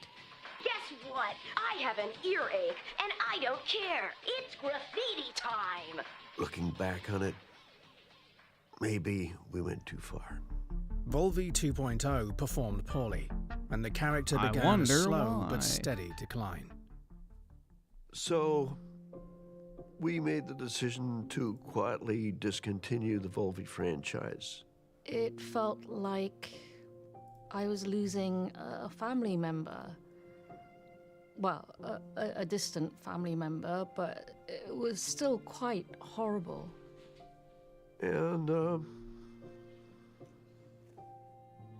nobody's seen him since. Until now. Good evening, and thank you all for coming to a very, very special night. I'm your host, Chris Jake, and you heard it right, folks. I am so proud. Dog, what? Thwolf with the 5. Armored Core 6 comes out in 2 months. Where's the stuff? Yeah, I want to see if that gameplay has actually changed from 5, because Armored Core 5 was rough to play. Like, the gameplay was really bad, in my opinion. Weaponized schizophrenia with the 2. Griffin, I'm scared. Please turn it off. I can't, bro. We gotta keep watching. It's E3 season, guys. To present the launch event for the reboot, rebirth, and return of the world's greatest video game mascot, Volvi! Oh yeah. Okay, settle down, please, because it gets even better. Ladies and gentlemen, please welcome back Volvi's original creator, Ronathan Trumfield! Come on, Ron! Yes! Wow! Oh my goodness, Ron, what a moment. You are looking fat. Yeah, it's like Jeff Keighley bowing down to fucking Kojima. Z-Herb with the 2 sub. Griffin, what have I missed? And what is this? This is like the Devolver press conference or whatever. We would just watch the Summer Games Fest showcase or whatever, so.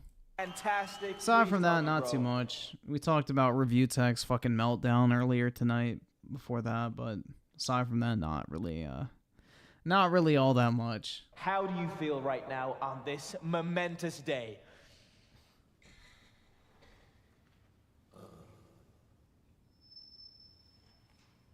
Very nice.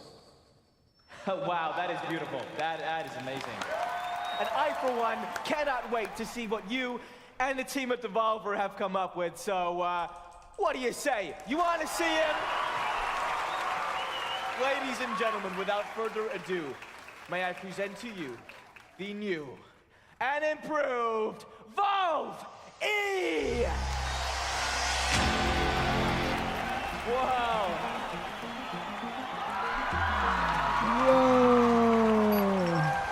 Oh my God, he is back. Incredible. But how does he work? I'm glad you asked, Chris. Well, we've taken the heart and soul of what made Ronathan's character so lovable, but we've given him a very important new update. With the latest advances in both biotech and machine learning, Volvi fuses the DNA of a real Vol with today's most powerful AI technology. That's impressive, yeah. In short, Volvi can instantly generate brand new, fully playable games based on simple prompts by the player. Simple prompts, you say? That's right. The consumer no longer has to wait for a bunch of slow programmers and stinky developers to be inspired. No, they can use Valve E to play what they want, when they want. Here, let me show you. Hey there, Valve E. Generate a game for me. How about one that, oh, I don't know, is a cooperative survival sandbox, but with wizards?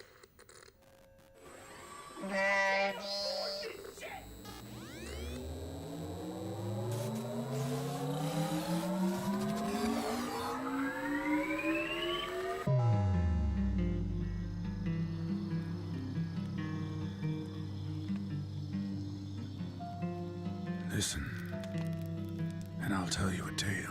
I guess this is supposed to be a real game they're showing They off. stood, six alone, the hunter, the maker, and the wild swamp zone. The young chief rising and a weaver of bone. Remember, the gate was thrown wide, the horror inside. The riders drew iron, there was nowhere to hide. Before it was done, our heroes, yes, everyone, they fell and died.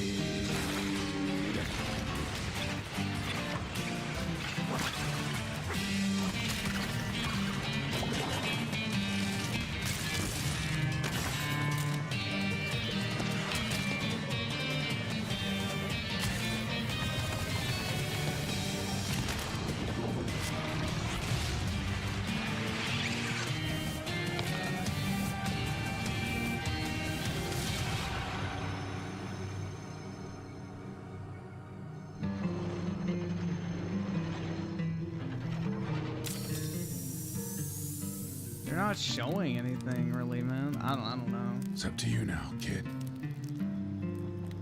I don't understand why it's so hard to just show like a, 5-minute gameplay demo, but hey. There you go, they're showing gameplay and it looks like trash. Got it.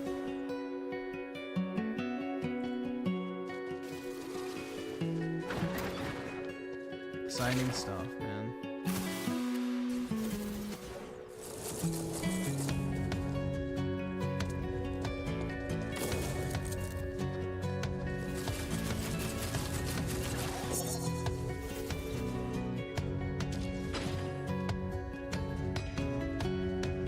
Z here with the 5. Yeah, review tech gone a bit extreme with that chick, and ironic Insomniac Games was there as my insomnia was cured from it. There you go, man. At least it came with some benefit.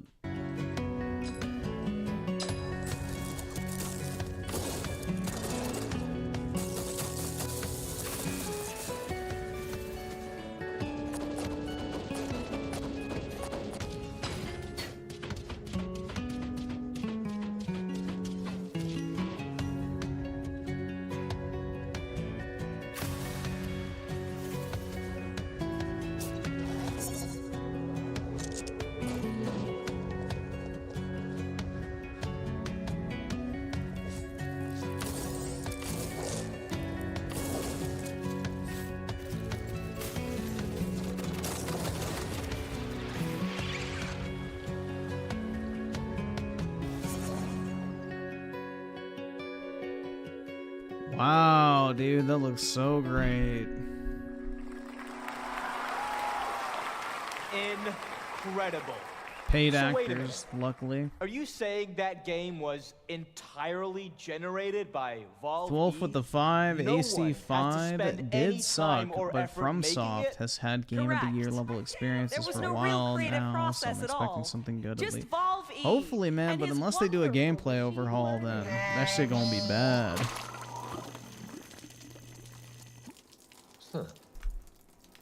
Oh, no, well, that's a good question, actually. Well, each prompt and game idea has to be digested by Valve E's powerful system, and so inevitably there are some waste byproducts.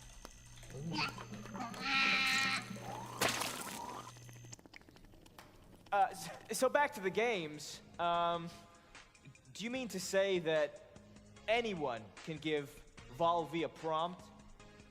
Even, I don't know, me? Sure, Chris. See for yourself. Oh, okay. I'm nervous now. Hi, Volve. Chris Jake. I'm a huge fan of the Talos principle, so I'd like to see something like that, but with new puzzles, a grander story, and big, The Talos beautiful Principle's worlds a to good roam game, around. man. Oh, and I'd like to see that gameplay right about now.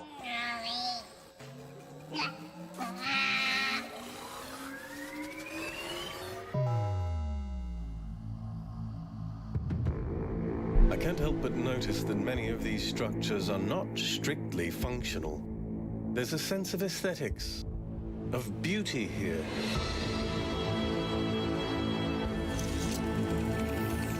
This place might be meant to test us, but perhaps there's more to it than that. What are we being tested for? Our worth? Curiosity? Our persistence? And I keep thinking, why puzzles? Is it just their symbolic value? Because the thing about puzzles is that they can be solved. Yeah, this game will be good, man, honestly. Talos Principle is good. Oh, yeah. Wow. Now that looks like the kind of game I could really spend my disposable income on. Thanks, Volve. Yes. What happened to his big hand? And the best part is that to create a game with Volve, you don't need any game experience or any of that tech stuff. Who here hasn't dreamt of creating their own game? I have. Right? I have. You there? Yes. You have a game idea? Yeah, come on up here. Come on. All right. Okay. All right. Well, ow. And okay. Be careful. Be careful. No, please be careful. Sorry, it's just, I'm such a big fan. I've been playing with Volve ever since I was a kid. All right. So, do you have a game idea you'd like Volve E to generate? Okay, how about a super weird walking simulator where you control the character's legs independently from his body? Maybe there's some guys in horses' heads and possibly there's even a mountain? Right. But let's see, Volve, what could you rustle us up? Don't touch him.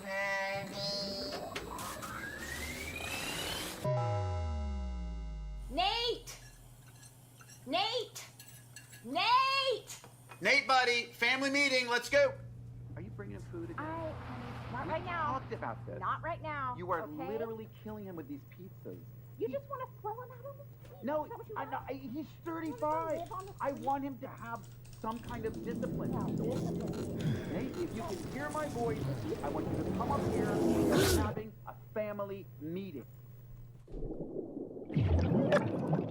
How exciting. Ape out. What the hell?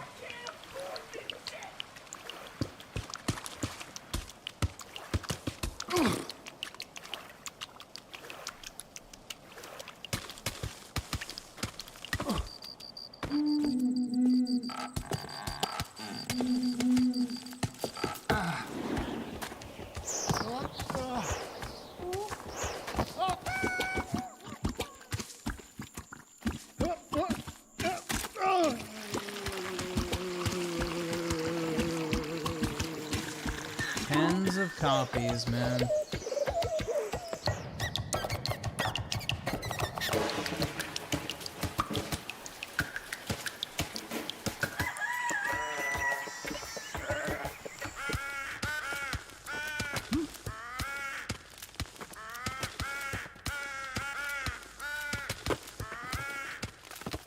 Oh, can you not? It's just I didn't. Yeah, let's go back in time to when you didn't. No, I was just trying to catch it. with my sorry, With your just foot, using my. yeah, you tried to catch it. I saw it was starting to go, and I just tried to. You just kicked. You thought I'll give it a good kick No, to counteract the fall. Yeah, I was just trying to steady it. I might be over. Yeah, you might. You might have. I Yeah, over. You might have oversteadied Yeah, it. no, it's just a little oversteadied. Well, it's not steady now. No, well. See you later. Wanker. Yeah.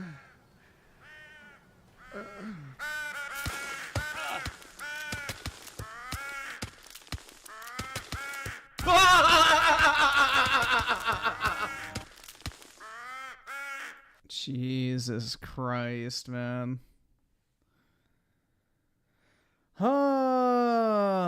Z-Her with the 2, is this a parody video? It's a sad attempt at one. And Abel with the 2, Mortal Kombat and Final Fantasy VII Rebirth were the only 2 W's. Yeah, pretty much. I'd say so. Waterboy with the 2, what did I come back to? Cringe. And Z-Her with the 2, a literal walking sim. The critics will love this. Pretty much, man.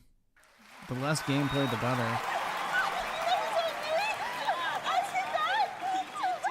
But you don't own any of the intellectual property, and you still have to buy it. Okay, give her a big hand. Brilliant. So what happens if we bring a pro into this? Let's give Valvi something really special here. What's up, guys? Hey, yo! Hey, how we doing? Guys, I am watching live, and can I just say, Who what is you were doing this? out there, Oh, there you go. incredible. Skill I up, could not be more famous excited to be gamer. part of whatever this is. And thank you. We're all massive fans of your influencing.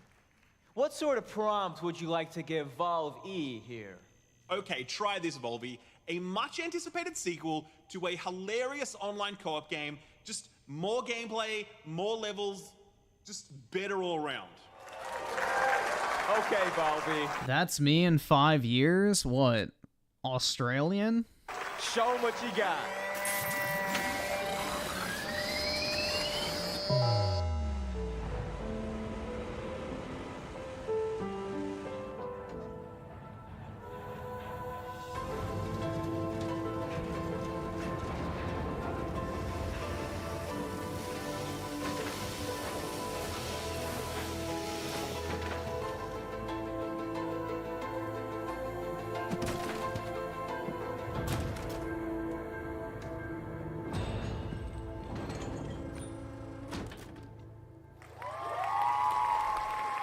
Waterboy with the 5, this indeed looks like cringe. This also looks like a yawn fest, too. Yep. Right?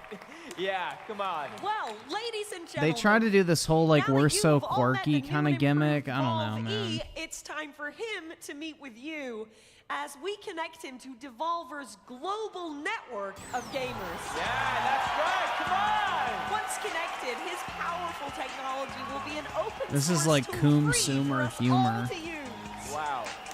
That is generous. I saw with the 5, I keep rewatching that Final Fantasy VII trailer. Sephiroth is such a boss. Yeah, Sephiroth is a cool character, but the fact he kills Aerith is unforgivable.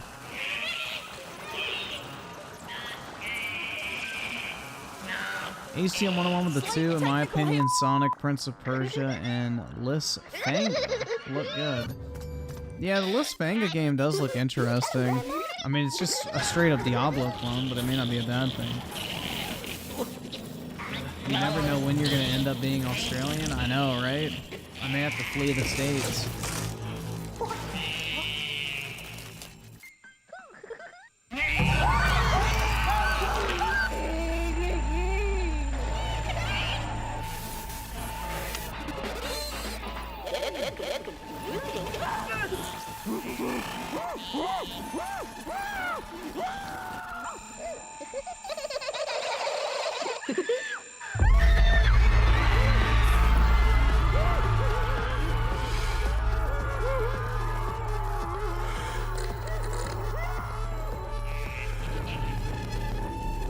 Nights at Freddy's, bro.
Hey, kids! Get 50% off all your favorite Volvi merchandise right now!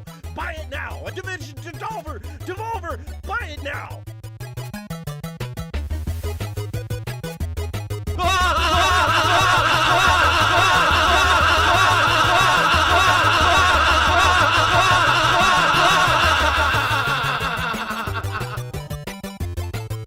Yeah, I don't really feel like I missed out if I didn't watch that.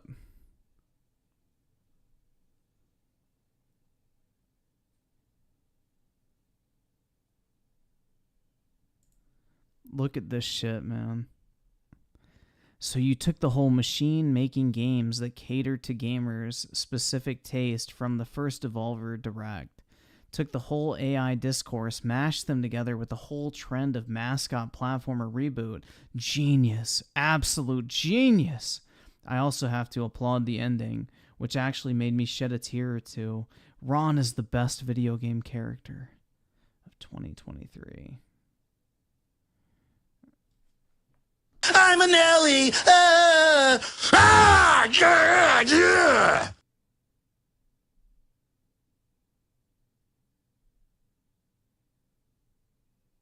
Oh my god, bro. I just don't see the need for overly quirky shit, man. I don't know. Depressed redhead with the 2. I'm back. Did I miss much? No, you did not miss really anything. I don't know, guys. I think I'm going to go ahead and hop off. It's almost 3 o'clock, and I need to get some sleep. So I'm going to head to bed. Have a wonderful Friday, everybody, and great start to your weekend. I will see you all, I guess, later today at this point. So have a good one, everyone, and peace out.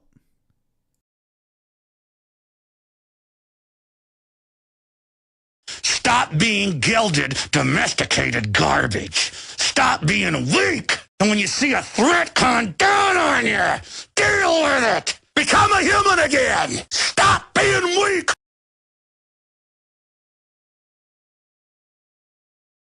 Gaming.